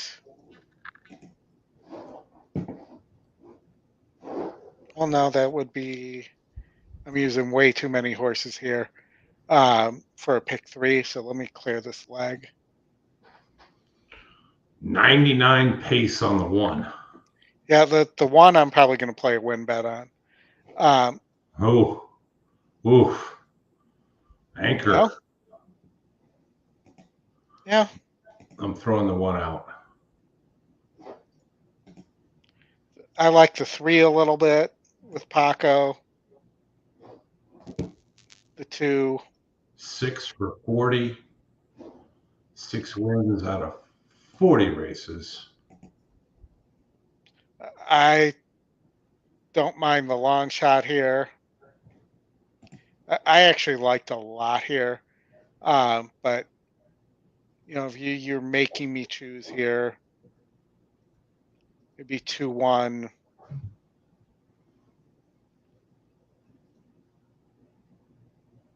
Oh, not the 6.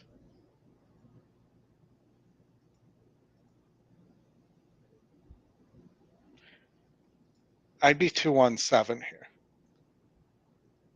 Yeah, I chucked the 1. I'm going 2-5-7.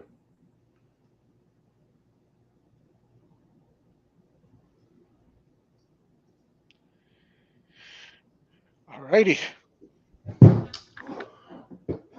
$120,000 Sir Shackleton Stakes. 1 minute to post.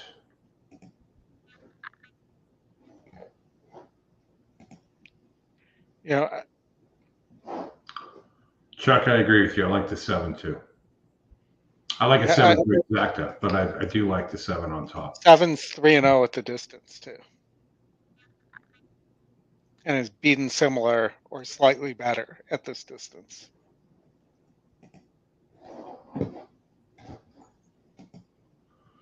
And you know, a number of runner-up finishes too. Well, not really. I'm looking at the wrong horse, but yeah. You could play a 7, 1, 2, 4, 6, 1, 2, 4, 5, 8. Pick 3 here too. Yeah, I like the 7 to win.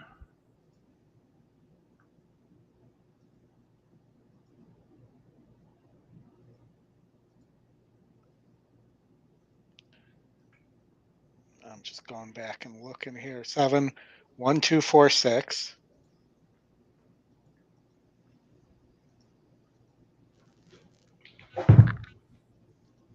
And then I was using a bunch of horses in the Ways and Means race, just in case that horse isn't ready.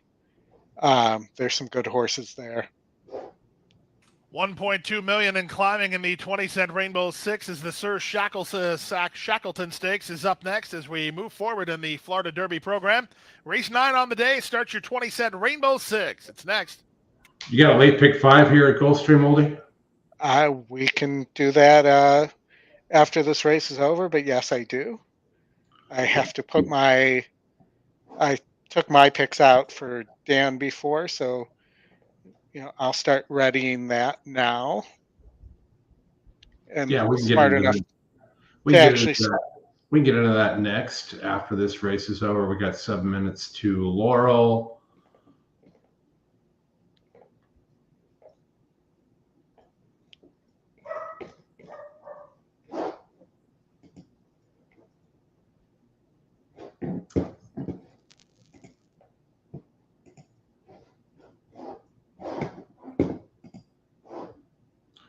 As they dance around the gate. Razor, what's going on, buddy?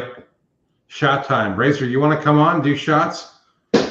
I've got bourbon. What do you got? Let me know. You want to come on, I'll shoot you the link. 100 to win on the 1. Pennies, dollars, euros. You guys should follow Razor too, man. His sports betting has been on fire. He's been well in the tournament. Baseball starting, he does very well there. Certainly a good follow. He also does shows during the week. And I'll add for Razor that he's an excellent handicapper as well. Yeah, and an overall good dude. I mean, yeah, not friend of the program. Yeah, he's got a good program. His picks are good. Yes, Mike, what are you drinking? What kind of bourbon are you drinking, Mike?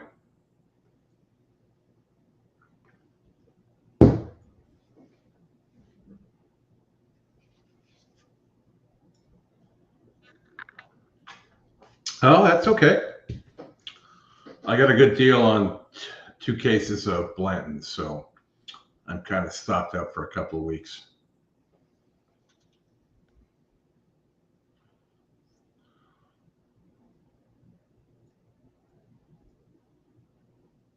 The horses are at the gate. It's now post time.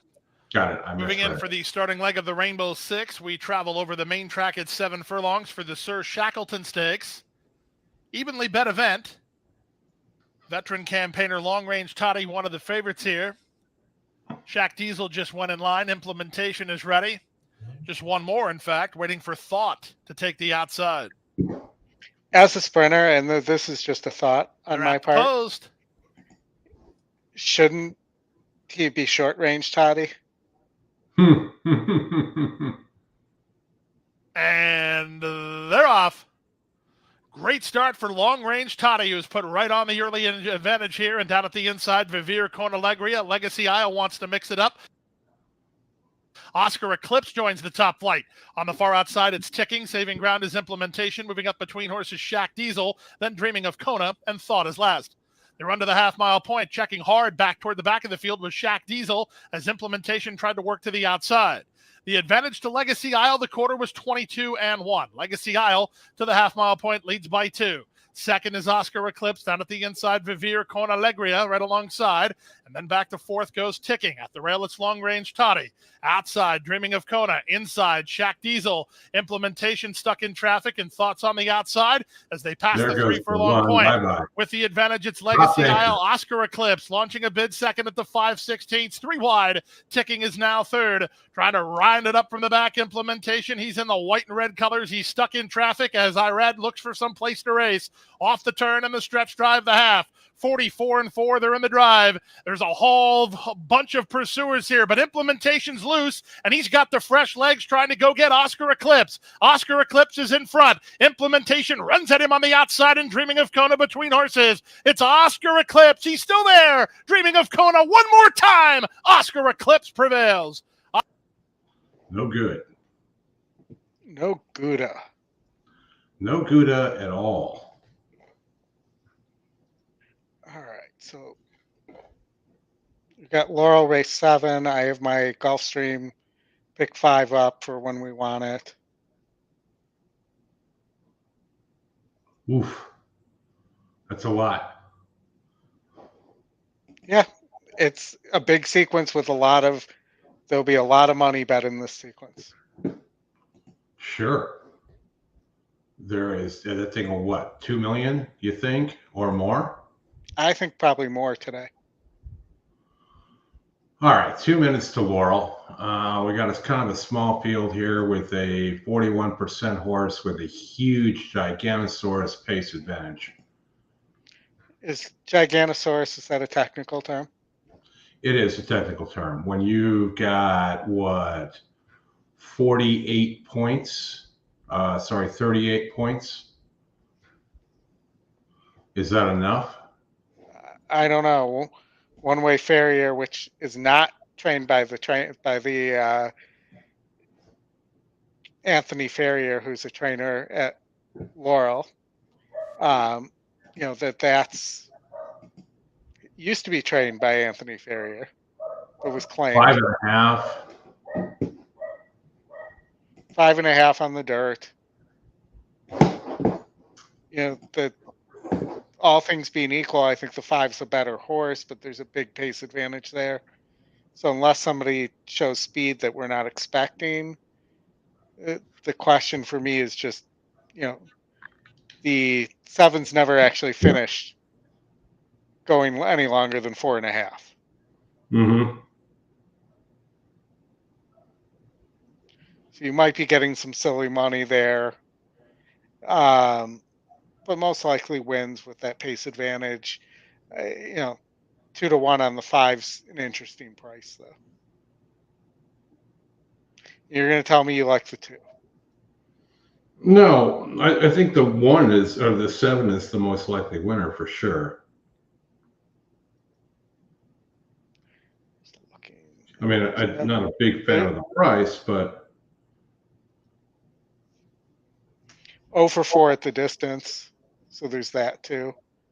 Sure, but you know, with the pace advantage here, if nobody goes with it, then if it could just continue on here.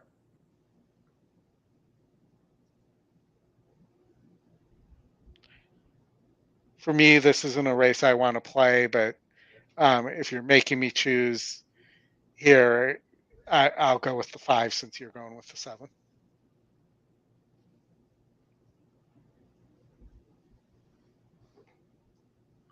And they're not yet to the gate.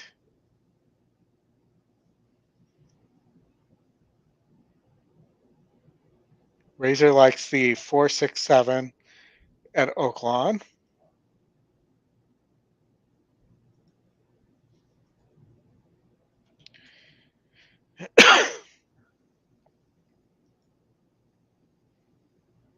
Which I could see.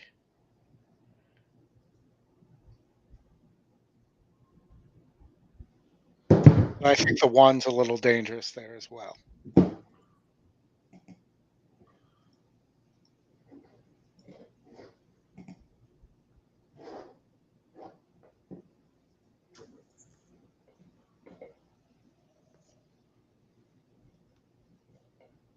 All right, we're about to go in the gate. All right, Bob. So you're on with Razor during the week shot time. All right, cool. That's during my work week, so can't take a lot of shots with you, but I do pop in from now and then.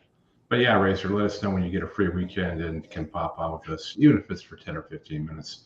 Happy to have you on and take some shots.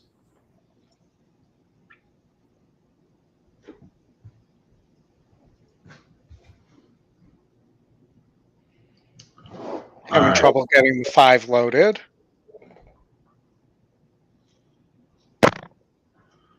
Oldy, I'll let you take them after this race to Oaklawn, race 6, start of the pick 4. The mid pick 4, I guess it is. It's very mid.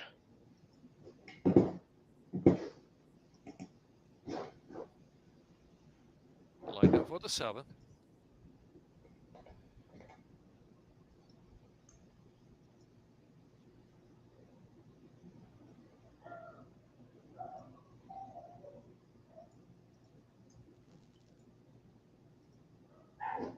Seven working to get the lead. They're off.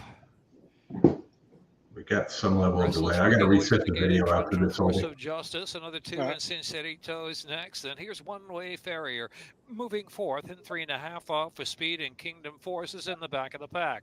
Restless up front, Force of Justice trying to push with a half mile left to go. Force of Justice on the outside of Restless. They're almost on even terms now.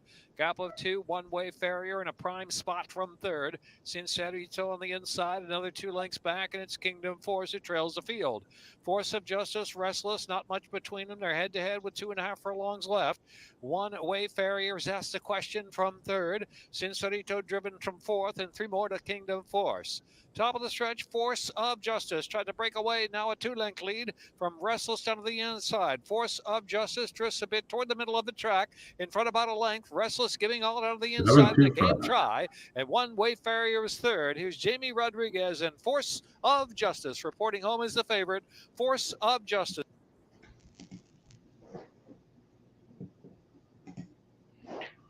All right. Oaklawn. Mid pick 4 here. It is kind of mid. I am 1, 4, 6, 7. I think this one horse is pretty interesting for Asmussen. I think it could sit a trip, is dropping in class. First off the layoff. I did not like the morning line favorite, the 5, at all here. So I'm just not using it. The 7, the long shot. The 4 is the current favorite for Lucas. And then I'm singled in race 7 to, as of right now, to the McPeak horse, not the McPeak, the Brad Cox horse. The top pick, and it's 22%, tied for top pick. You do have another Asmussen horse in here that's top pace, maybe gets away on the 3 as the other option. To me, I think there's not enough pace here for the 2. The second pick.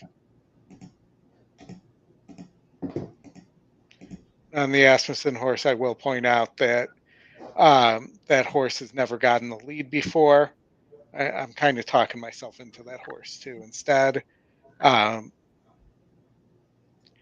then here in the in Oaklawn race 8, the 7 horse is top win, top SOR, and is a long shot.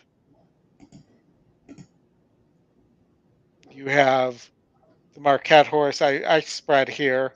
There's a big GSR jump on the 4 here, going to 8.5 for Castor. So there's a lot of interesting horses here. And then you have the 5 should be on the lead. All right. And then in the last leg, spread there as well. So $60 total. I am leaning towards actually making this change and going with the Asmussen horse, who has yet to get the lead. If this horse gets the lead and goes gate to wire, that this thing could pay much better than using the 1 horse there. Thoughts, Chris? My thought here is I'm trying to get this in. Is doing a double. Do the double. Go with the 7. For some reason, I'm getting an error. I'm going to go with the 7 and the 1-3. Okay. Sounds like a plan.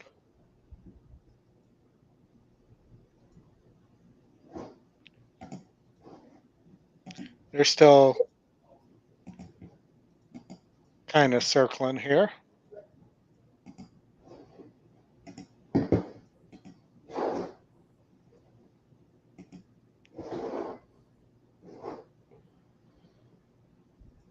All right, only after this you got Tampa, so you can go there. I'll be back. All right. You want to just put Tampa up on the screen, and then I can just switch it over?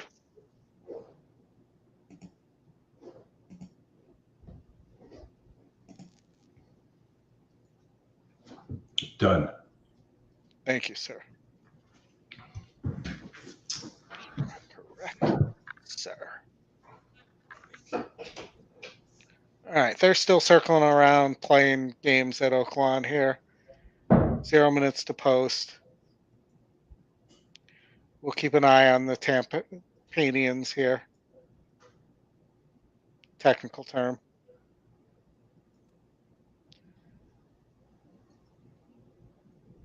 But we'll look at Tampa in the meantime. There was some pace here.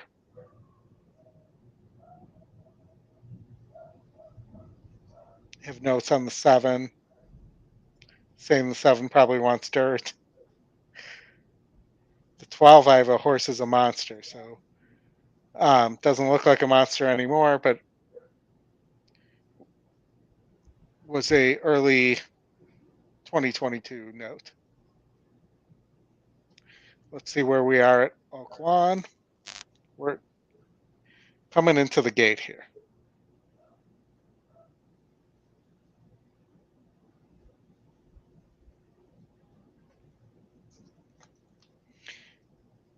And they're loaded. And we're ready. And they're off.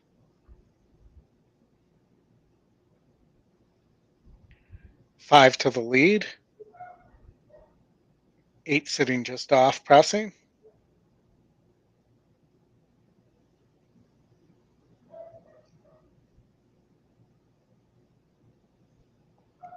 Six and 7 stalking the pace. Very fast opening quarter.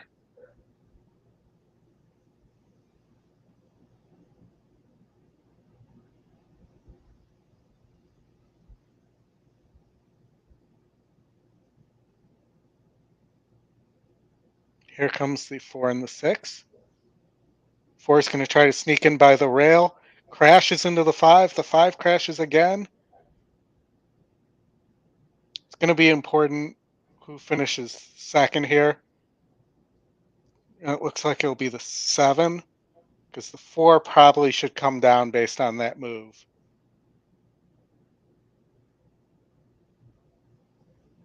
What do you guys think? Do you think the 4 caused that that contact there coming around the turn?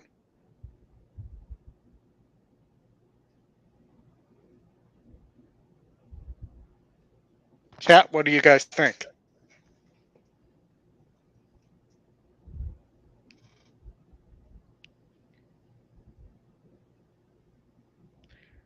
All right, let's talk about Tampa while we wait and see what happens there. You know, this 12 keeps popping up here for me, but you know, I think it's going to be a horse coming from behind here. So maybe the 12. You know, this is a tough race in terms of that. You know, I just don't see the 4 finishing here with the presence of the 2.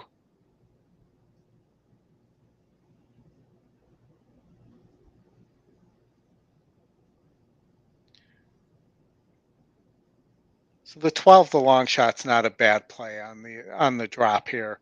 Plus my note, you're getting 8 to 1, which is a square price. It's also the top EE pick, so not the long shot, the top EE pick. That's where I think I'm going to go here.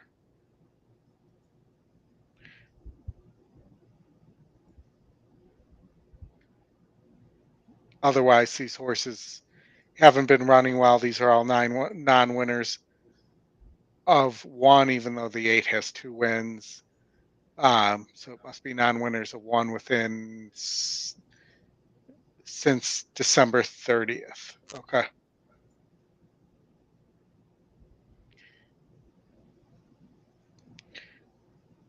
Sylvian thinks DQ on the 4. I just flipped over there. They haven't flashed or there is a light up next to the 4, I guess. I don't see a inquiry listed there though. And they're treating the 4 like it's in the winner's circle right now. No change. No change So, where? At Oaklawn, where it appeared that the 4 almost knocked the jockey completely off the 5 coming around the turn. And did they look at it? A little. And I can't tell you whether the 5 was at fault or the 4. It looked like the 4 to me, but they didn't do anything. The 5 wasn't going to win, but it was egregious enough that the 4 probably should have been DQ'd in my mind. So says the steward. Yes, I knew you were going to say that. Stuart the steward says that. Uh-huh. All right, what did you come up with at Tampa? The 12. Just the 12. The 12 is the play, huh? E top pick, dropping in class. Note that old note from 2022 that says it was a monster. And for that one race, it was. There's a lot of pace here. Somebody's got a rate. And, the 12 was facing stakes quality horses.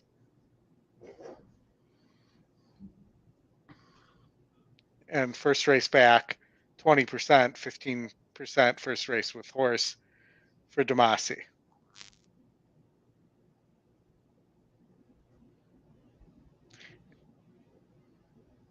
Oh, 2, 3, 5.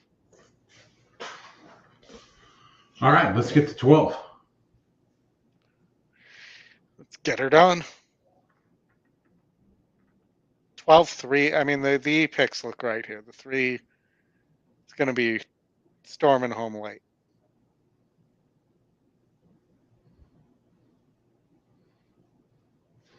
Well, this 4 horse at Hawthorne is coming from like 1,000 yards behind. It's going to win by 4. I didn't look at how many scratches there were at Hawthorne today. 6 to 5, we'll take it. All right, let's get your 12 horse here home, Oldie. I just bet that horse to win. So it's all on you. Yes, I was going to say famous last words. Mm-hmm. All right, let's get this race up here.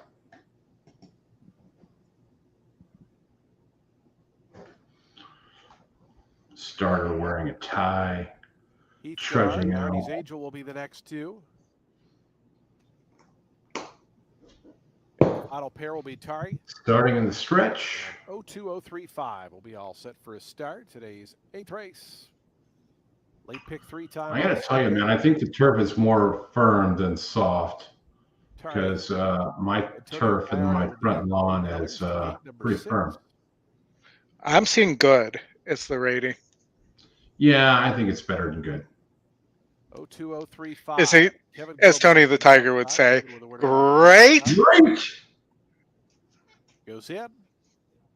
They're at the gate.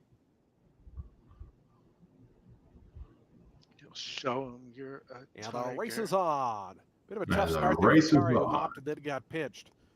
Good start for the gray toward the inside. The Skipster showing speed. Here's Just in Time for Wine. And Just in Time for Wine going to grab the lead by the wire the first time around. Skipster. The Skipster's back in second. Two more back to Rockingham Joe The in third. Skipster. After that comes Analogy, Breakwater. They're fourth and fifth. Going to be 3 deep here for Jack's 2, already 3, looking 5, around and on the 6. floor. That That's comes a no line good. of 4, and behind that, the Peninsula. Real tight quarters there for Heathguard. Moving up around that one comes Artie's Angel. Guaranteed Spec has 2 beat early on, and those are Midnight Royal and the slow starting Tarhay. But up front, Just in Time for Wine has opened up about an 8 or 9 length advantage, 23-1 for Just in Time for Wine. Jose Ferrer. It's more than turning 8 or back 9 here. to They're in me. front by 10. Yeah, I agree. A monster lead here is Just in Time for Wine. Secretariat Ferrer trying to going like a throttle down powerful as they go machine by the right half now. mile pole. The lead is about 9 or 10 Tremendous lengths. The Skipster is Tremendous, second. sorry. Rockingham Joe's after that. Analogy to the inside. 02035. Shadowing Breakwater. It's a length more back to Artie's Angel. It's that opening half at 46-2. No turning back now. Just in Time for Wine by the 3/8 pole. The lead still about 8. The Skipster a clear second. It's 2.5 more back to Rockingham Joe. Trying to get going 02035. Breakwater between horses. Artie's Angel also trying to lift from the back. Just in Time for Wine.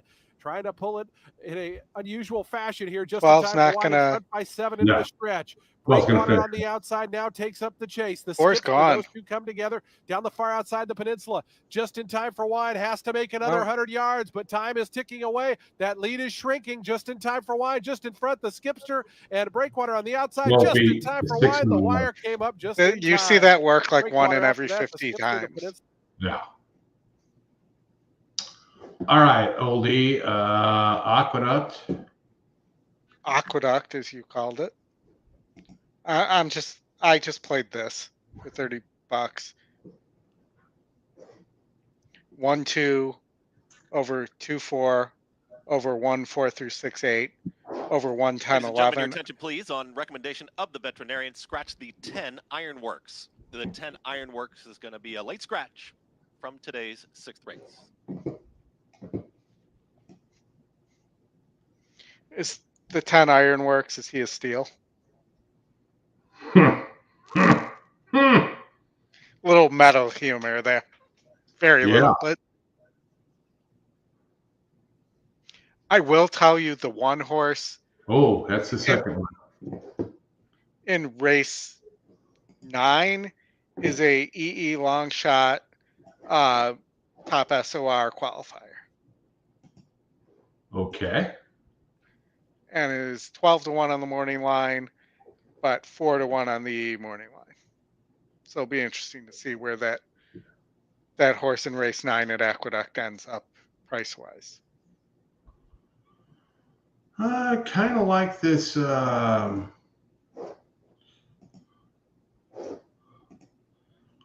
horse at Aqueduct. Maybe the 6. I am just 1 and 2 here. Yeah, I am not. I think Rungus probably wins for fun here. The horse is tactical, beaten better.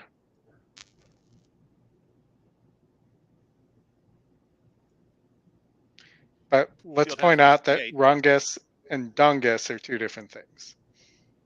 They are. I like the 6 and the 11 Scratch here. horse has been led off the racetrack. It's post time for today's 6th.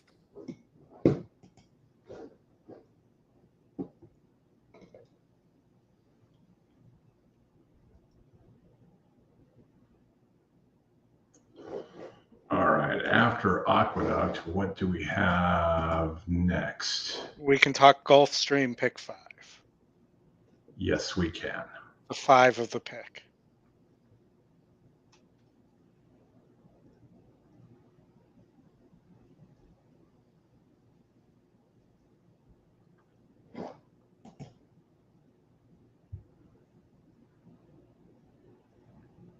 It may also be the start of the all-turf tropical pick 3 at Gulfstream. Mm-hmm. I think I actually got the name right of it. Bold victory think moving so. forward. It'll be all about the money.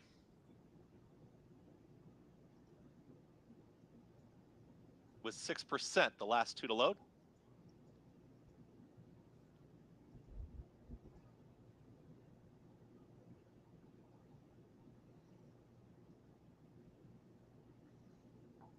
Here's All About the Money. Rafael Hernandez.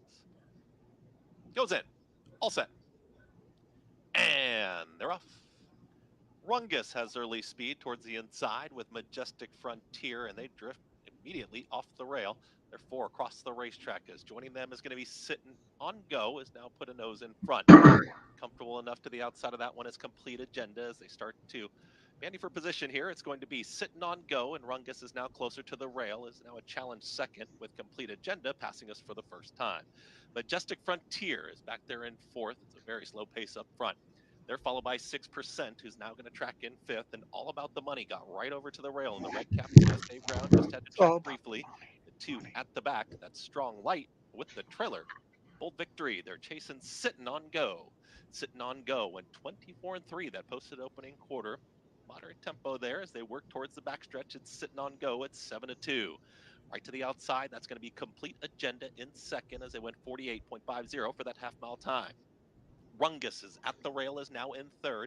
Being encouraged to move a touch closer here as Sitting on Go is still under a tight hold. Back there in 4th comes Majestic Frontier. They're followed by 6%, who's in the clear. Then another 2.5. Back to All About the Money is towards the back end here with Strong Light and Bold Victory. Still the trailer. 1:12.4 for 3/4 of a mile as they approach the half-mile left-to-go point. It's Sitting on Go, still showing the way. Sitting on Go will take him into the far turn, is still up by 3/4 of a length. Complete Agenda right there in second. Rungus is now asked the question from 3rd. Rungus is trying to get going. The even money favorite is all in right now. Midway through the turn, and Sitting on Go is still sitting chilly. It's Sitting on Go who's in front. They went 1:37.3 for a mile. It's still Sitting on Go in front. Complete Agenda. Rungus is right there. Majestic Frontier trying to get into it. The rest a far distance back. Oh, we were both for wrong. home, and Sitting on Go is now cut loose. It's Sitting Yeah, on but I Go. beat and your Crazy 1 and your Castillo 2. looking for his 3rd on the day. Sitting on Doesn't Go is get still me much, striding but- away. Rungus Doesn't is get you battling on anything. Complete Agenda. They're still battling for 2nd and 3rd with a 16th left to go. This is going to give David Jacobson 4 on the afternoon. Sitting on Go wins it easily. Sitting on Go wins it. Complete Agenda, Rungus, and Majestic Frontier. Final running time for the mile and 3/8, 2:16.3. All right, Oldie, where are we going now? Gulfstream, race 10. Gulfstream race 10. I'm ready. There you go. All right, I am 1, 2, 4, 6, and I got to go fast here. I mentioned this 2-horse was very interesting, possibly on the lead here, going 12 furlongs, has a big pace advantage. Then the 2 logical, the 3 logical chalks there. I thought you can get that Ways and Means could be vulnerable here just based off the layoff. I thought a horse like the 2 was a little interesting, but beyond that, you have the 8 horse that won the grade 2 Devon Adele. You also have the 5 horse who finished second there. I really like the 5 horse, the second choice here. And then let's not forget coming late, if this breaks down, the Delgado horse that won the Suncoast at Tampa at 8-1 as well. Power squeeze. Then I'm single to market segmentation. We kind of talked this back section through with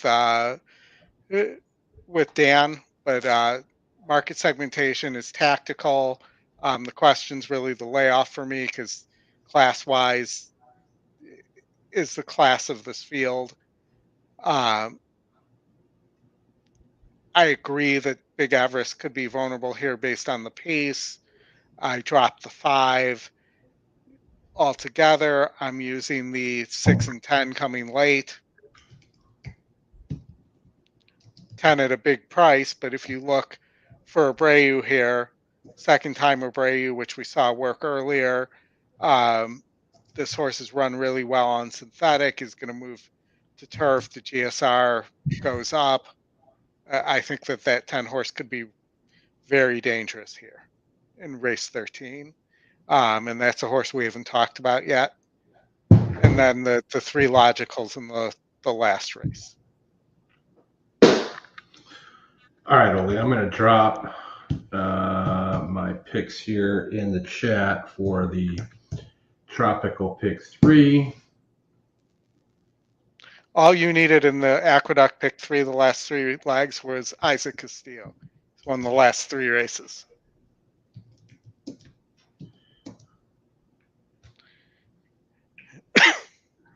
GP race 3. What race are we on at Golden Gate? I mean, it's Gulfstream, Oldie.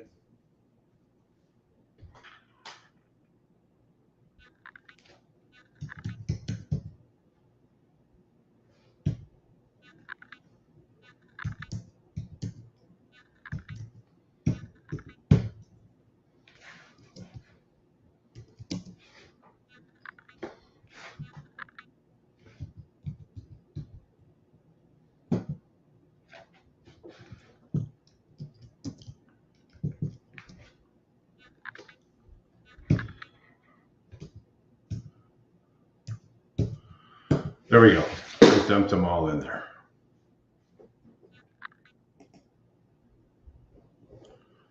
Good luck. Let's get a winner. Let's get this thing kicked off well.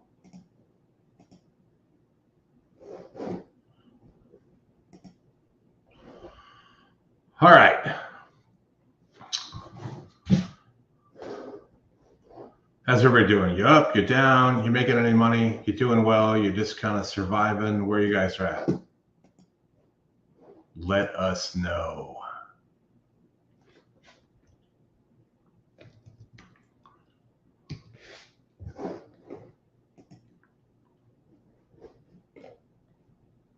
He's riding in this year's Crossing Orchid over the Stage, turf course presented here. by Army Mule. Joel Rosario, República Dominicana. John Vázquez, Puerto Rico. José Puerto Ortiz, Puerto Rico. Paco López, Veracruz, México. Ayrad Ortiz, Puerto Rico. Edgar Zayas, Puerto Rico. You think these guys would want to be a state?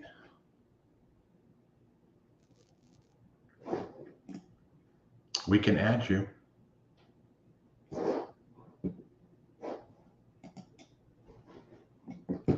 All right, Ollie, who's your top pick here? I mean, it's hard to go against McCulloch here. But like I said, my long shot play and where my win, play, show money is on the 2. The horses, they're at the gate. The 2. It's post time for the 60th running of the Orchid. $1.2 million and still climbing in this late pick 5 pool. You also have an opportunity for a $3. It'd be funny if turf it was the pick 3 60th today. running of the Races Orchid, 10, but they run it 12, like and 4 13. times a year.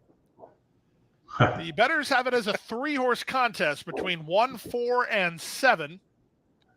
La Mejana and the LSU purple and gold colors, the first to move in line. They do not have it between the 1, 4, and 7 because the 7 is scratched.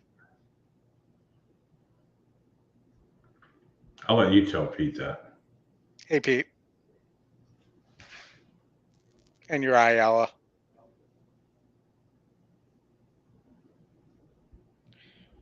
For those of you joining us on track, they do start behind the big board here. Yet somehow they're still able to get video, unlike Fairgrounds. The line goes Tower Bridge. Now, surprisingly,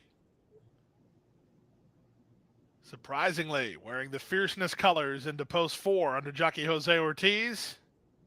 Are you on the 6-year-old? Who are you on to win? Well, my top pick's the Viva 6, La Red. but my money is on the 2. Waiting for McCulloch and Anatolian. That's where the value is.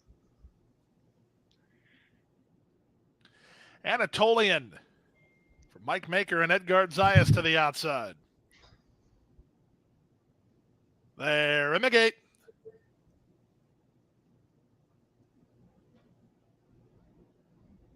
And the 2 broke. And they're off in the 60th running of the Orchid.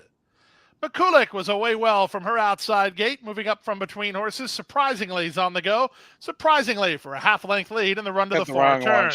Up on the outside here, speed from Viva La Red to take her on. McCulloch settles into a good spot in third. La Mejana comes away in fourth now, ahead of Tower Bridge. And out the back, while a bit deep on the course, Anatolian. Around the far turn for the first time, Viva La Red and Paco Lopez have now stretched the lead to 2. Up and around horses, Anatolian is now into second. Surprisingly, is at the rail in between horses. That's McCulloch. At the rail, La Mejana, and on the outside, Tower Bridge. They're down in front of us for the first time, just over 1 mile to travel. And the leader is the long shot, Viva La Red, on top by 2. Anatolian is second from Surprisingly. She's now third. McCulloch is on her flank while racing in fourth. La Mejana fifth toward the rail, and out the back is Tower Bridge. The opening quarter was flat out fast, 23-1, the half mile, just as fast, 47 seconds flat. They're rolling for this 3-turn race, and the leader is Viva La Red on top by 3.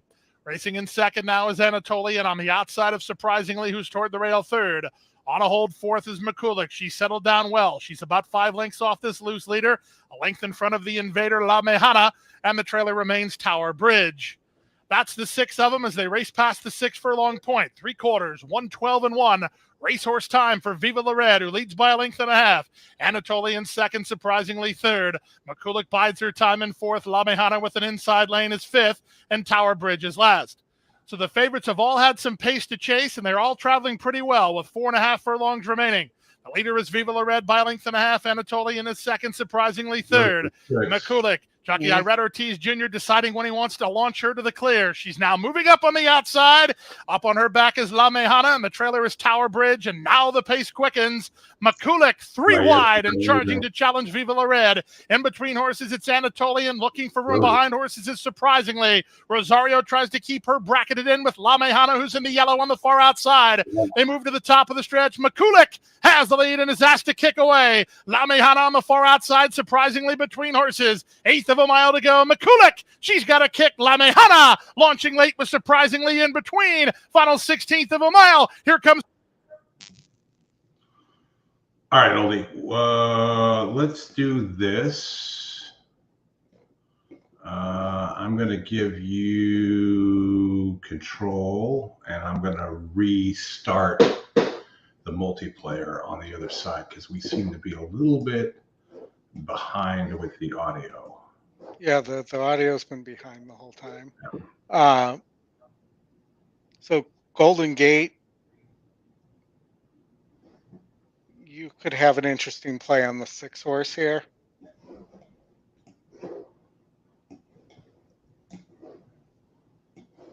Okay, you've also got Laurel, race 8.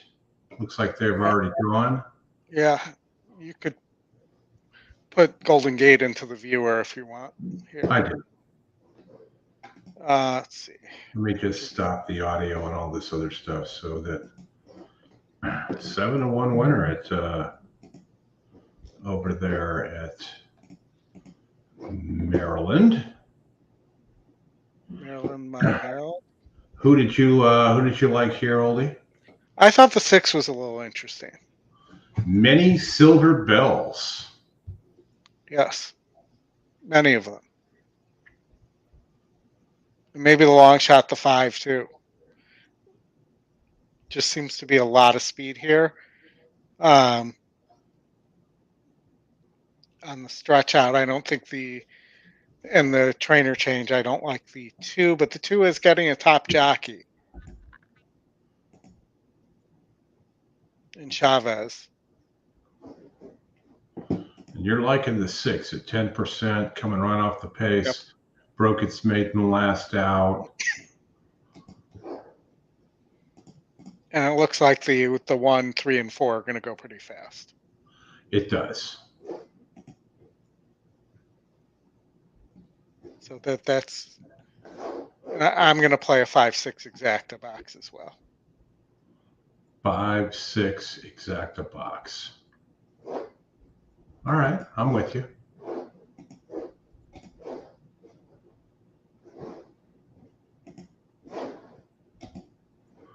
Golden Gate. Golden Gate. Double boom, Tony. Tony with the double boom. Exacta and the win. $50 exacta. $30 win bet and his single. Mm-hmm. So it's actually a triple boom. Well played, Tony.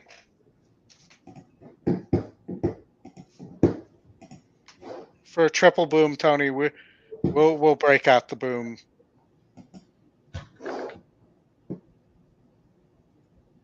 All right. So looks like they're getting close to the gate here. Oh, that means they got like 10 minutes. Are they dancing around the gate?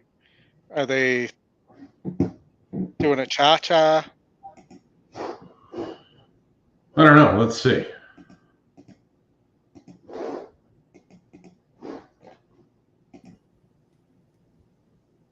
Yeah, kind of the horse cha-cha. Luke, the next to come forward.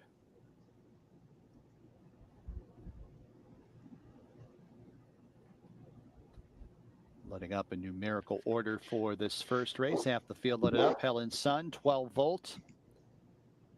And then many silver bells. And Cristobal Herrera.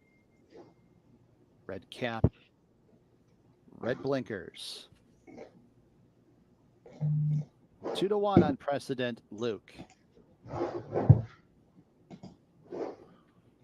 And they're all in the gates. They're off and running at Golden Gate Fields, getting pinched to the start, half throttle. It's Helen Sun and Right Hand Rider. These two send out for the lead. Precedent Luke's in between those two. And then it's Many Silver Bells spun out 4 wide around that first turn. Half throttles in second last and 2 lengths to 12 volts, who brings up the rear as they navigate the first turn. Right Hand Rider wanted the lead and has it by a length and a half. Precedent Luke shadows that one outside second. Helen Sun, Many Silver Bells outside third and fourth. Half throttle towards the inside second last. They're moving, Oldie. Of 12 volt at the back.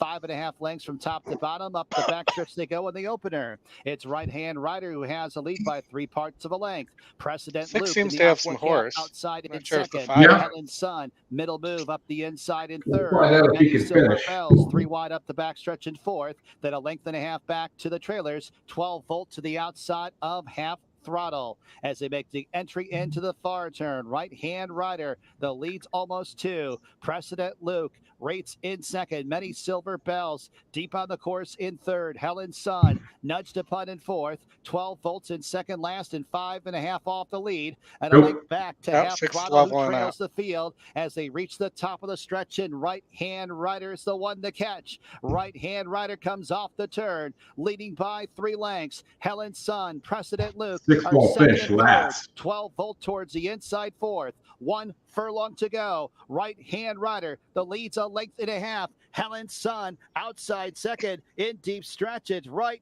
Hand Rider who will stay it out. Helen Sun. Gate to wire.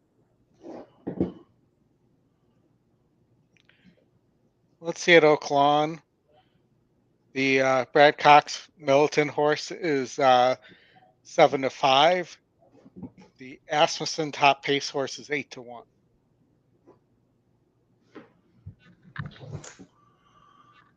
Where? At Oaklawn? At Oaklawn, yeah. I was talking about this horse who's yet to actually be on the lead and appears to be the pace of this race. Versus this Cox horse who lost in the slop. Not a particularly high GSR just in general, but it's a quality road horse. So who are you here on the 1? I took a chance and singled the 3 in my pick 4.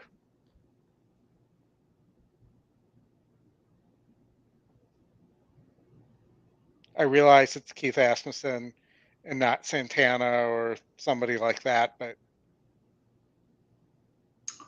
Not Carlos.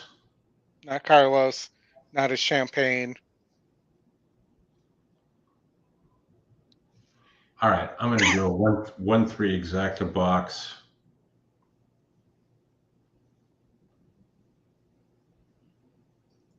And 1, 2, 3, 10 super.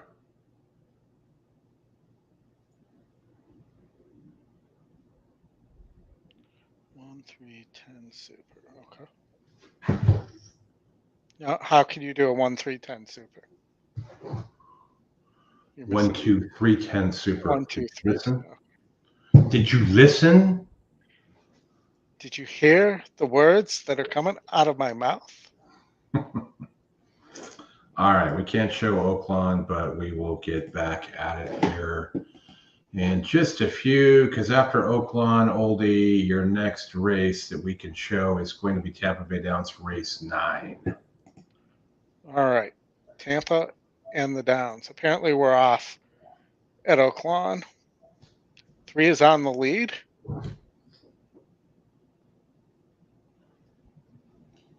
Daily Grind and Stroncino. Elko County, 5th now, along with Axarvin Derby. Then another pair. Django inside of PJ's Song, a gap of 3 to Moel Grande, and Tell 'Em I'm Coming is the back marker as they Can you hear that, Oldie? far inside. Yeah.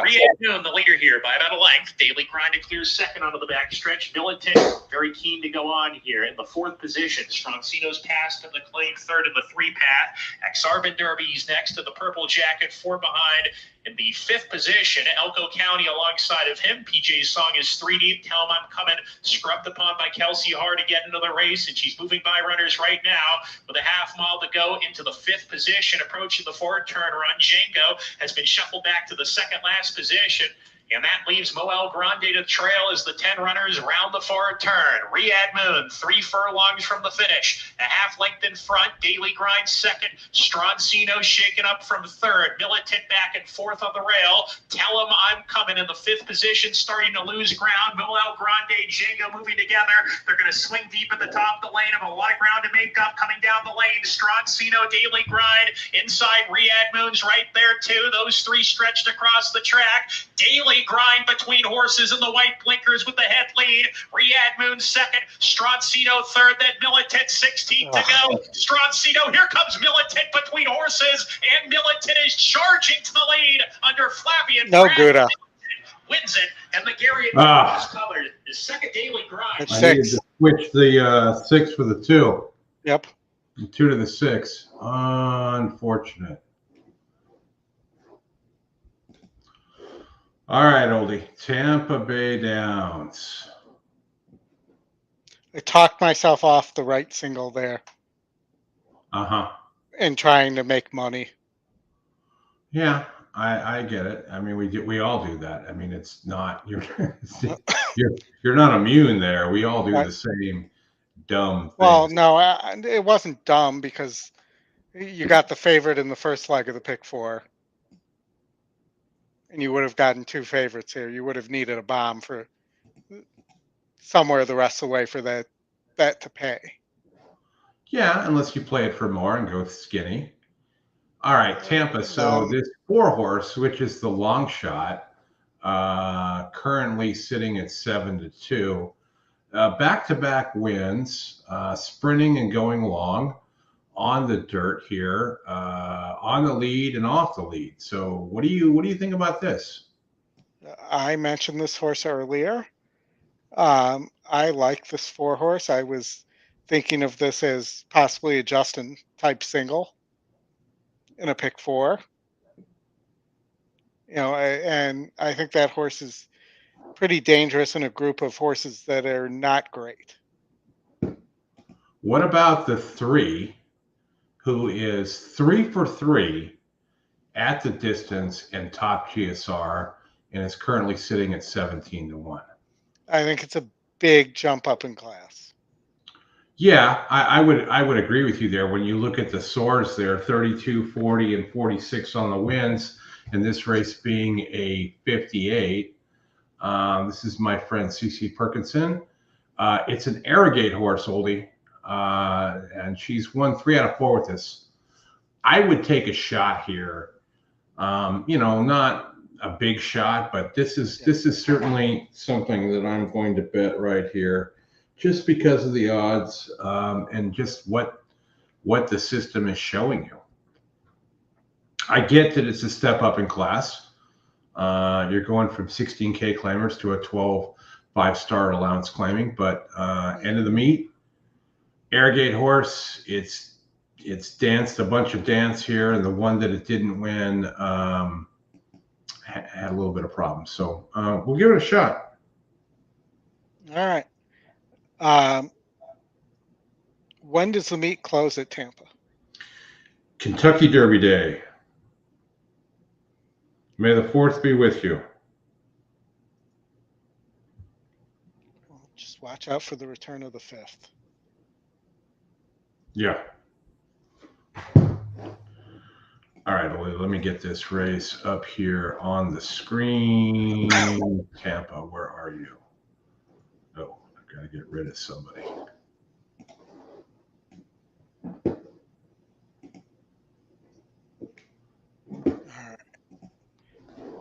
They're still circling around and walking like something different. Like that there's a pool they're trying to get a lot of money into. In this case, the high five carryover.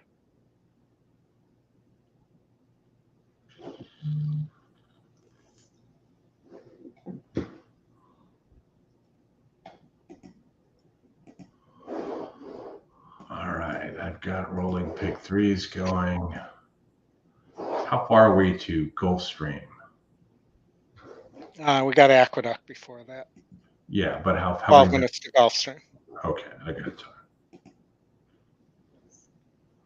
All right, let me get some of this 3-horse here. Step up in class, Arrogate, get it done. Get her done.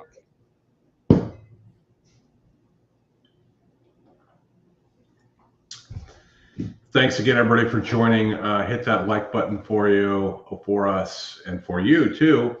Sign up and subscribe to the channel. You'll find out when we do shows. Scotty will be doing the NHC shows on Friday with David Harrison. That has worked out really well. To join those, get your ticket to the NHC. 9 here at 1 mile and 40 yards. Favoritism right out of the number 2 Exit Right. 2-1. 3-1 on the outside, Freedom Road. 7-2 on the number 4 Golden Wand. Those are your top 3 in the wagering. Is just plain ornery moves in. Here's Guillaume out to gate 6. Exit Right, the favorite, coming forward to gate 2.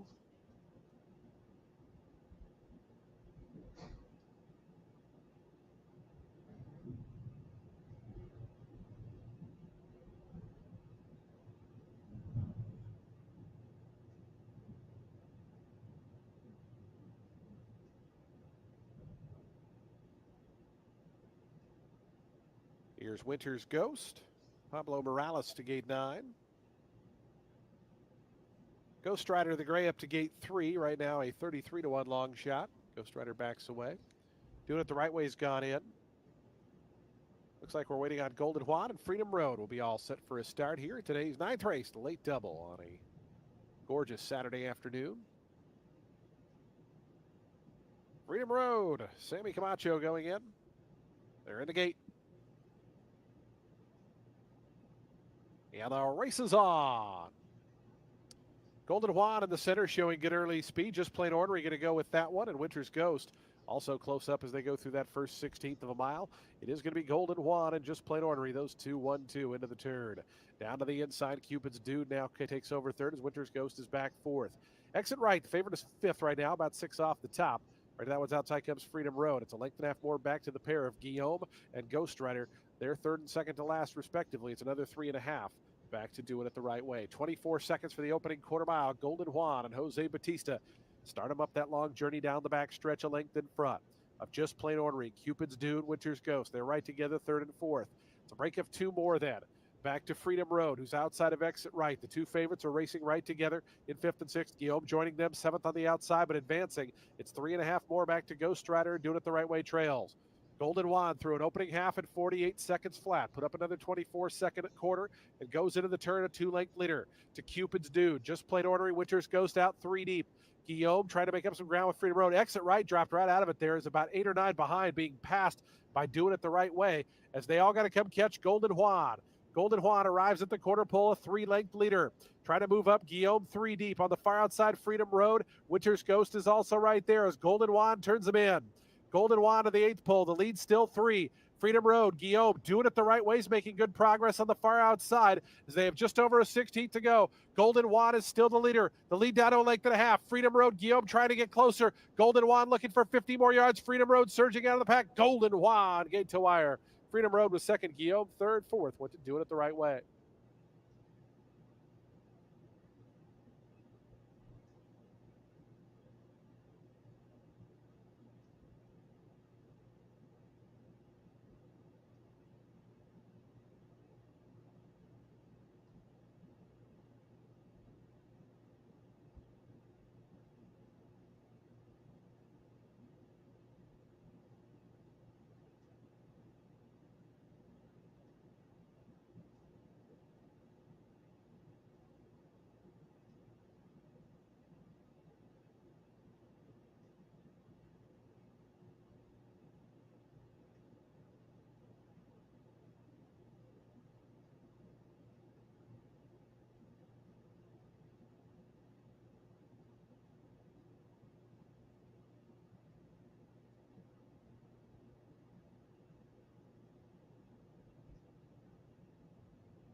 Oldy, you're on mute. Nobody can hear you. I'm on mute. Okay. So Aqueduct, you got another potential Linda exacta here. Yeah.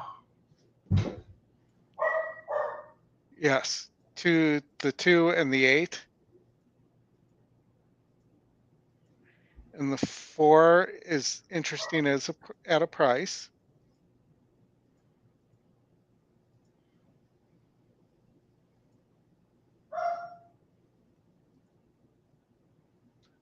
And so that's where I'm going is with the 4, I also played a quick try. Who was your try? My try was just a 2, 4, 7, 8 exacta box. Your try was a 2, 4, 7, 8 exacta box? I'm sorry, try box. Can you switch us to Aqueduct though? Yes.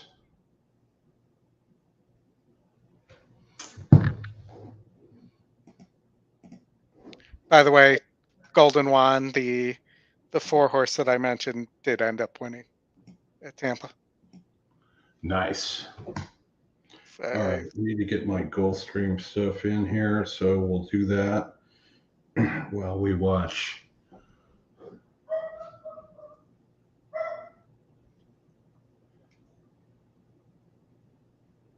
Jackie the Joker right in behind the gate.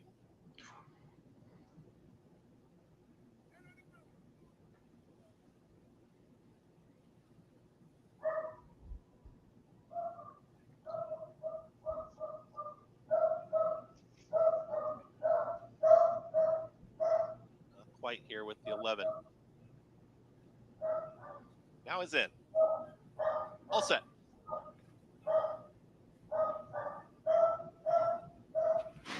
And they're off.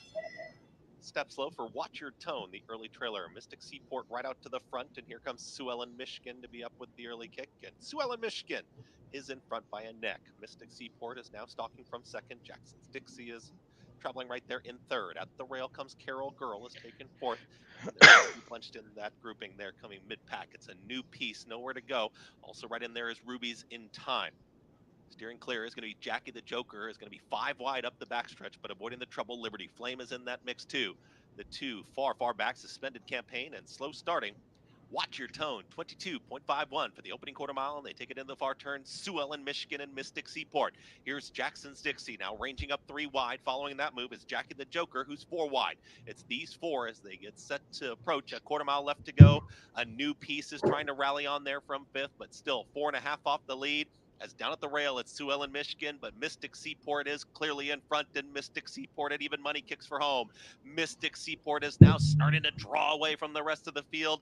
Jackson's Dixie is trying to gain there from second from the back. A New Piece, Jackie the Ford Joker, and run. but they are all running for a minor placing here because Mystic Seaport is gone. A 16th left to go. No doubt, Mystic Seaport will win this one easily at even money. Mystic Seaport wins it, trying to hold second. Sue Ellen, Michigan's in a photo there with a New Piece. 7-2. Final running time, 1 minute 23.30 seconds. 7-2, and then the entire field.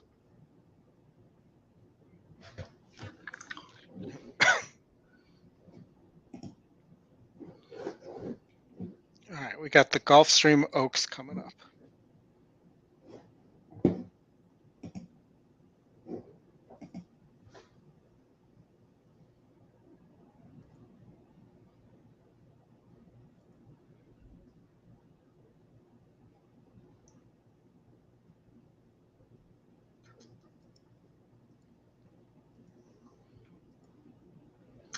Not so good with the Linda Rice. No. Exacta there, unfortunately. At least David Jacobson didn't win that race, though. Mm-hmm.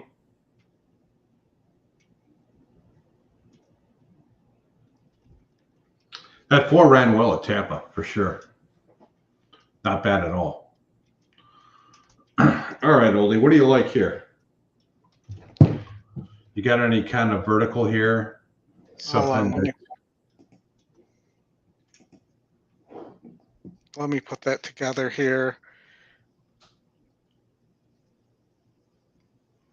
I'll have to. Ways and means, I think the question is the layoff, how the horse matured between age 3 and 4. And, you know, how fast do-gooder actually is. But you're getting 10-1 on the 5 horse who just missed in the Devona Dale. So let's see here. I'm going to do a 1-4 exacta box here, Oldie. Okay.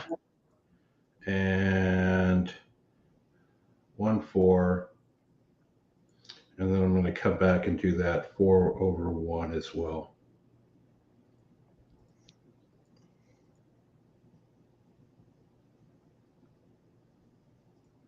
Four, 1 cold. I'll even maybe add the 5 in there for second.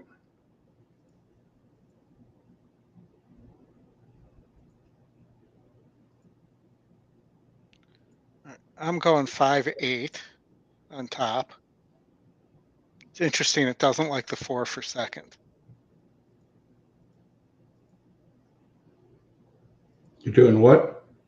I'm building a try right now. What? No. Hold on.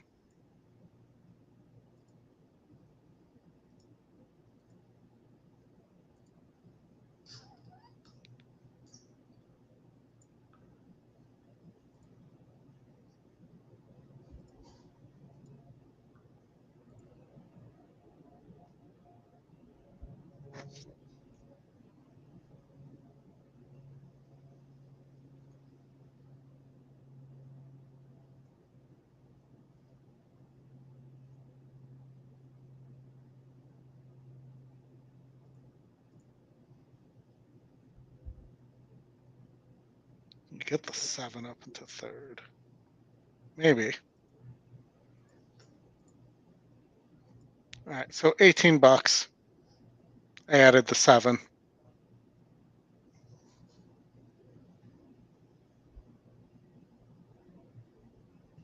Of course, I said I added the 7 and I didn't. 7 likes third place, so 22.50. 7 likes third place at Gulfstream. 6 starts, 2 thirds. All right, I'm going to single that one in the third spot for Tim and his ham. Still time to wager on the late pick 4, the Gulfstream Park Oaks, and race 11 up next.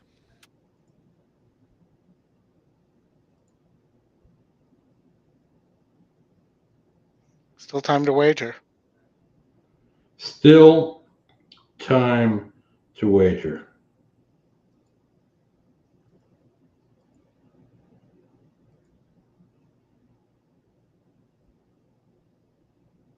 Now, ladies and gentlemen, let's meet the jockeys riding in the 54th running of the Gulfstream Oaks. Just once can one of them say the School of Hard Daniel Knocks. Centeno, Caracas, Venezuela. Javier Castellano, Venezuela. Joe Bravo from New Jersey. Joe Bravo from New Jersey. Julien Leparoux, France. Julien Leparoux from Anchor, Alaska. Paco López, Veracruz, México. Jorge Ruiz, Argentina. José Ortiz, Puerto I Rico. got a double here, Oldie, to the 1 and the 2, which is paying very well. Mm-hmm. You beat the 4. I would imagine because all the money's going on the 4. Mm-hmm.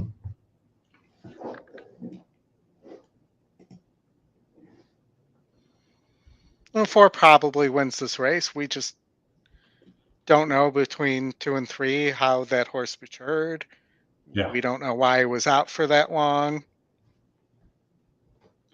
Well, I singled that 7, Oldie, in the third spot. The horses are at the gate. I went 4, 1, It's 5, now 6, post 8, time 9, for 7. the 54th renewal of the 1, 2, Gulfstream 3, Park 5, Oaks, 6, 8, 9. presented by FanDuel TV.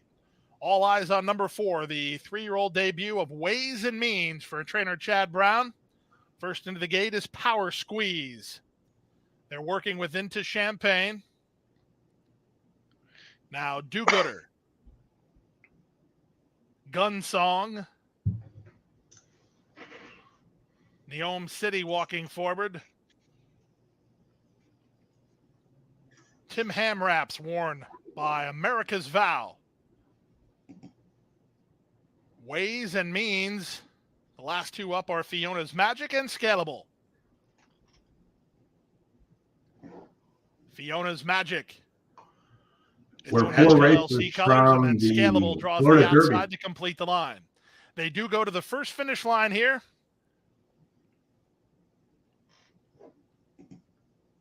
They're in the gate. A couple hours left. Mm-hmm. And they're off in the Gulfstream Park Oaks, presented by FanDuel TV. Ways and Means was away in good shape, although she's tightened up for racing room now as Into Champagne gets started with a wall of pursuers. Ways and Means got shuffled back. She's up over heels and angles for clear racetrack. So up front, Into Champagne leads narrowly with Fiona's Magic alongside in second. Moving out the rail, that's an improving Power Squeeze, and on her outside, it's Gun Song. Farther out, Scalable works over from the outside draw, but she is 3 wide. Ways and Means, meanwhile, work to the outside. She's about 5 or 6 lengths behind. Moving out the rail, that's Do-Gooder. Neom City between horses, racing ahead of America's Vow as they make their way by the opening quarter. That quarter was 24 seconds flat. It's a stacking, packing field with Into Champagne in front. Scalable tugging up on the far outside. There goes Ways and Means. Ways and Means not happy with the tempo, and Irad's going to send her on a mid-race move to challenge for control while 4 wide. Gun Song is between horses. Fiona's Magic got shuffled on that exchange. She's back to 4th. Power Squeeze is next. Centeno asking her to keep up. Then back to the outside. It's Scalable toward the inside. Do-Gooder ahead of America's Vow. Neom City a long way behind as they round the 4 turn. They're 3 in line. Into Champagne toward the inside. In between horses, Gun Song and the looming presence of Ways and Means 3 wide. A gap of 3 more to Power Squeeze. Scalable tries to get a rally going while 7 lengths off the lead. Less than a quarter of a mile to come in the Gulfstream Oaks as they race to the first finish line. Into Champagne just lost the lead to Ways and Means. Power Squeeze has a shot at her from the center. There's an 1/8 of a mile to go. Ways and Means on top. Power Squeeze has to finish it up by Centeno, and she's coming around. Here comes Power Squeeze on the outside. Power Squeeze has gained the upper hand and springs the upset in the Gulfstream Oaks. Ways and Means certainly fired, but she was second best. Back to third was Into Champagne, then Gun Song for the I'm Super. getting it. And Hold on. All right. Boom. Give us the boom. I just gave us the boom. I brought, as Scotty used to say, Justin's the one who started the booms, but in this case, the one brought the boom here. The one was the boom for sure. Nice for our pick 5 as well. Yeah, that is a good double for me there. 174.50. We'll take it. Yeah, nice. Very nice. Now I got to get that single 3 home. with the 1, 4, 8, and the 3. 1, 4, 1, 4, 5, 6 with 8 with 3, 4. All good stuff there. And a 4-1 exacta box. Yeah. So all good stuff there. That's a big boom. Nice. Nice. Well The played. middle move. I know how you love, Oldie. You love the middle move. One of your favorite things that you love to talk about is the middle move and how it just always just jacks you up, right? Yep. The only time I can remember a middle move working was on was Mike Smith on Omaha Beach in the Arkansas Derby, I think it was. Yeah. All right, so we got non-winners of 1 at Golden Gate. Non-winners. I'm sorry, non-winners of 2 lifetime. No, non-winners of 1.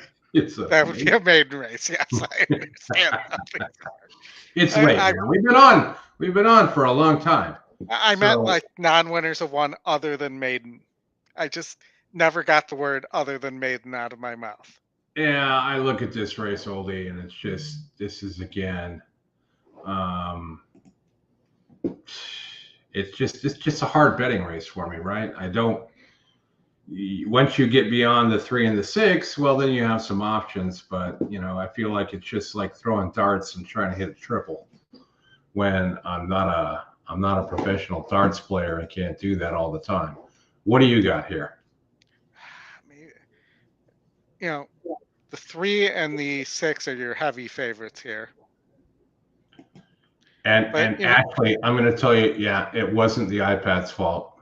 It was IRAD with that middle move, not the iPad. I know. The typo. IRAD pad. I'm thinking of, maybe a 4-1 exacta here. 4 at least has a win at the distance. It's the only horse in the race that's won at this distance. Yeah. Back in February, breaking its maiden. And the 1 probably needs to be up on the lead. I'd probably just play the 4 here. No, and Ashley, you're not wrong here. Sometimes the horse does do that, right? They're going to get up there and want to get up on it, and the jock's got to make a decision. And, when they do that move and it doesn't work, they'll get criticized. When they choke them back and it doesn't win, they'll get criticized. So you're not wrong there. But I will point out, Chris, that you could see IRAD shake up the reins to get that move made. Sure. Whether he wants it or, sure. I get all that. It's just, my point is that sometimes things don't work out, and, you can't just crucify him for that. Even though I know today this is Easter weekend, it probably wasn't a good reference, but it is what it is. Yeah. Sometimes the trainers give instructions too, and say, "I want the horse in this position by this point." So IRAD's choice there because the horse wasn't there. Wow, what a sweet exacta that was at Gulfstream. 25-1 on the exacta, nearly 35-1 on the double. All good stuff. It sets me up for my pick 3 that will be ending here in race 12 to market segmentation, who isn't taking as much money as I thought in the early wagering, currently at 9-5. Well, Chris, It's the jacket says he never trusts Chad Brown on the dirt. I personally don't trust Chad Brown near stairs. You could get pushed down the stairs. Yes. In a Pink Floyd shirt the next day at court. Dark Side of the Moon, baby. Great album.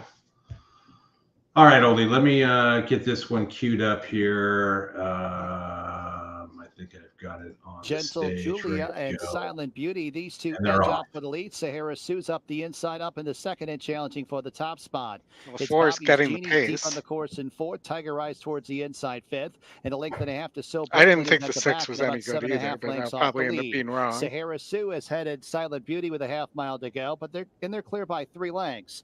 Bobby's Genie in a good spot behind the dueling leaders in third, then 4 lengths to Gentle Julia in fourth, 3 parts of a length to So Brooklyn, and Tiger Eyes has been shuffled back to the tail of the field. 2.5 furlongs to go. Tiger Silent Eyes still Beauty better than reclaims Betty the lead. Davis Sahara Eyes. Sue in second. Bobby's Genie ranging up to the outside in third, up into a joint second. So Brooklyn's in fourth, but many lengths off the lead, and that lead's being set by Silent Beauty. Silent Beauty into the stretch has a lead by 2 lengths over Bobby's Genie's really the only one who has a chance to catch in second. Bobby's Genie wearing down Silent Beauty at the 16th pole. Bobby's Genie, Silent Beauty, Bobby's Genie getting to the front. Bobby's Genie prevails over Silent Beauty. Then it was So Brooklyn and Tiger Eyes. It was So Brooklyn.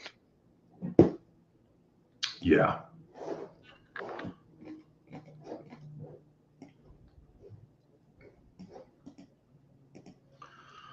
All right, Oldie, where are we going next? Oaklawn or Hawthorne? What do you prefer here? The lawn. Yeah, I was thinking that. I thought this race was pretty wide open. The win percentage suggests that this race is pretty wide open. What are your thoughts here? I thought the 4 Media Mogul was pretty interesting. I'm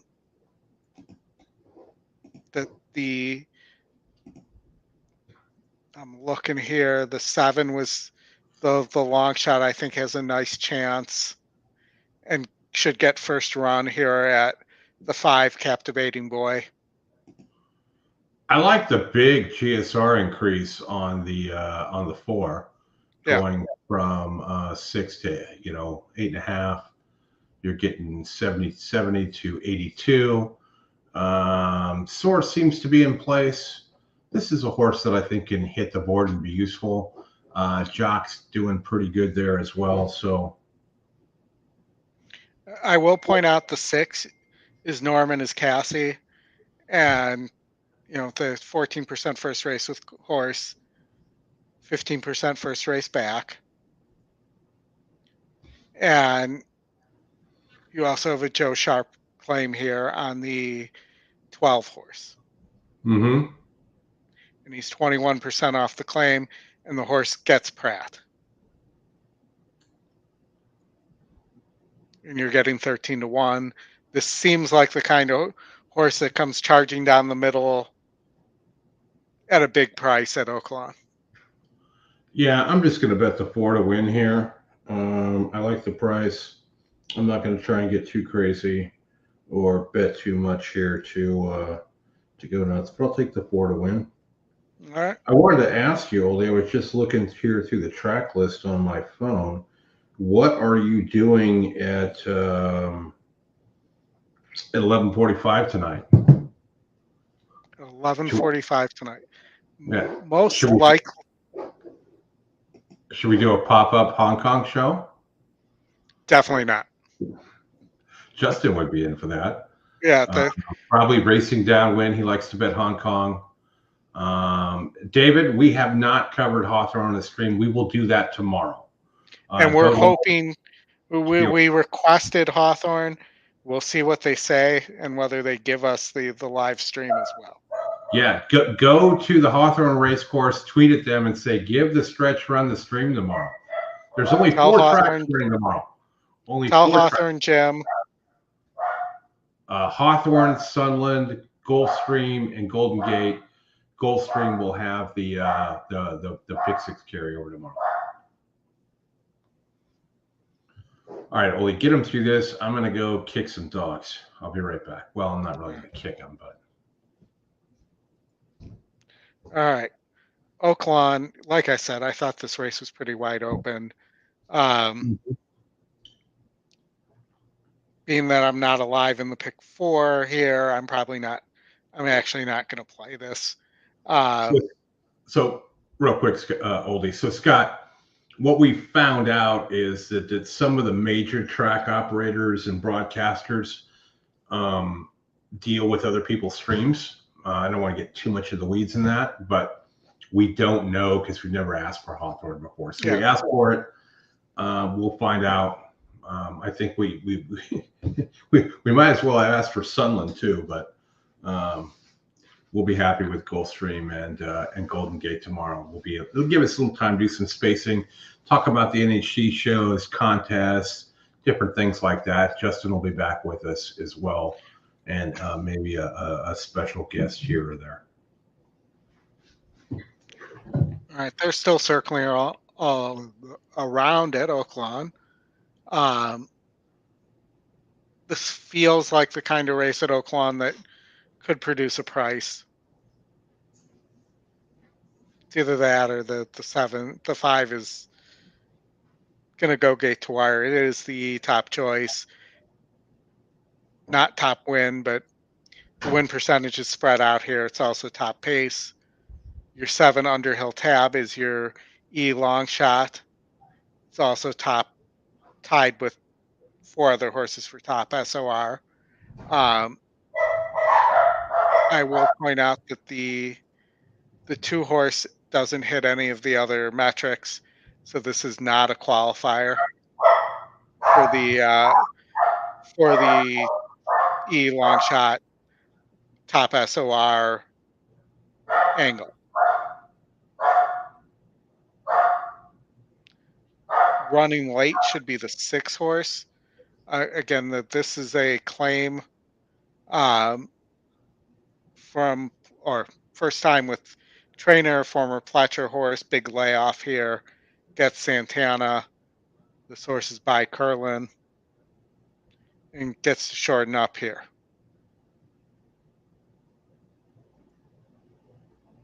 At 9-1, that horse is pretty interesting to me. I just don't know if the pace exists here for that horse to get up. I mentioned the 7 Underhill's Tab, and Chris liked the 4 Media Mogul.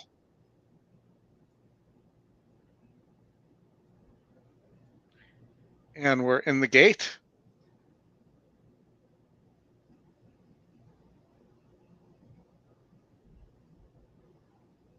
And they're off at the 5 and the 7. 5 cleared.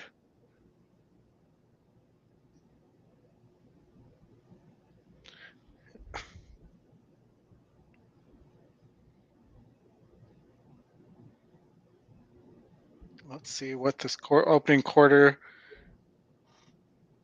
sub 23.5.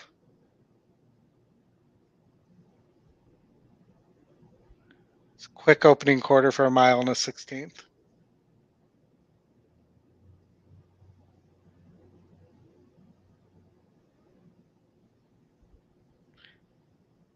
As they turn here, 46. Wow, very fast for this distance.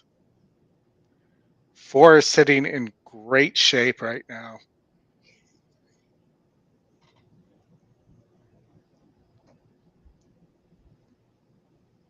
Picking its way through traffic. I don't really see anybody else coming. Here comes the 6.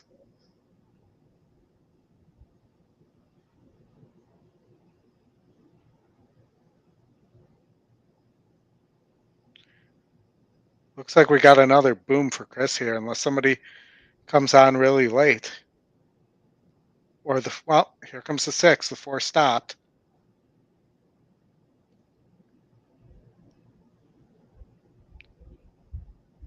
Six. I could not tell who got second there. So 8-1 on the 6.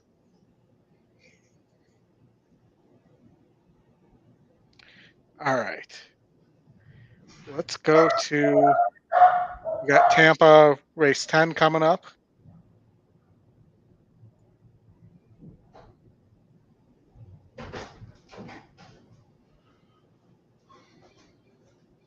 Geez, that Ford gave me a cheap thrill at Oaklawn. Yeah. I thought you had it home. Yeah, until I didn't. All right, where are we going next, Oldie? Tampa Bay Downs, last race. Tampa Bay Downs, last race. I like the, I'm trying to remember what horse I liked here. I think I singled the 3 here, but I don't remember. So let's see. Let me just see what I would have done here. Remember I should have played the double here because remember I had 2 singles. Yeah. Yeah, the 3 horse at 3-1. And had I been smart enough to actually do that, first of all, we'd be alive in that pick 4. And why is it doing that? It's been a while since the 3's wired to the field, I got to tell you. That's why, okay.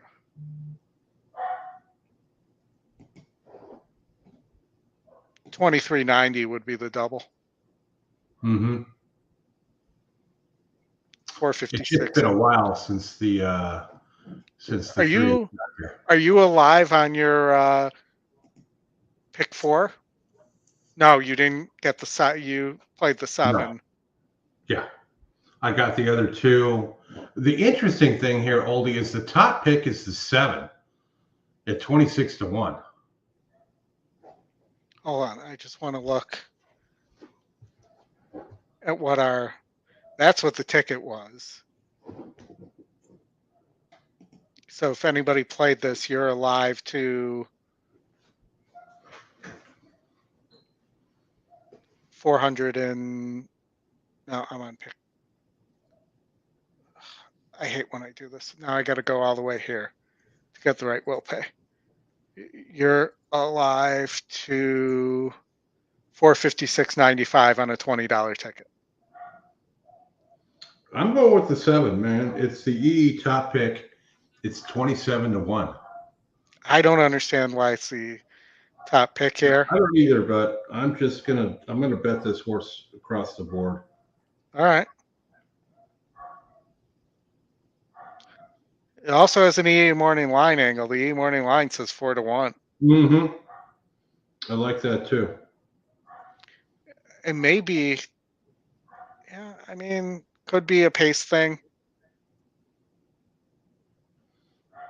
All right, I got one more pick 3.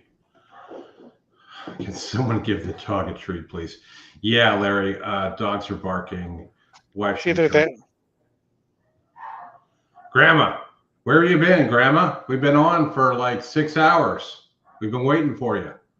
But do what Grandma says. Hit the like button.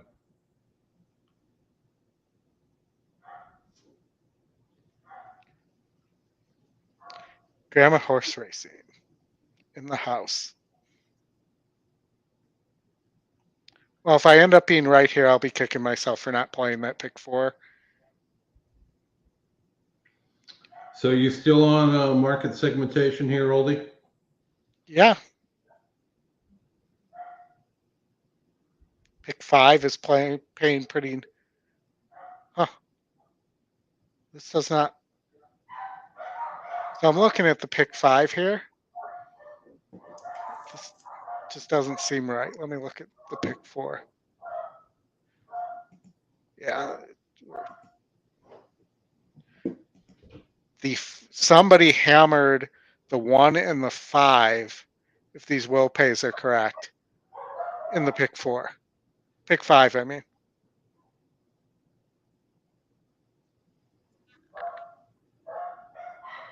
And oh, no, I know what it is. It's paying to the 1 and the 4 are paying 4 out of 5.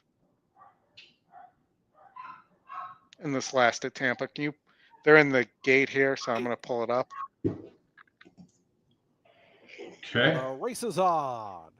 Caught him in a pretty good line. Glorious Wave toward the inside is quick. Also out with speed is All About Me, and working over Algarza from the outside as they come into the stretch for the first time. It's Glorious Wave just in front of Algarza, All About Me. Those three. We didn't get the lead. They quickly speed off by about 3 lengths. Back to Cloudy Bay, who's in 4th. Grandma's putting 5th. Down to the inside. Good Value is 6th in the green colors, yellow cap, as those top 3 go quickly. In behind that comes Nolita, who's out in 7th. War Museum is 8th. Allen's in the all orange is 9th. The length more after that, back to Beastie Girl in 10th. Harmonia is 11th, and it's about 4 more back to 8 Nonsense, who's the trailer. 22 and 4, so they're cooking up front. Glorious Wave takes them out of the back stretch in front 3/4 of a length. Grandma needs a nap. Position. Algarza racing out in the clear 3rd. It's 2.5 more to Cloudy Bay. Grandma's putting advances up on the outside into 5th. Good Value is 6th. Nolita, the favorite, 7th right now. About 8 or 9 off the top. Then comes War Museum Outlaws. Beastie Girl starts to rally up from the back, but just got the door shut down on the inside. Was passed by Harmonia and 8 Nonsense trails. 46 and 4. So they've been hard at it up front. Glorious Wave, All About Me. Those two to the far turn, a length in front. Cloudy Bay has made up some ground. Goes by Algarza, who's back to 4th. Starting to wind up on the far outside. 8 Nonsense, who was last, is a big long shot, launching a big bid on the far outside. Trying to come after these leaders. All About Me. Here comes 8 Nonsense and Cloudy Bay, and those two moving toward the far outside. Cloudy Bay hits the front as they come into the stretch. 8 Nonsense. Nolita just in behind them, going to look for a seam with Good Value. Cloudy Bay comes past the 8th pole. The lead is just about a length. Good Value second to the inside. Nolita and 8 Nonsense down the center. Cloudy Bay is in front. It's Cloudy Bay with 50 yards to go. 8 Nonsense on the outside. Cloudy Bay, a 23-1 winner. Second was. Yeah, I didn't have that one. So at Aqueduct, our old friend Messier is running. Mm-hmm. It's post time. As well post time for today's 8th. as Laughing Boy. $150,000, 112th running. You have Olympic Dreams, who's 4 of 7 at the distance.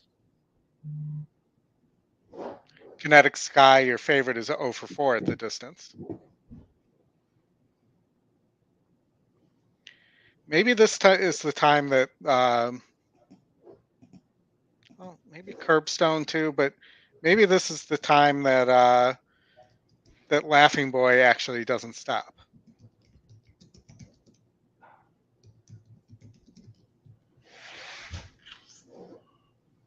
You're getting a square-ish price. Squarish. We like squarish. 43-1. Who is the top pick here at Aqueduct? The 4? Mm-hmm.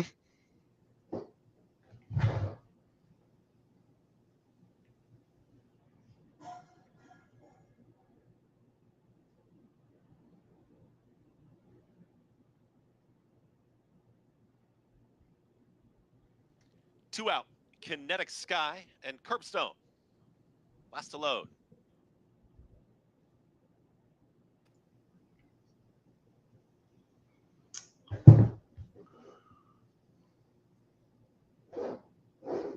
Curbstone goes in.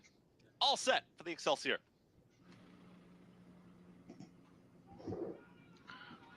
Somebody just bounced off the...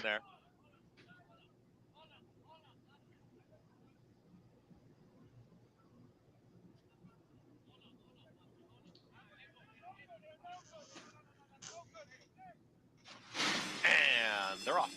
Olympic Dreams is asked for speed at the rail. There's Laughing Boy and a hard scent. Rocco Strong goes right with this leader. It's Laughing Boy and Rocco Strong, who now drifts out to the 3 or 4 path, and that's going to drift out Messier, who's going to be very wide with Olympic Dreams, and also Curbstone. Saving ground to the inside was Kuchar, and behind them Kinetic Sky, the trailer. That's going to be Quality Chic at the back end of the field. It's a 5-way battle for the front, and Curbstone gets the worst of it, but it's Laughing Boy to the inside. Rocco Strong, they challenge pressured early pace as they work to the backstretch. That opening quarter mile was quick, 23-3. Laughing Boy at 54-1 is a neck in front. Rocco Strong, a tough trip so far with Messier 3 wide, 4 wide. Olympic Dreams nowhere to go right now, is now easing off of the tempo, and Kuchar gets the right trip. It's Kuchar just saving ground to the inside, is in 4th. Kinetic Sky is following that move from 5th, is now back to 6th. That's Olympic Dreams. Second to last is going to be Quality Chic, and the trailer is Curbstone. They approach a half mile left to go, and they went 46-3 for that half mile time here in the Excelsior. They've got 4 furlongs left to travel, and they're chasing Laughing Boy. Laughing Boy with Messier ranging up to the outside of Rocco Strong. Here comes Kuchar, and those yellow blinkers has had the right trip, is down on the inside. They're yellow Big long blinkers, shot, not just waiting yeller. for the cue from Manny Franco. It's these three as they approach a quarter mile Manny, left will to he go. jump Kinetic off? Sky is trying to run on. Quality Chic is now about to challenge and take fourth. But they've got to catch Laughing Boy and Messier. Kuchar is not cutting into the margin as Messier now kicks for home. It's Messier with a stubborn long shot and Laughing Boy who won't go away. And Messier tries to Messier put is Laughing trying to Boy assert. It's Messier over who the is now rail. clear up by Mhm. 2. A final furlong left But- to go, and Laughing Boy is coming back at Messier. It's Messier here at the 16th pole. Laughing Boy, what a race. It's now Messier to the inside, and Laughing Boy, Messier will win the Well, Excelsior. I What a did second place win effort there place from show Laughing that Boy. Then came Kuchar, and a photo for fourth. at 40 whatever it was to 1. Kinetic Sky. Mhm. I don't think that I'm going to get lucky enough that that comes down a second No. time today. No. All right, Oldie, we're going to get out to Gulfstream here. 3 to 5 on market segmentation. Tell the good people why this horse is going to win and cash me a bunch of tickets. Well, don't you like when you have a multiple grade 1 winner, or in this case, a single grade 1 winner, but a grade 1 winner nonetheless in a group of horses that haven't really won a bunch of grade 3s? Correct. And that's really it. It's class. The horse is tactical. You know, it is interesting that it's drawing Jose, but Jose has been the regular rider the last couple times. Won the grade 1 Diana. Mm-hmm. You know, IRAD's on the 6 for Pletcher. Mile and a 16th on the this horse grass loves to course for lose. the Sand Springs, and a very heavy favorite of the number 8 market All right, segmentation. we'll And let it's this encouraging here. to look back at her past You are getting performances 20 to and see 1 that on the she Safi is 2 horse. for 2 at this Gulfstream Park turf course. I think that is a big decision in running a mare like this here, and she's just super classy. Objection, She's 5 Laughing for Boy 8 on, lifetime, and Mhm. she won the Messier. grade 1 New York 54 to under 1 it went Jose off at. Ortiz. He's back aboard her here again today, and it's a big layoff and a big ask to bring her back in a spot like this. But I just felt like as far as her training pattern goes, this is a good spot to get legged up on. It's a field that she completely outclasses, even if she were to bring her B game to the table. Now, the number 9 I thought was interesting, and I wanted to mention this horse for underneath, currently at 16 to 1. This is a horse that was a $105,000 purchase at the Fasig Tipton Horses of Racing Age sale. And this horse, back in December before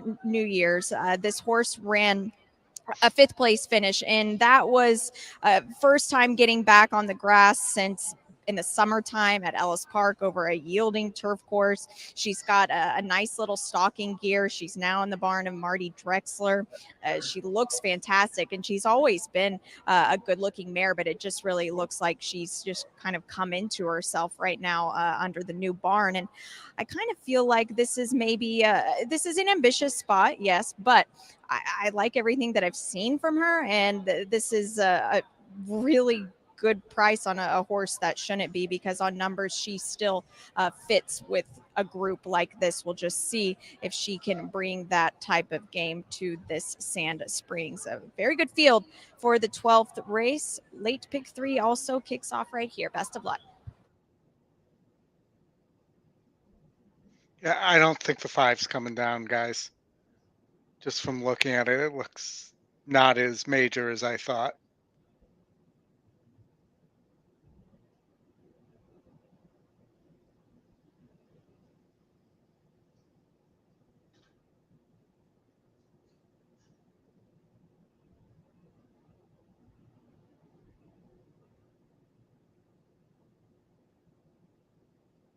I mean, the horse definitely comes in, but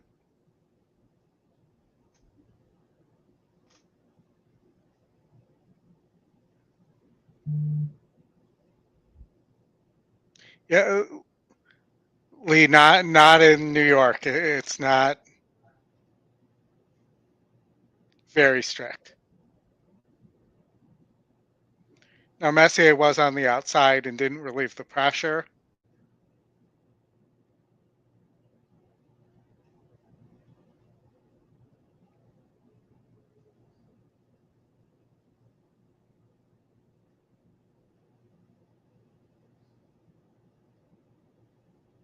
Manny does not seem concerned, or Jose Gomez does not seem concerned, I should say.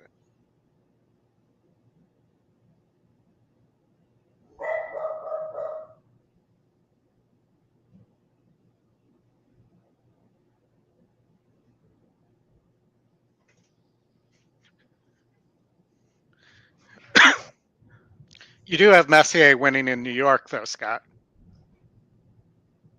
If this happens, if he stays up.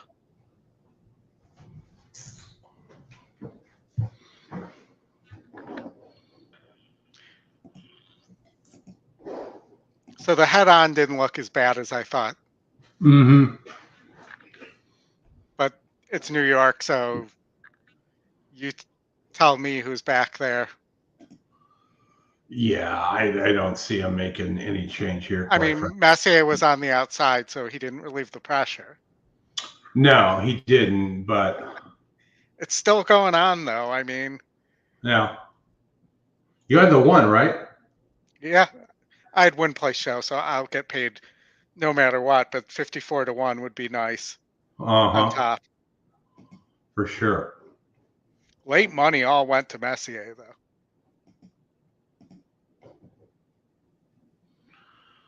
All right, Oldie, we're going to find out what the heck is going to happen here. The 6 is the second choice at 7-2.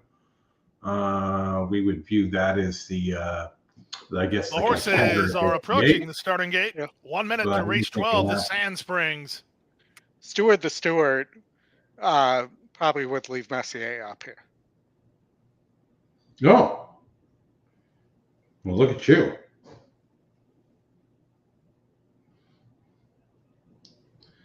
I'm going to get me a Oaklawn pick 3 here to wrap this card off.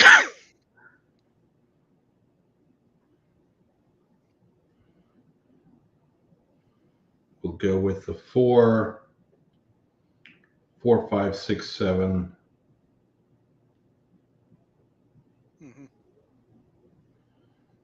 And the 1, 8, and 12. The horses are at the gate. It's now post time. Lotting up and moving in for race number 12. The odds-on favorite at 3-5 is Market Segmentation. I think they just announced Jose Ortiz riding no change Chad because Brown. I see Jose Gomez taking the. No, they didn't. It's still showing him objection, but he's acting like he's taking the saddle.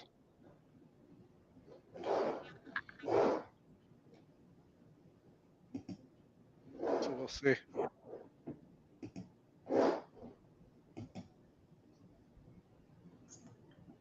Yeah, it looks like the 5's going to stay up. Well, maybe not. That's what I was thinking too, but maybe Gomez needs that for the next ride, and this is taking so long. Maybe that's his only saddle. Yeah. Could be. Or his lucky saddle. I don't know.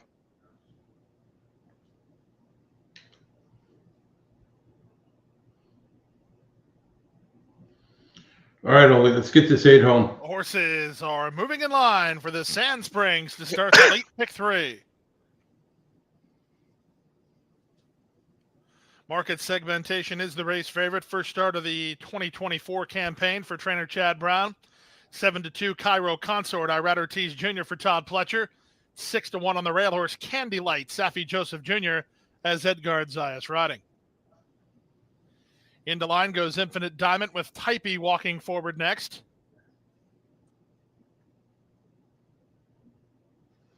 $5 hours, Bill. 5 hours is nothing. We've been on for 6. Fuente Ovejuna. I did 8 hours for 3 days in a row. Fastest flight. 2 weeks ago, so this is But nothing. on the outside, And we'll Beach Nut be back Trophy will tomorrow, complete the line. people, for the Gulfstream Pick 6 carryover. They're at the post. Only 4 tracks running tomorrow, so join us for that. You'll see the invite. And they're off in the Sand Springs. Excellent beginning for Angel Natashiko, who looks for the early advantage. She's taken on by Infinite Diamond. Up on their outside goes Fastest Flight, almost 3 in line. Candy Light is guarding that rail spot with Cairo Consort and Market Segmentation next. The favorite is away in good shape. She'll be about 2.5 wide in the run to the first turn. Back at the field, it's Fuente Ovejuna, and Typee is last. Around the first turn they go. Action's Angel still going Natashiko on. has the lead. She's a length in front now over Fastest Flight second. Infinite Diamond is now third from a well-placed Market Segmentation, fourth in the 2-path now. Candy Light is fifth at the rail. Then Cairo Consort ahead of Beach Nut Trophy. Fuente Ovejuna second last, and Typee is at the back. Separated by 7 lengths behind a 24-second opening quarter. Angel Natashiko taking constant pace pressure from Fastest Flight, who's up alongside in second.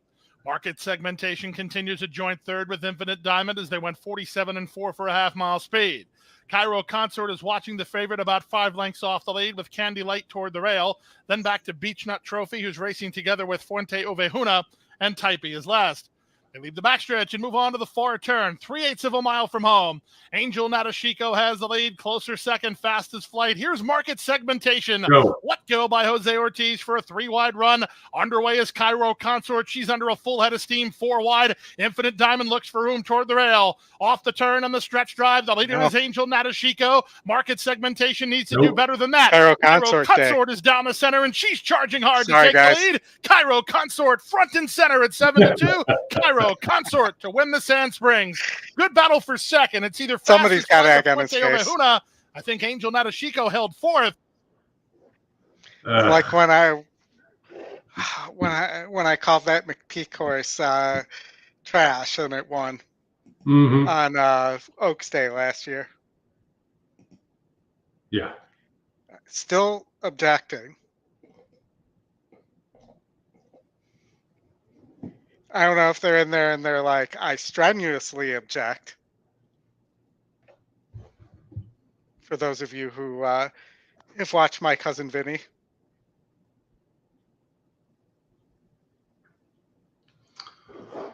All right, Oldie, let's see. What do we have coming up here? We got Golden Gate. We're still waiting on the objection.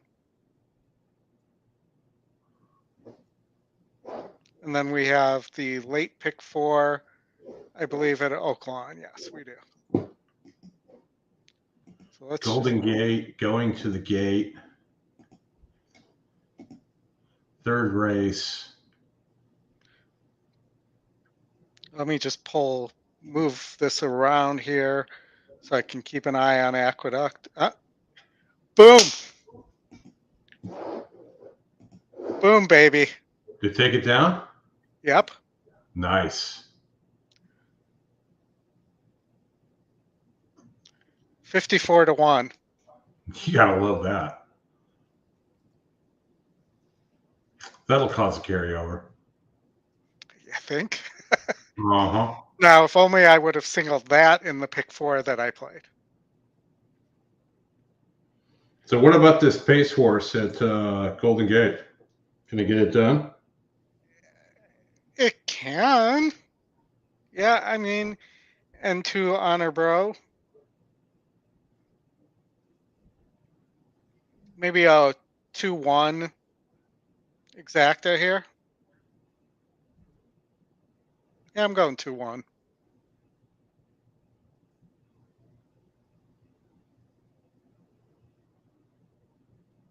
Disagree there? You like the 3?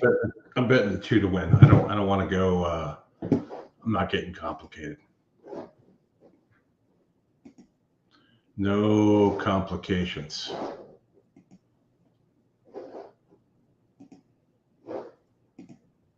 $54-1, Oldie. Well done.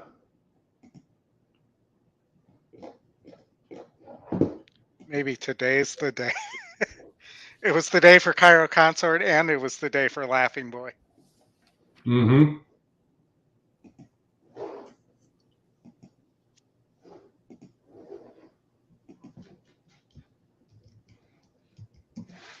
one more. That's win number 4 or win number 5 on the card for David Jacobson.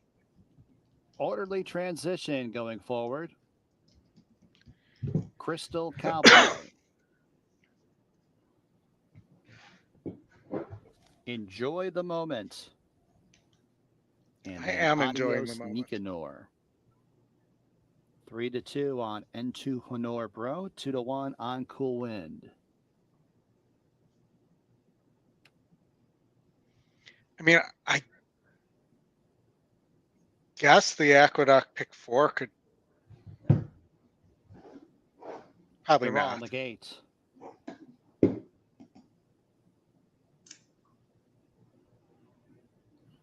And they're off.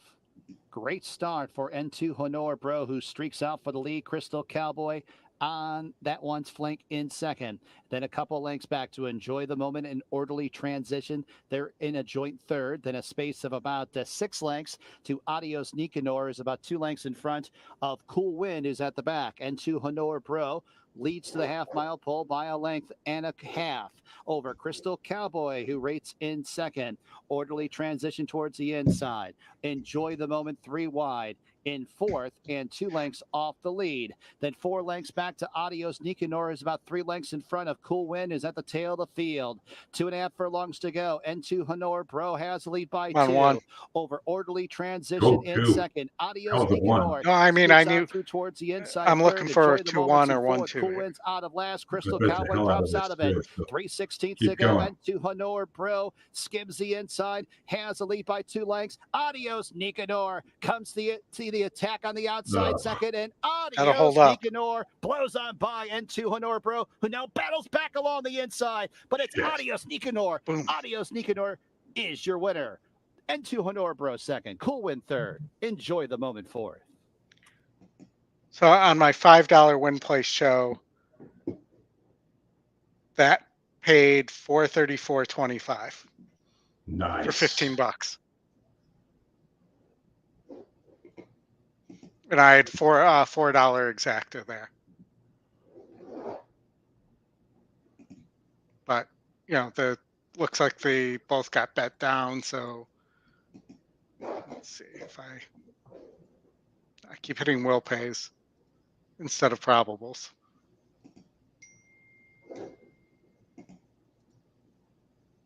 And now I hit pools.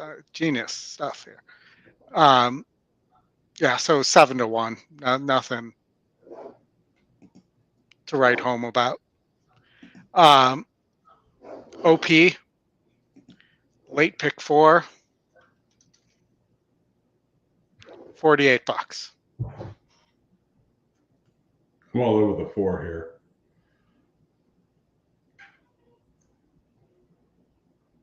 Just as a heads up.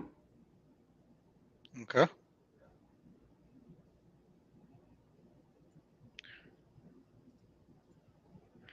One, 4, 5, 6, 7, 8 over 4, 6, 7, 8. 1, 7, 8, 11, and then my Arkansas Derby pick is the single, the 2 Timberlake.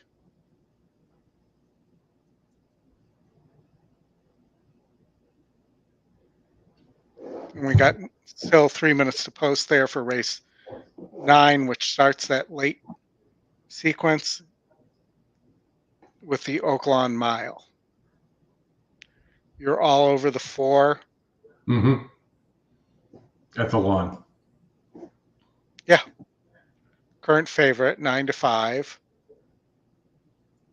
I thought Nautical Star, I mentioned this horse earlier today, was very interesting for Hartman. Almost won the Gallant Bob, going 6 furlongs. And I used the 6, the former Lucas horse, even though the trainer is 0 for the off the layoff.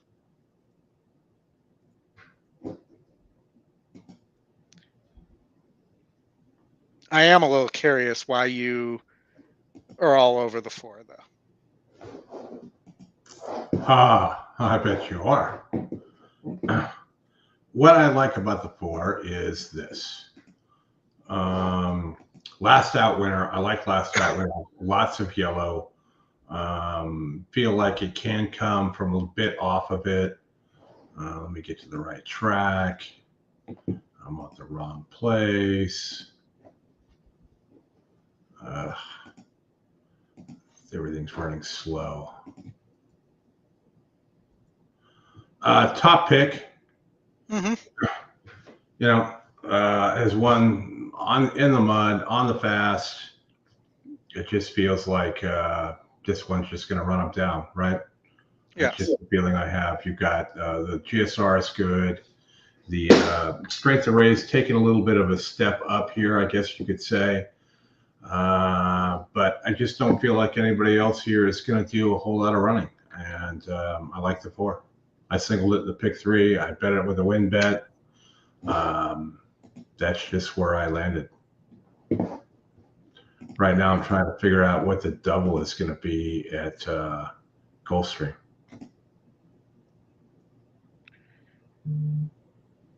All right, let me know what you come up with. I'm curious to see what your double is there. I may put a good double. Probably going to be the Conquest Warrior.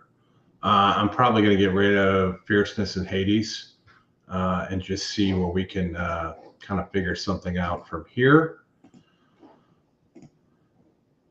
All right. Turf race of the day. Big Everest 5 for 8. The top win pick, and not getting a lot of love at the windows at the moment. Ice Chocolate, the current favorite, 9 to 5. You got to say that like you mean it, like it's Ice Chocolate. Ice Chocolate, whatever.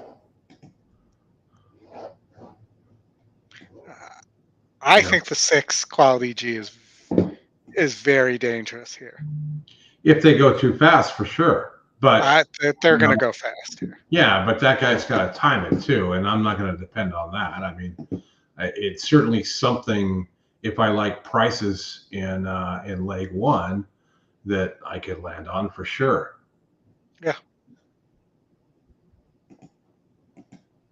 I mean, right now I'm kind of leaning 1, 4, 5, 6 to the 9, but that can change as we get closer.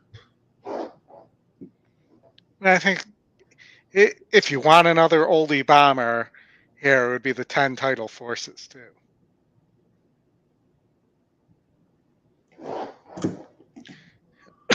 Ten Tidal Forces, 64 to 1.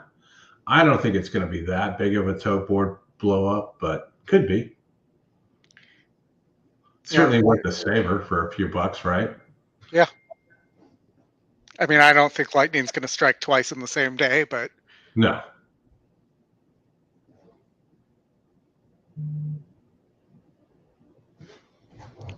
I think it's no more unlikely than, Ice Chocolate at 9 to 5.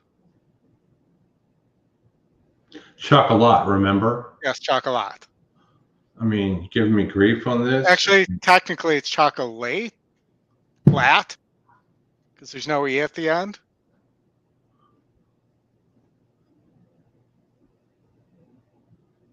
Right? Yeah, not wrong. I mean, the Brazilian gelding, grade 3 winner in Brazil in 2021. All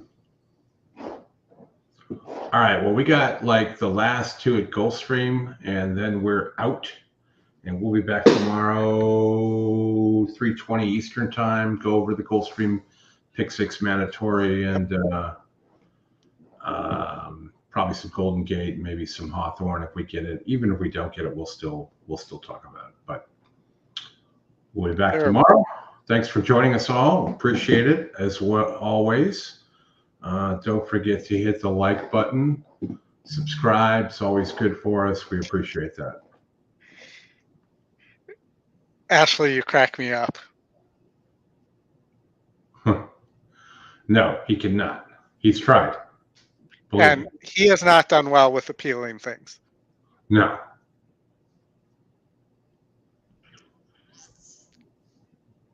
All right. They're still circling around, collecting money for the pick 5. And possibly the pick 4, which starts in the same race.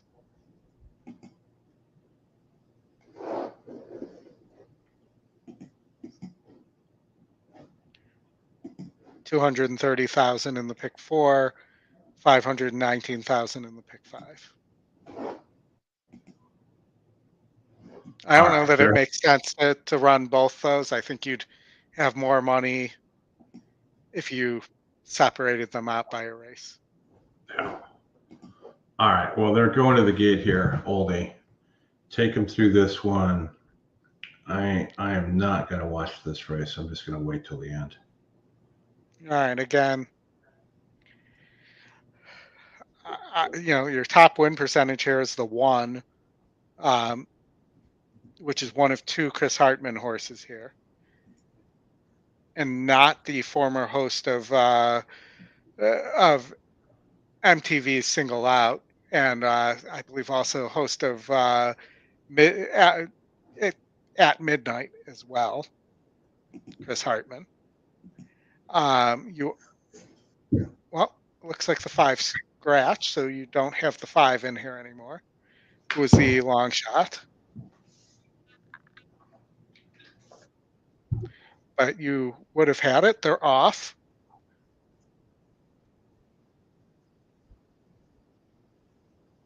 They're all kind of in a line, all kind of trying to get the lead, except for the 2.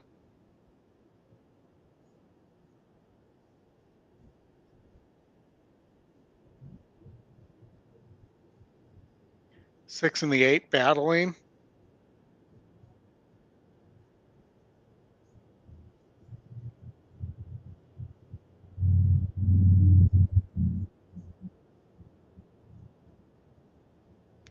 Four is getting a pretty good trip, so is the 7.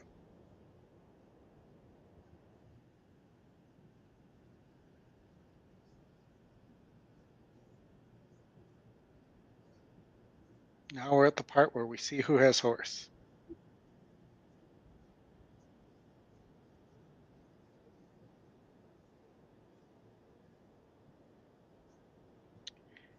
Eight gets a nose in front, coming around the turn. Here comes the 7. And the 1 is sneaking up on the outside. 2 also coming late. Probably too late. Looks like the 7 at 6-1. Good start to our pick 4.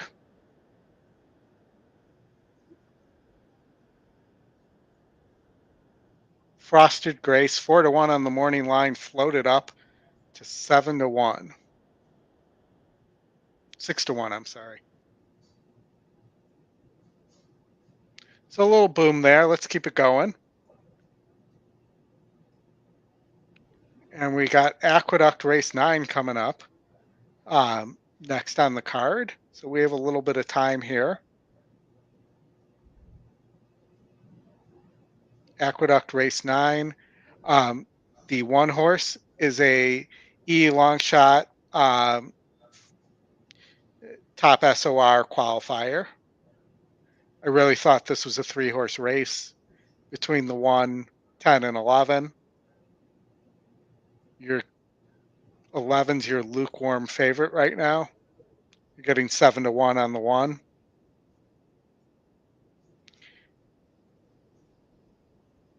And let's look at the will pays and see what that did to the will pays here.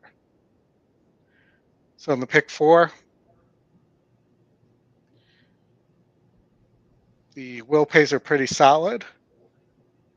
Between $1,600 and almost $12,000. In the pick 5, you have some excellent will pays here.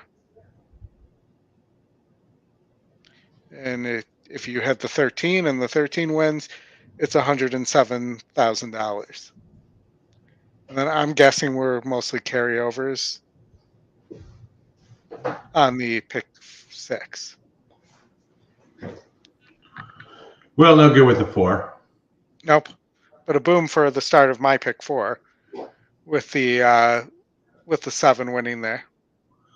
Nice. That'll work. And with the 5 being scratched, gate scratch there, you also had the 4 having all those tickets attached to it from the 5. So not a bad result. So the next thing we have coming up, unless we want to go to Hawthorne Race 5, is Aqueduct Race 9, and we're 10 minutes away from that. Okie doke. Head on over. To the Thorn of the Haw. Yeah, why not? All right, you got a 4-5 favorite, West Island for Larry Ravelli. Coming back to dirt, gets a 19-point GSR jump. Your E top pick, the 8 and the 3 are your top picks and top win percentages, but they switch places. If we're looking for, if these horses battle on the lead, which the pace number suggests they might, the 4 might be an option at 12-1.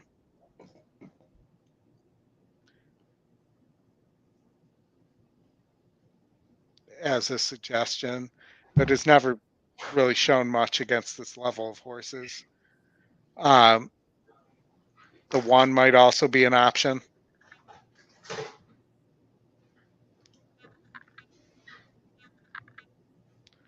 That seems to be about it. Maybe the 2, but it might be worth a shot at 8% on the 4 when the 8, 3, and 5 all go too fast here. Is that Antonio Gallardo's son or family member, or is that a different Gallardo? Not sure. Eduardo Gallardo. But, not really much you can play at Hawthorne with the heavy favorite other than taking a risk and playing against the heavy favorite there. Mm-hmm. Low takeout. You got to pick 4 here, but I bet the pool is only $3,000. That's it? That's huge. That's it. So you would have to pay like a $24 ticket. Choose a single somewhere. But even then, I mean, you'd have to beat somebody like this 1 horse. I guess you could with this 5. But similar situation here in that leg. Let's see if there's any obvious singles here. I guess this 2 Beehive. Big drop into State Bred.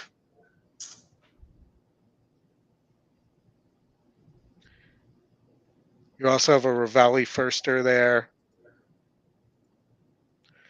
It just doesn't look like that this would pay anything that would be worth spending $24 on.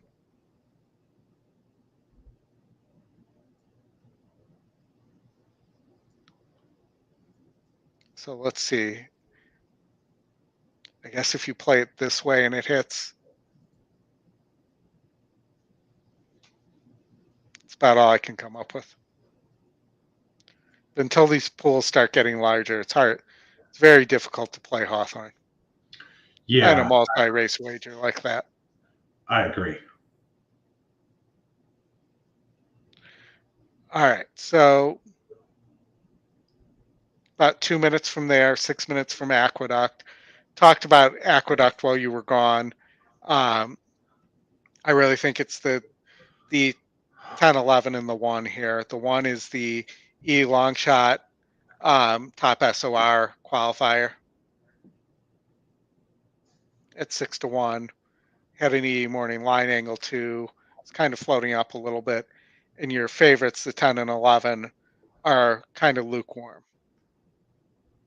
Mm-hmm. And maybe you group all these with the 2 horse and a try box.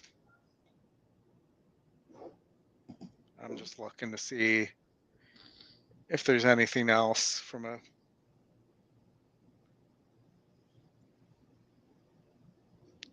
Or the 13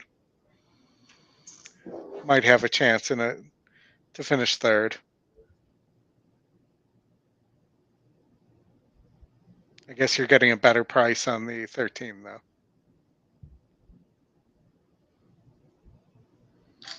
Yeah, not too shabby.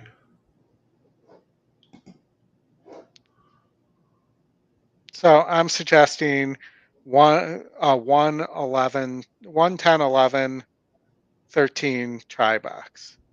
1, 10, 11, 13 try box at Aqueduct. All right.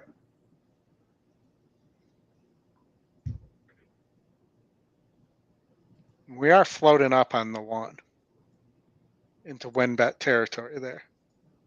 Mm-hmm.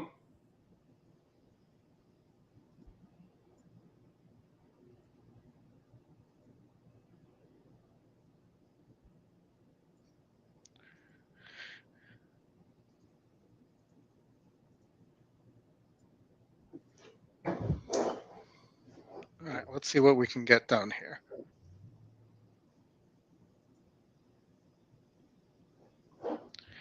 And we also have,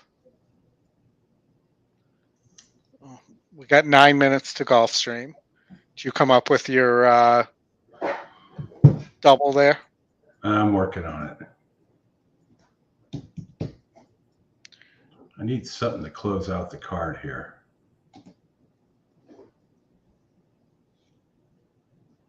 Card closers. You're playing a try at Aqueduct, are you? Yep, and Big Everest still isn't really getting bat.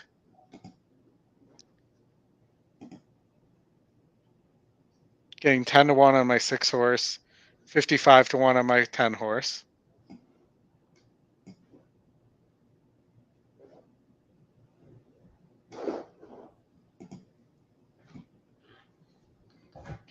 All right, let's take a look at Hawthorne in the meantime. They're slowly meandering to the gate. What color would the Hawthorne gate be? Pink. Or light on the Hawthorne gate, I should say.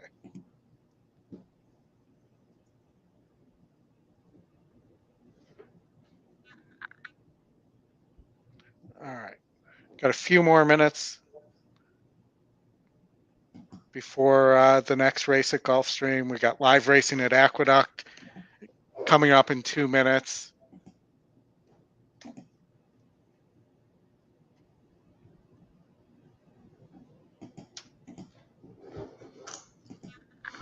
Aqueduct. What do you got there? You're betting a try?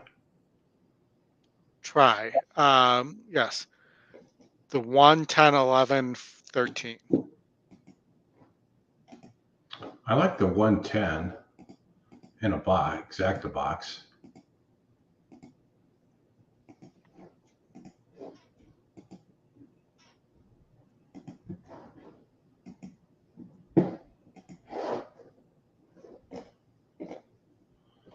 $110 currently paying 37-1, 110, 10-1, 31-1. Not too shabby.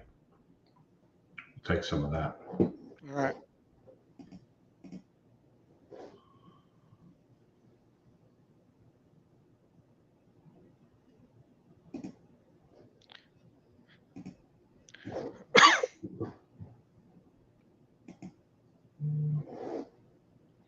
right, they're loading the gate at Hawthorne. How are we coming at Aqueduct? They're getting over there now too. I'll bring that up.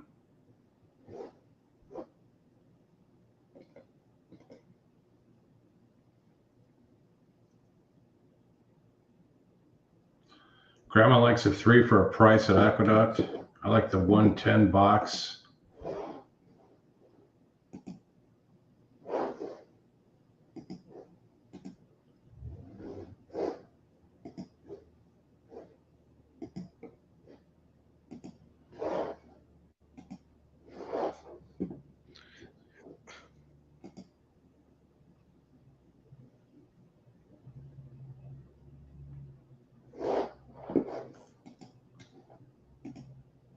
All right, well, the pace duel we expected emerged at Hawthorne.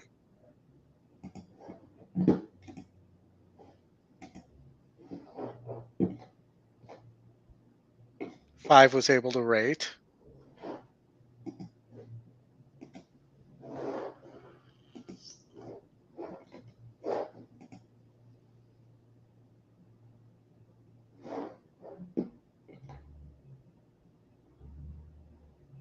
It looks like it's going to come down to the 3 and the 8. And the 3 is going to Horses are win up at again. Hawthorne. Post time. Post time for today's 9th race, 9th and final.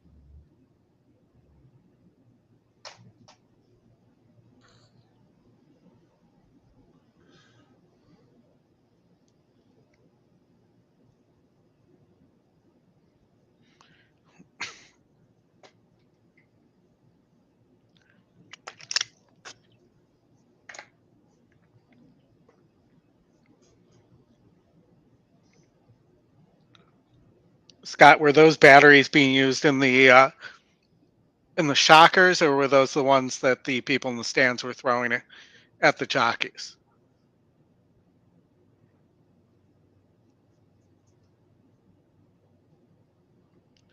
Justin in the chat says he's on the 9 smoking tea at Gulfstream.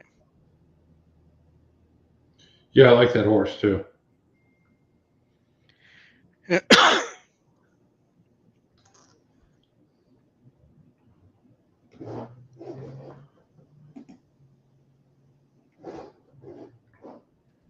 Night Effect goes in. Here's Tetsu. It'll be Kaz Sugarbank. Last to load.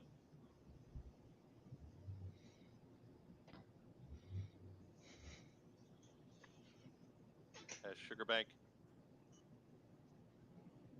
Still in behind the gate. Kaz Sugarbank. Just a touch reluctant here. Inside runner. Is now in.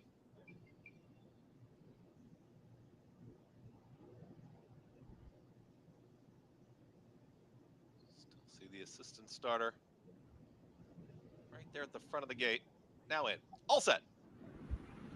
And they're off. Good break for Margin of Air. Right out to the front. It's Margin of Air, and at the rail, here comes Magnolia Midnight. Magnolia Midnight will assert and takes the lead. Margin of Air is right there. Same can be said for Night Effect. These 3 across the racetrack here as they get set to hook up with the backstretch. Then Storming Chrome is now in the 4th spot. Really strung out here early. Looking at Roses is now tracking from 5th, and to the inside is Boss making boss moves. Splitting Rivals is 10th. Dan's way back there. Across the racetrack there with Centavo, and Centavo wants to move forward. It's going to be mid-pack. The 2 at the back, that's Magical Ways with Kaz Sugarbank. 22 making a and move. 4 for that posted opening quarter mile for Magnolia Midnight. It's Magnolia Midnight who's up by 3/4 of a length. Margin of Air is in the 2 path, 3 wide. That's Night Effect. This leading trio approaches a half mile left to go, and they are 5 lengths clear from the rest. Storming Chrome is trying to rally on from 4th. Boss making boss moves is down towards the inside of Centavo. Also making a move is Magical Ways, and Romero Mirage, they're on the move. They're circling Rivals, but still far back from the leading 3. 45.30 for that half mile time. Magnolia Midnight is there. Margin of Error continues to chase up on the outside as Night Effect. The rest of them got to pick it up as Magnolia Midnight continues to now hold off these rivals and sprints for home. Magnolia Midnight is in front by a length. Trying one more time is Margin of Error, and now Margin of Error gets closer, and now Margin of Error asserts. It's Michael Sanchez. Margin of Error with a furlong left to go. Magnolia Midnight is second. Late rally here from Night Effect with Magical Ways. Margin of Error will give Jamie Ness and Michael Sanchez a double on the afternoon. A1. For the winter and head into spring, Margin of Error is your winner. Magnolia Midnight then came. Night Effect and Magic. All right, Gulfstream.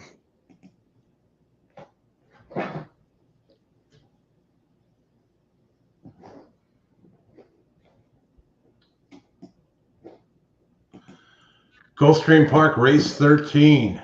Getting down to the end of the day here. 4-year-olds and up. They're going 8 furlongs on the turf. Big Everest, top pick, but not getting a lot of love.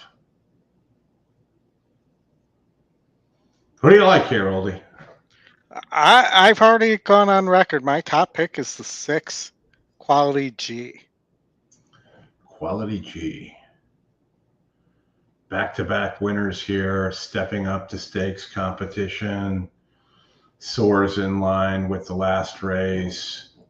You're getting a good GSR, top 3. Lots of yellow. Justin Not Rapoli owned, which is why I think Irad got off to ride the Rapoli. Yeah. I don't know, man. 569 here seems like the good box, right? I dropped the 5 completely off my ticket. I don't like the 5 here at all. I would replace, if I had to replace the 5 there, the 1 is very interesting. The long shot, yeah. Problem is your GSR sucks ass. Yeah. Yes, agreed. And again, you know, I don't like these. I put the same bet. I don't like these synth horses trying to step up to stakes competition. It just doesn't work. Let's see. So, I mean, I don't know that Oxbows are typically good turf horses. I'll say that. But this is, you know, here's an effort against 72s that was not great. Probably not here, but it is a long shot. And I personally like it better than the 5. The 5, if you're going to use underneath, might finish second. Well, if you're playing an exacta box, that's okay. Yeah, might. I'm just saying. It does like to finish second. But again, mostly against easier company, except for 2022, which is a long time ago. And I just don't think it's the same horse it was back then.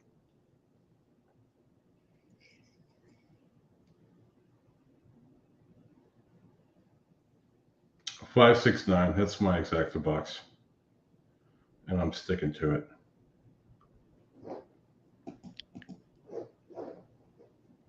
I mean, the 11's not impossible either. Similar running style to the 5.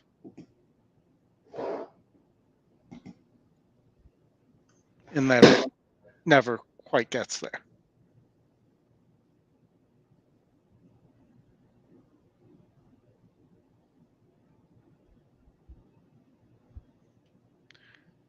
All right, the Appleton Stakes.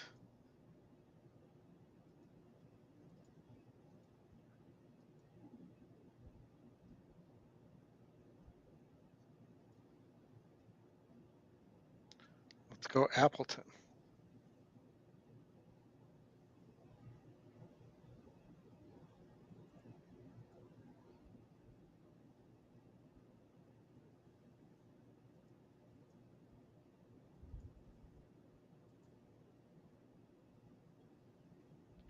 All right, they're still kind of creeping around. Yeah, they're doing their thing. They're moving over. Bluegrass Dan says Oxbow only 8% turf. Yeah, don't doubt that. Good luck, everybody here. Justin's team was down 0-10 and won 11-10 in the bottom of the sixth. Very nice. That's what you call a closer.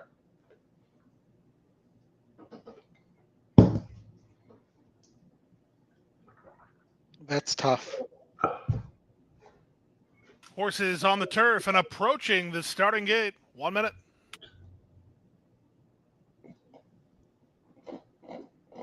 Charles is playing a win place show on the 11. I'm a win place show on the 6 and the 10.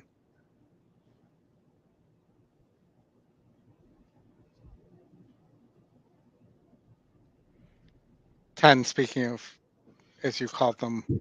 All right, well, I'm going to see what's for dinner. Getting to be about that time. All right.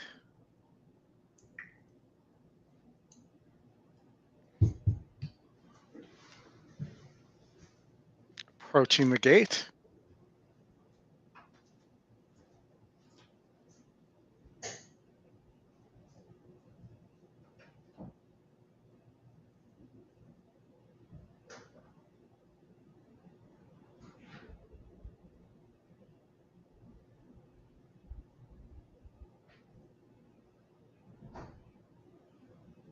They are almost there.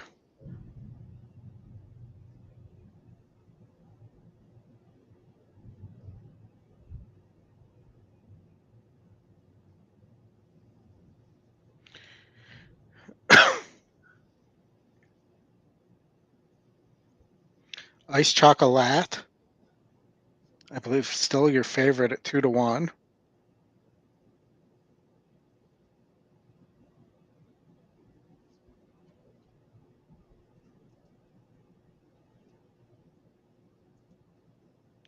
With Paco Lopez aboard. Arriving at the gate, last call for wagers. It's post time.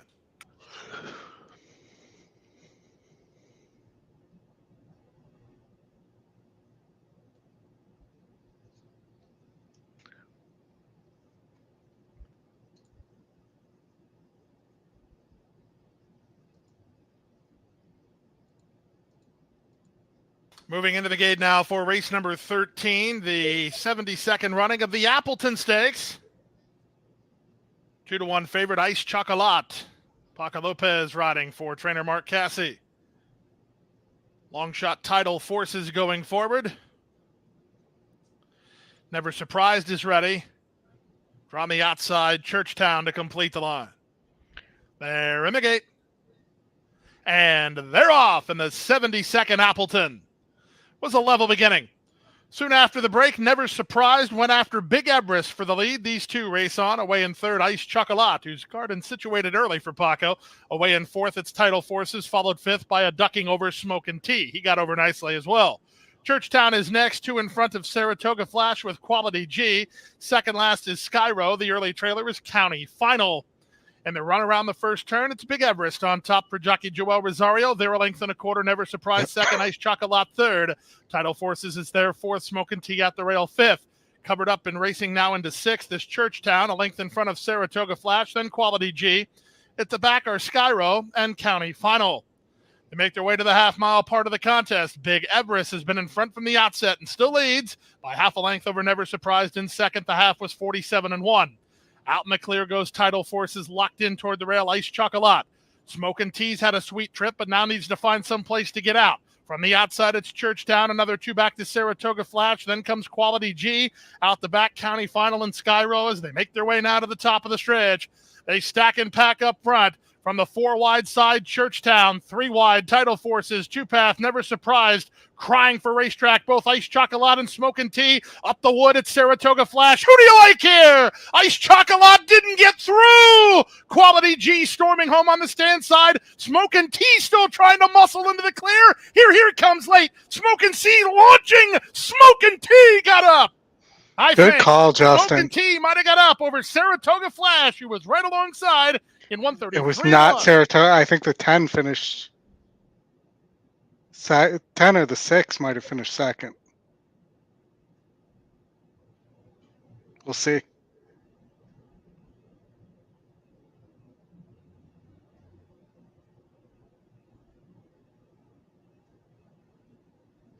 I think the 9 won at the last second. Great call by Justin. Boom. Let's see who got second and third. Tony, I think it was the 9.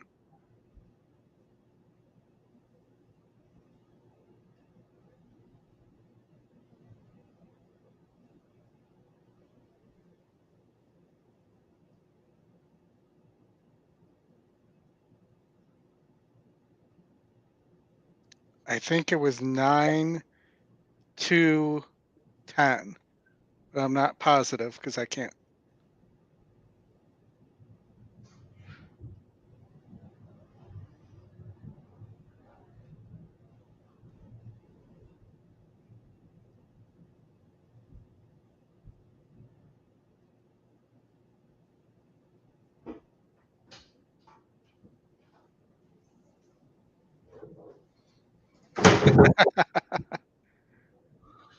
I almost got lightning to strike twice. The 9, I had that in a double, so that's not bad. A My thrilling 10 finish finished in third the and just Appleton missed. Stakes, and it's a close win photo between 2 and 9. Why do we have a lot of echo? I don't know. That's the first time I've heard the echo.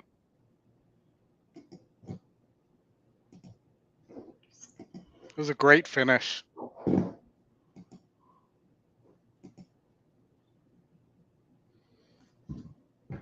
Good call for Justin. Yeah, good one. That was a who do you like finish right there. For sure. For sure. Take a look at the drone view from the 13th race. You'll look at I'm the gonna see 3 if who was there's- crying for some place to go, but just never could find room. 9 in a similar situation in the blue colors, 3 off the outside, but the 9 got through smoking tea. The question is, did he catch Saratoga Flash, who was right alongside at the wire? Win photo. I think the 10 comes down to. In the picture, 9, After Smoking watching Tea that. was the winner. 2, Saratoga Flash, second. Placing judges have hung another photo to determine the other placings. 9-2 in a picture, Smoking Tea. Smoking tea. You know, the term hanging a photo actually comes from when you used to actually have to hang the photo when you were developing an actual photo. All right, Gizmo. Have a good day. Thanks, Gizmo. Thanks for tuning in.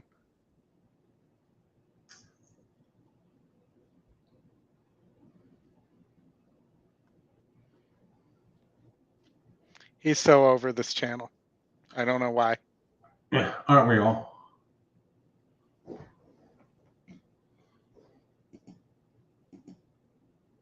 Let's see who finished. Let's see the rest of the results here. All right, you want to go back? Okay, I'll go We back. got time here. We got 6 minutes to Oaklawn.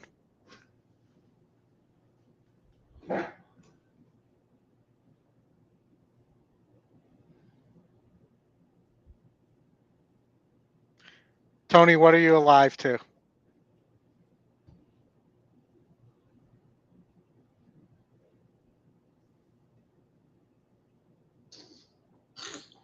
Man, if that 6 just could have got through. How about? I mean, you saw the video, the drone view where you could see that the 3 just couldn't find, had a horse and just couldn't find any space. Mm-hmm.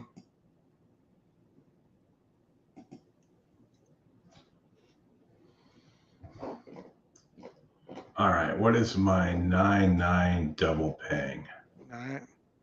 9-9. Well, they actually have to develop a photo. It's taking so long. There we go. 18-1. So I had the 3rd and 4th place horses there in the super, which I'm sure is carrying based on what I'm, or not the super high 5. Mm-hmm.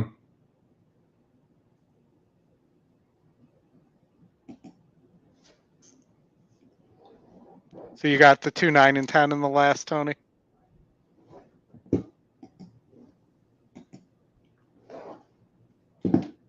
Just my guess.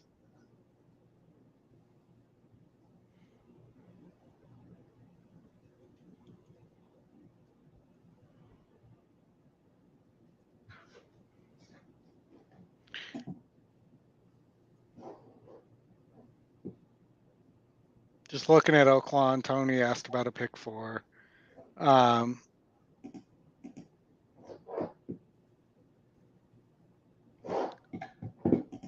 Six.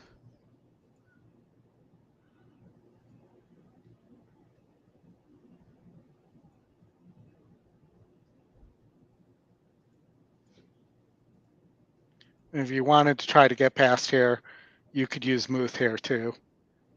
And it's only $64.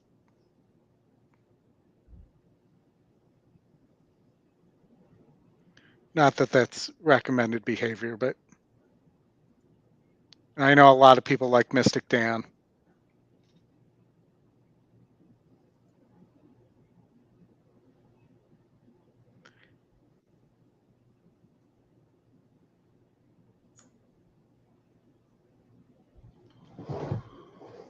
Mystic Dan is a popular pick for sure. I like the 9 in the last. That's where I'm single to in the double. No, I was just talking about Oaklawn. 10. All right, well, 1740 is not bad for a place payout or a show payout. No, not terrible. All right, Oldie, you're there at Oaklawn. Yeah, so Tony asked for a pick 4 here. It would be something like this. You could add Mystic Dan or Muth here.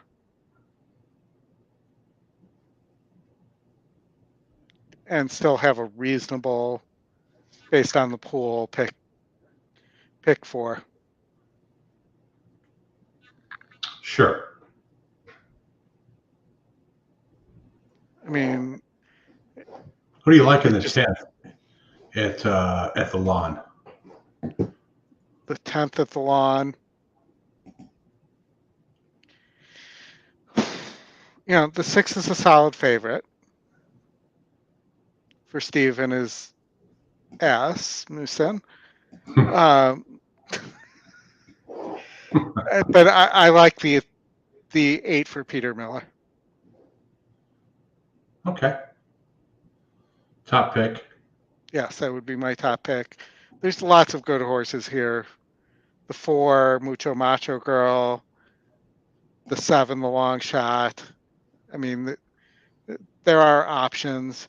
You have the one-time very highly considered Hoosier Filly, who, you know, seems to be the type of horse that needs the lead as well. I'm not sure that horse is a sprinter. And again, another horse in the 9 who's a huge price and stepping up in class, but has a lot of yellow.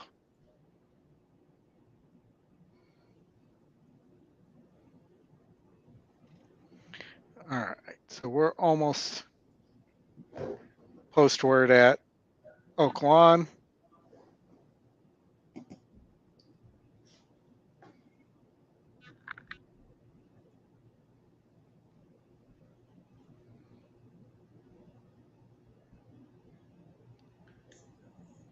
Who do you like at Oaklawn? Oaklawn, I like the 7, the long shot. I can see it.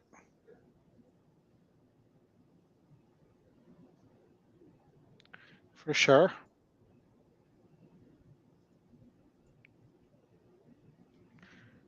How about in a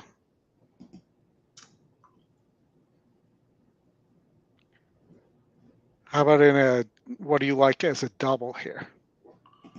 I'm not going to play a double here. I'm just going to stick with the 7.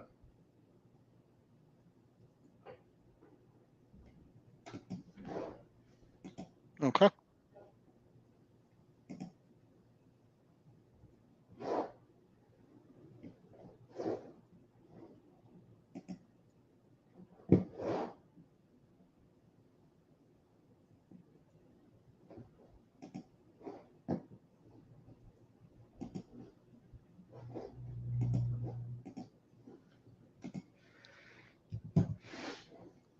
Let's see what happens.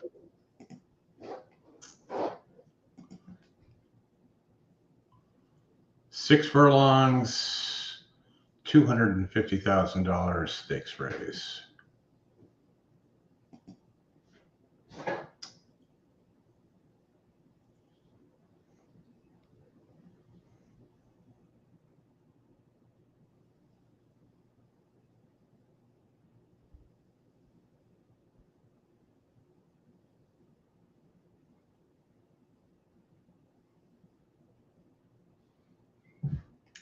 Getting back to the gate here. Running out of races. We've got, what, 25 minutes to the last at Gulfstream. Yep.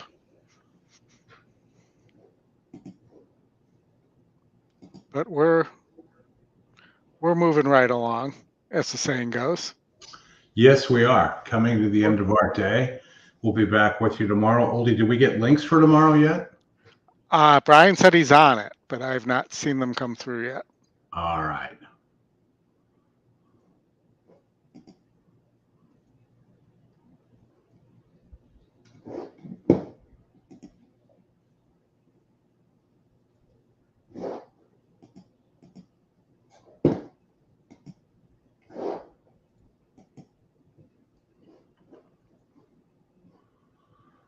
Ten minutes to Golden Gate after this, 3 minutes to Hawthorne, 24 minutes to Gulfstream.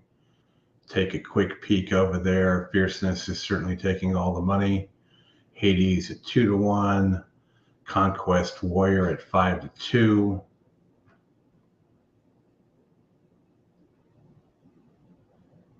Yep. And then shots, and shots after that. And they're off at Oaklawn.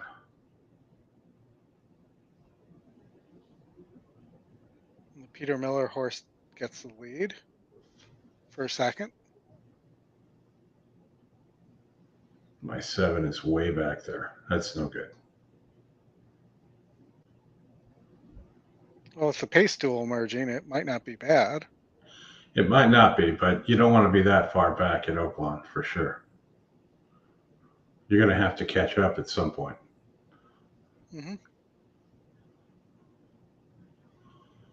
They are moving.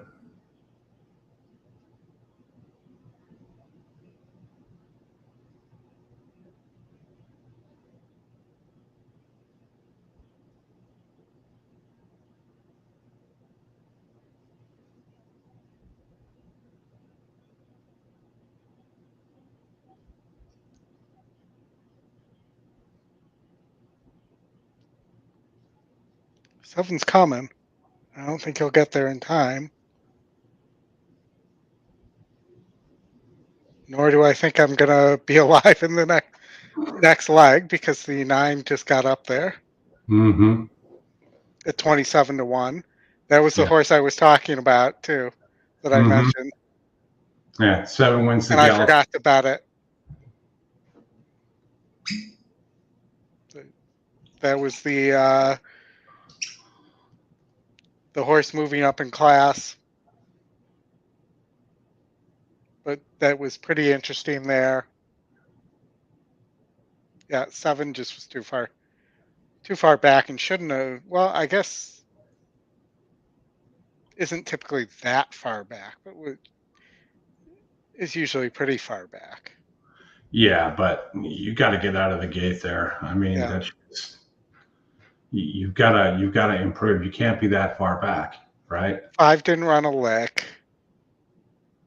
You did the 6. And then the 9, I guess, was logical next choice, even though it was 27-1. Mm-hmm. Just based on being in position to get first run. Yeah.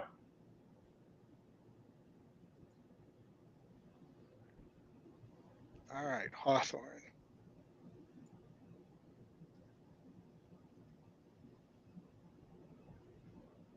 You have a Brittany Berg, Chris Emma horse that's 4-5 here.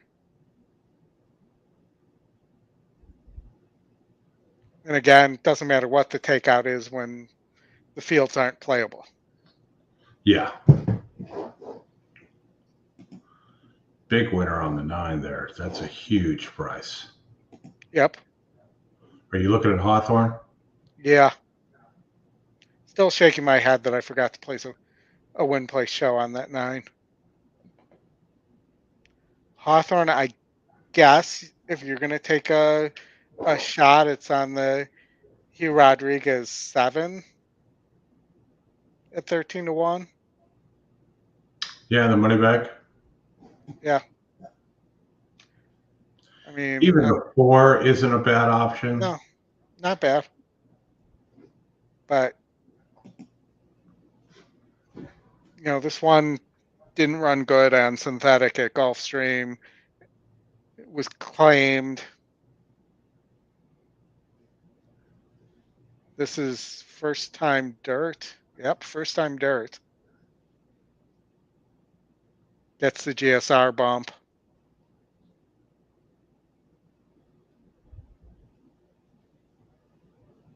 Seven's top GSR.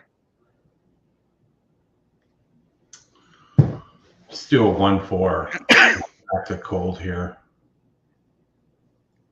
Yeah, I was going to try 1-7. 1-7's paying better. The 1-4 is the favorite right now in the exacta. 5's creeping up. 5-1. 1-7 is 11-1.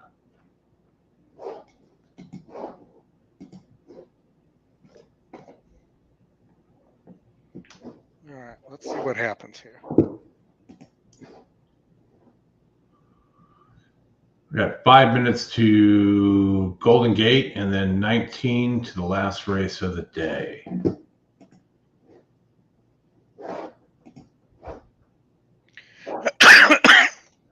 No, Tony, you cannot bet New York tomorrow. You are banned.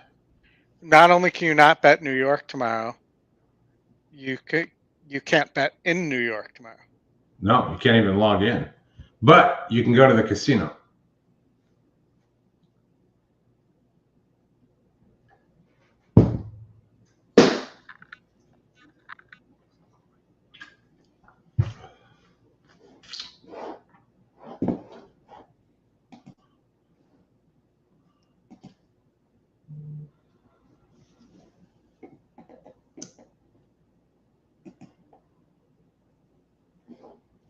So is this Turfway's last card too today? Yes. Because I know It is. sometimes Kentucky closes on weird days.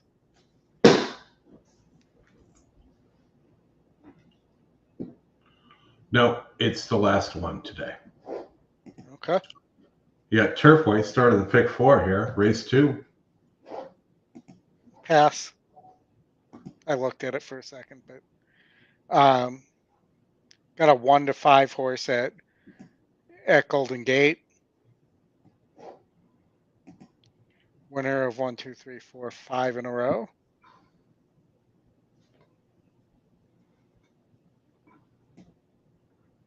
Is climbing the class ladder a little bit though, or has been. You don't want any Turfway? No. Oh. It's your last chance, buddy. I'm good. 287 Tracks on Fire.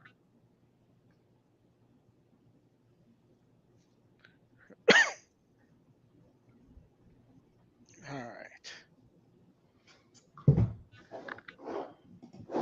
So, I mean, we can go to Golden Gate in the meantime. Then we can talk again through the Florida Derby.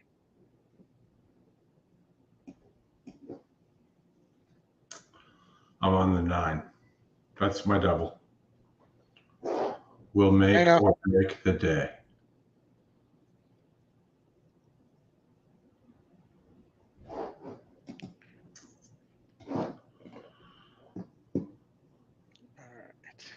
I think you can bet on sports. You just can't bet on horses tomorrow.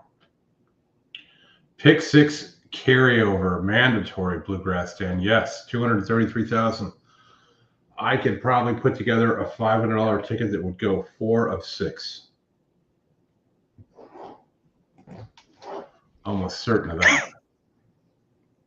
I don't know how many horses are in that sequence. Oh, like 800.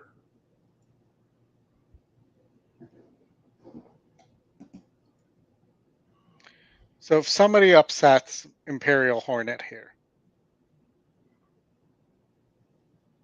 is it the 2 on the front end? Is it the 3 or the 4?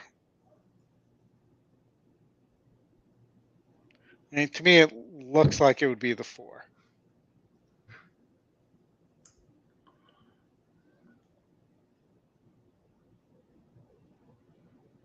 Looks like the 2 is gonna wire him here at Turfway, unless this 3 can get going.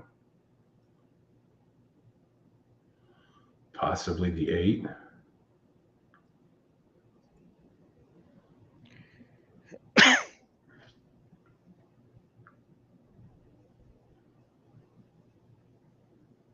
Nope. Looks like the 2 is going to go get to wire. Only 5-1.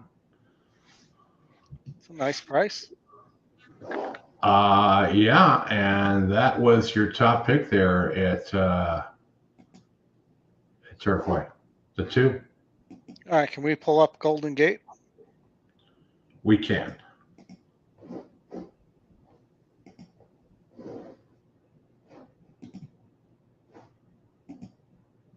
What do you got here at the gate?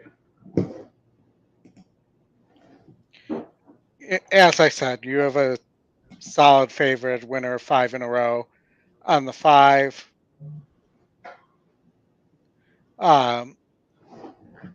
You know, the other horses that I think are at least interesting are the 3 and the 4. Who's the EE top pick? The 5. That's not going to help you. The 2's the second pick, so the 2's, I guess, also classified as interesting, but the 2 has 3 seconds. Mm-hmm. The 3 has 2 wins and 2/3 at this distance, and is similar in SOR to the favorite. Number 5 from Golden Gate Fields.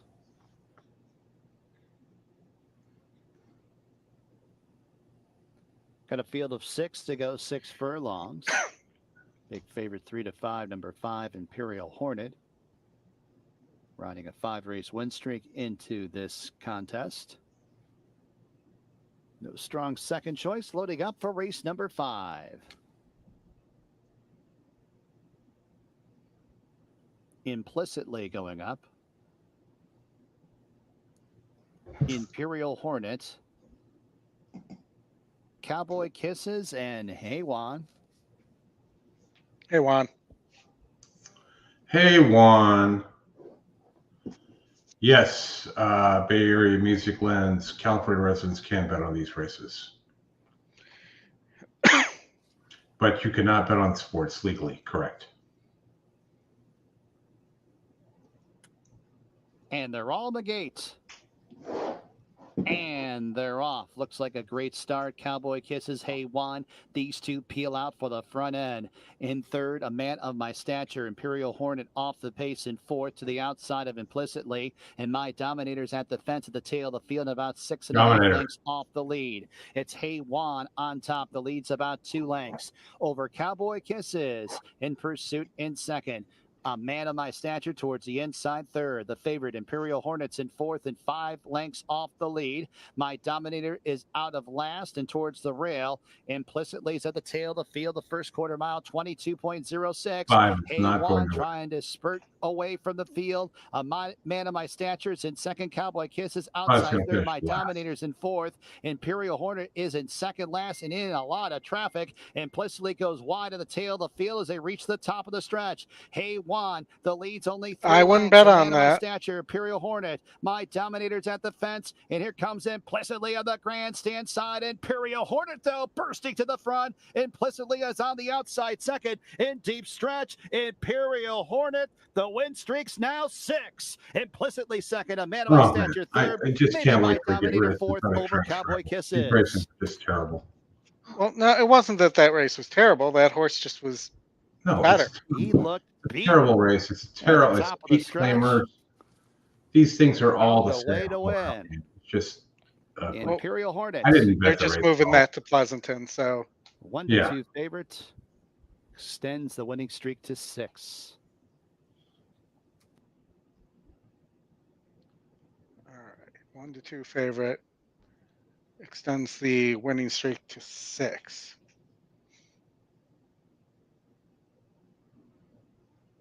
Not really any money to be made in doing that. 3. No, there's really no money ever to be made at Golden Gate. We've done well sometimes there as a show. Yeah, well, I mean, if you total them all up, it probably ain't very good. All right. Let's get rid of this. Go back here. Shut off the audio.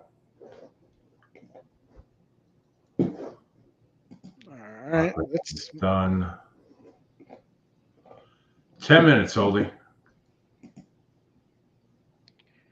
10 minutes to Florida Derby. Florida live. Derby. All right, so the Florida Derby. Let's take a look by the numbers.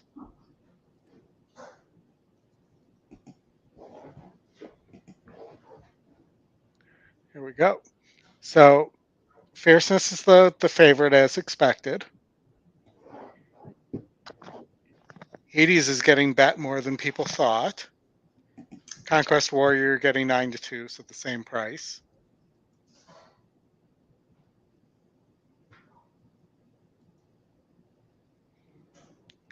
So, that really the money's going to the 3 big horses here. Mm-hmm. You took Conquest Warrior, Justin took Hades, so I'll take Fierceness in this case.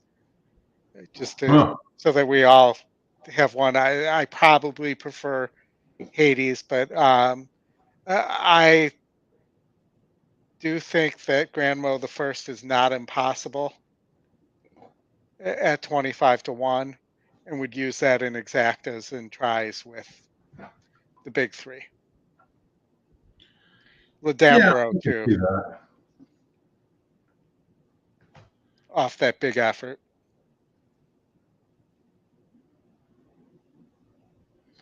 I need the 9 to complete the double.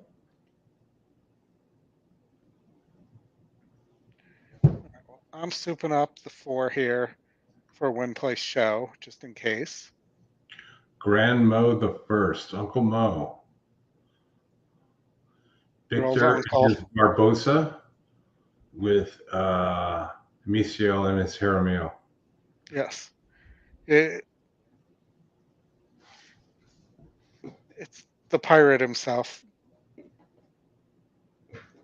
It's gonna be either the 2, the 9, or the 10. I think pretty much for sure. But I don't like the 2 at all. I know it's 1-3 in a row. I don't think it's going to get that trip that it needs to get. So. Yeah, I mean. What do you need, Tony, for the pick 6? Which today's not the day to play the pick 6. Tomorrow is, but who do you got? But he can't bet it tomorrow because he's in. Win place show on the 6th. Charles says it's. Who do you have, Tony? Tell us who you have.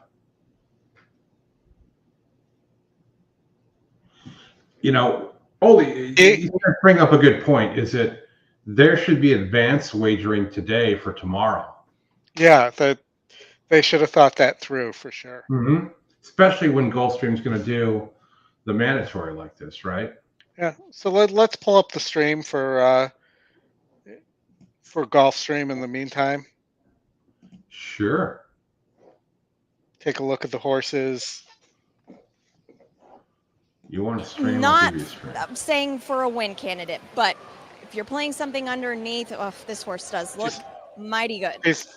Brian, there's a great story in this race with the number 6 lead Dom Bro, the trainer Eno Cordero, 20 years old, the youngest trainer ever trying to win the Florida Derby. It would be a phenomenal story. We've just kind of got to know this barn a little bit for the first time. I don't want a phenomenal story. I want the 9. He's really, really impressed. This is a horse with upside. He ran Ron well and Brian in the both Fountain on Youth. the 9. How about our with you. second and third place finishers of the Florida Derby prep behind Dornock, who is one of the favorites for the Kentucky Derby? The one Frankie's Empire, Dornoch. the 6 It's not Ladom Dornoch. Bro are sitting up there at 15 and It's either that or 30 to 1. That Dornoch. kind of just proves the point of how good these 3 favorites are. But hey, they've got a puncher's chance, Ronnie. There's no doubt about it. Yeah, and they're, just they look fantastic. All of them, they were behaving themselves. And Samantha, this is the key point.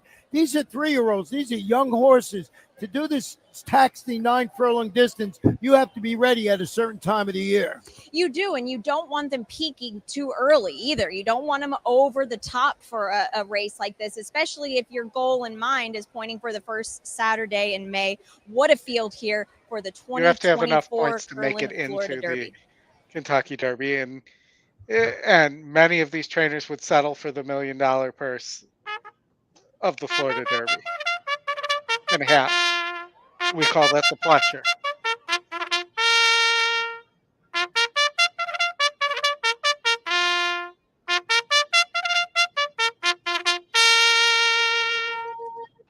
Ladies and gentlemen, Gulfstream Park, in coordination with First Racing and Hillendale Farms out of Lapa, proudly present to you now the 73rd running of the Curlin Florida Derby. 1 1/8 over the fast main track for $1 million Brought to you by Run in Happy. guaranteed purse money. Here's the field. Number 1 is Frankie's Empire, owned by Frank DeLuca and trained by Mike Yates. The jockey, Miguel Vasquez. Number 2 is Hades, owned by Robert Cotron and DJ Stable and trained by Joe Orsino with Paco Lopez. The 3 is out. Number 4 is Grand Mo the First. Sports the colors of Grand Pollo Stable and is trained by Victor Barboza Jr. with Amisael Jaramillo. Number 5 is Real Macho, owned by Reeves Thoroughbred Racing, Daniel Walters, Dennis Smith, and Rohan Crichton. Trained by Rohan Crichton, handled today by Javier Castellano. Number 6 is Vicente Stella Stables' Ladom Bro. Ladom Bro is trained by Eniel Cordero with Edwin Gonzalez. Number 7 is Catalytic. Catalytic is owned by Julie Davies, George Isaacs, and Tammy Bobo, and trained by Safi Joseph Jr., the jockey Julian Leparoux. Leparoux. The 8 is up. Number 9 is Conquest Warrior, owned by the Cortland Farms and trained by Shug McGahee with Jose Ortiz. Shug and his Number McGahee. 10 is Fierceness. Fierceness is owned by the Rapoli Stable and trained by Todd Pletcher in the Irons, John Velasquez. Rounding out the field, number 11, Iris's Dream, owned by Iris Cotto and trained by Cheryl Weinbaugh with Jorge Ruiz. It's a field of 9 going 9 furlongs over a fast main track. The 73rd running of the Curlin Florida Derby is up next. 2 minutes, Oldie. All right. Last time to get your wagers in. Last races of the day. Is there Remington tonight? Yeah, there is. I have no idea. Oh, nice. We'll do some Remington later. Which Fierceness do we get today? The one that doesn't win, Michael. Can we call what? Let me ask you the question. Can we call the good version Fierceness and the bad version Timidness? Sure. You So call are we whatever gonna you get- want. Are we going to get Fierceness or Timidness today? We're going to get the 9. right. Well, Oldie, Tony, is that I the had last victory you pick. have? I'm gonna. Is the pick 6, 2, 9, and 10? Yeah, I believe that's who Tony's alive to. 2, 9, and 10 are like, that's all the favorites. Yeah, I know, but look at the pick 5. It's paying pretty well. Do we have the will pays for? Let's see. Tony, I'm gonna look and see if we have the will pays for you. No. They ain't going to give them to you. They only give them to you during the week. There are no will pays. Nope. That's the danger of the jackpot wager with its 45% takeout. But I will tell you, the That's pick your 5 fourth one today. to the 10 is paying 16, about 1,800, and to the 9 is paying 2,650 ish, 2,660, and over 3,000 to the 2. And did we get a favorite or not a favorite in the first leg? Let's see. I'm with you, Ashley, but Todd gears horses up for this Florida Derby so they can finish 8th in the Kentucky Derby. So I wouldn't be surprised if the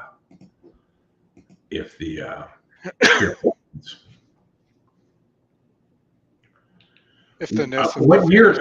What do you think? What do you think, Oldie? The next like 5 years, you think we run this Florida Derby on the synth? Well, once Belmont puts that in and takes half their turf course away. Yeah, it's the same thing that Gulfstream did. Yeah, I know. Everything's I'm the one that's been saying that the synthetic racing affects the turf racing more than it does the dirt racing. yeah, except on those days when they run all of them on the synth at Gulfstream. Well, All if they right, were 2 trying minutes. to set up the dirt for this big day, that gave them a break to be able to work on it too. All right, 2 minutes. I'm going to pick up my Uber Eats order.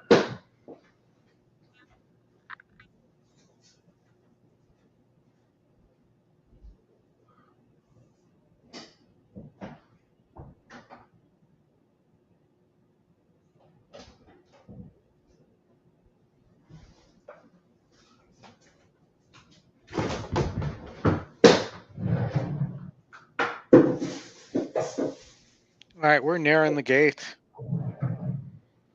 Oh, you're 4 minutes away from post time at least. Yeah, I know. We're probably more like 7 minutes. I'm just being hopeful.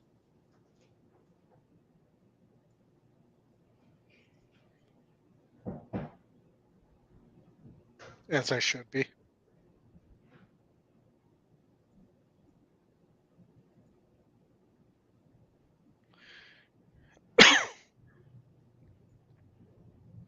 But we're going to get there.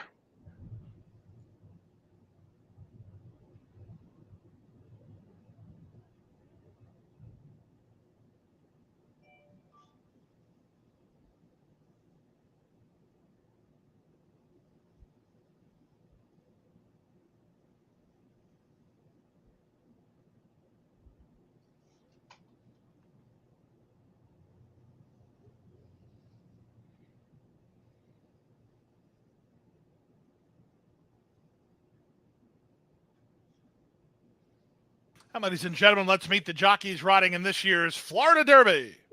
School of Hard Knocks. Miguel Ángel Vázquez, Panamá. Paco López, Veracruz, México. Emisael Jaramillo, Venezuela. Javier Castellano, Venezuela. Edwin González de Puerto Rico. Julien Leparoux, France. José Ortiz, Puerto Rico. John Vázquez, Puerto Rico. Jorge Ruiz, Argentina.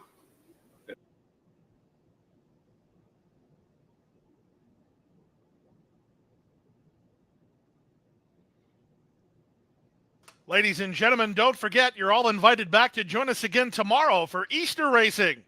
Easter Sunday begins at 1:10 with a mandatory payout in the 20-cent Rainbow Six, looking at a pool over the $7 million mark. Join us again tomorrow for Easter racing here at Gulfstream.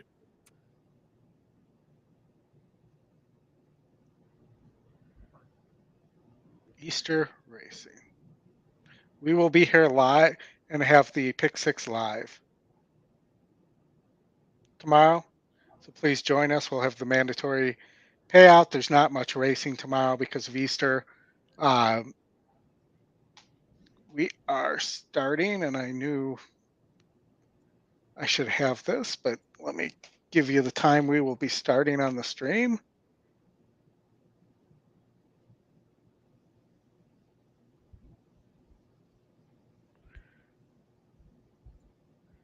We will be starting at 3:20 p.m. Eastern. Join Justin, myself, and Chris for that. Mandatory payout on Easter. You can get more than eggs, you can get cash. All right. Getting ready here, Oldie. Karina's 4-6-10 here. 4-6-10.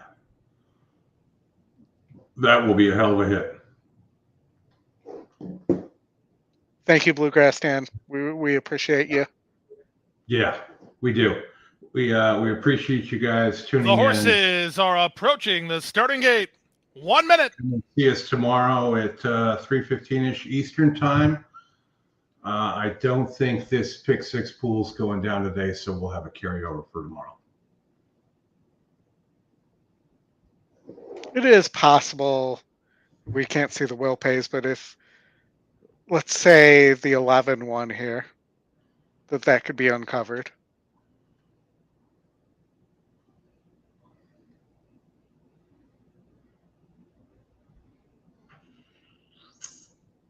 Too much speed on it, too. The horses are at the gate. It's post time for the 73rd running of the Florida Derby. 6-5 here on Fierceness, 2-1 Conquest Warrior. Thank you for joining us, Derby Michael. brought to you by Thank Curlin. Frank for Curlin is the only sire sending in you history over. to have progeny win 4 individual Eclipse Appreciate it, Awards. guys. Hit the like button on your way out the door. We Cody's would Wish, appreciate Curlin, that. Classic Sire, brings you this year's Florida Derby. On YouTube. Into line first is Frankie's Empire. There are lots more Catalytic shows and coming. Ladom with Hades A lot walking more forward. new features. Here's Grand Mo the first in the red and yellow The colors. first one you'll probably see is the Bruno Conquest integration. Warrior walks forward like a pro. We're just 2 away from a start. Waiting for Fierceness and Iris's Dream. Thank you, Karina. 2-year-old champion Fierceness walking forward calmly. Thank you, Gary. Real Macho in the middle. Iris's Dream to the outside. All right, moment of truth time, guys. And now the 73rd Florida Derby. They're in the gate. And they're off in the Florida Derby. Fierceness was away perfectly from his outside draw and will use some speed to try to get over. Meanwhile, it's Grand Mo the first who's at the rail and in front with Ladambro right alongside. Fierceness, he's on the accelerator early as Johnny V. He's up and around horses and he wants to lead. Though, so Fierceness will land the front and then run to the opening quarter. Here in between horses, Ladambro out 3-1 is Catalytic and Grand Mo the first is at the rail. They're followed by Real Macho who races outside of Hades. Hades is about 3.5 lengths off the speed ahead of Iris's Dream. Covered up between horses is Conquest Warrior, and the early trailer is Frankie's Empire. The opening quarter just 24 seconds flat. Fierceness on his A game so far. He's a length in front over Catalytic, a wide second. In between horses, Ladambro, Grand Mo the first is at the rail. Real Macho works out in the center, racing in front of Hades. Then Iris's Dream and Conquest Warrior still at the back, but in the clear is Frankie's Empire. They went the half in 47-2. They have the favorite to catch. It's Fierceness to the far turn on top by a length and a half. Working harder is Catalytic at the rail. Grand Mo the first. Ladambro asked to quicken, but he's not. At the rail, it's Conquest Warrior trying to launch his bid. Frankie's Empire is wide on the course, but Johnny V still sitting pretty on Fierceness, who tries to sneak away. 3/4, 111-1. They run to the 5/16, and Fierceness, he is getting away. He's now 4 in front. Catalytic is second. Grand Mo the first is third. On the outside, Frankie's Empire. Conquest Warrior at the rail, but they all have too much to do. Fierceness is putting on a show in Hallandale today. Fierceness, The real fierceness has showed up to South Florida, and he's crushing them in the Florida Derby. Fierceness geared down and on his way to Louisville. Fierceness authoritatively in the Florida Derby. He never had a threat. Catalytic was second. It's a very close photo for third between Grandmo the first and Conquest Warrior. Hades to complete the high five in 148 and 1. All right, so we got fierceness today, not timidness. Yeah, and you know where I slotted the 2 in my super high five? Fifth. Yeah, because that's just where it's going to be. I mean, it just that horse just is not. I mean, even I'll throw the 10 out for sure in the Derby because I think just he did too much. All right, we got to give Tony a quick boom here. Here we go, Tony, boom. We're going to have some new graphics and stuff coming as well. The thing is, it depends, as long as Track Phantom shows up for the Derby, Fierceness isn't going to get an easy lead like that unless one of them gets cream breaking out of the gate. He tries that move in the Derby, he will be cooked. Well, again, unless somebody right now, the 2 speed horses are him and Track Phantom, who have made it in. Because Muth and the Baffords can't go, and we'll have to see whether Todd does this all the time. He goes to the Florida Derby and he burns the horse up before the Kentucky Derby. This is not new. And we've seen this show many times before. Dornoch,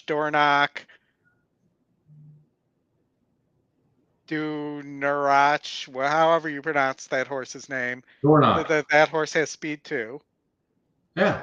There are going to be a lot of horses that have speed in the Derby. Have you watched it before? Yeah, but sometimes, you get a Medina Spirit situation where, that horse gets an easy lead. It does happen. It hasn't happened the last couple of years, which is why I love Timberlake in the Derby, even if he doesn't win today. Yeah. Ashley, what happened? That you're the worst player in the history of horse playing? No, Evan, you're right. It's like I said. That's great. But we still don't know why this horse runs sometimes and doesn't run other times too. Yeah, and that horse has to show up with 200,000 people there yelling and screaming, and keep his composure and everything else. So I don't. Yeah, exactly, Flatterer. I don't know what kind of changes Pletcher made. I mean, we could find out 3 months from now. All kinds of different things. But good hit, David. You had to try it. Should pay well, yes, for sure. Boom, David. Boom, boom. Yeah, Hades is just, I mean, there's no reason to use that horse at all. Boss Tweed in the 8th, Chuck is saying Thursday with the first-time starter. Join us back tomorrow. We'll wait here and see what the payouts are in the pick 6. Thank you, everybody. And again, Thanks, just David. a reminder, please hit the like button as well. So keep us moving up in the algorithm on YouTube. Yeah, and don't forget to tweet at Hawthorne. Tell him to let us show the races tomorrow. Maybe it will help. Maybe it won't. But it certainly won't hurt.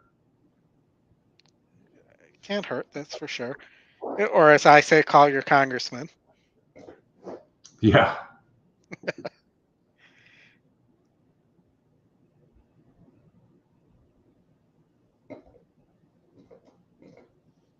Thank you, Flatter.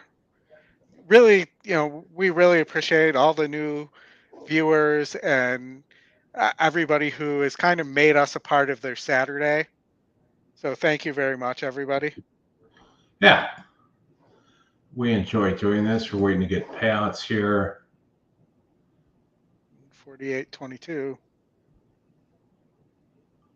Was that on the try or the?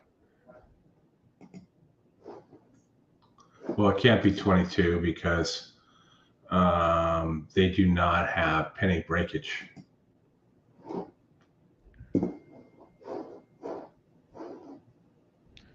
Derek won his tourney for 3% of the horse. Very nice. Oh, time of the race. All right, so the payouts here, that pick six paid $2,749. There's $866,897.06 being carried into tomorrow. Pick five paid $18.05. Pick four paid $834. The pick three $57.20. Daily double paid $17.50. The dollar super high five paid $11,727.20. If you were able to connect this 10, 7, 4, 9, and 2. Ashley, I wouldn't put much into the time of the race because the horse was shut down from the turn basically all the way. Yeah, time of the race doesn't. The only time matters is when you're doing it. So. Yeah. I mean, Mendelssohn has the world record for a mile and 3/16, but came to the Derby and got creamed. Yeah. All right, folks, we're going to sign off. Thank you, everybody. Thanks for joining. We'll see you tomorrow at 3:20 p.m. Eastern Time for some more Gulfstream. Not a lot of stuff running, but we should have a good time. Thank you all for joining. Hit the like button on your way out. We will see you tomorrow.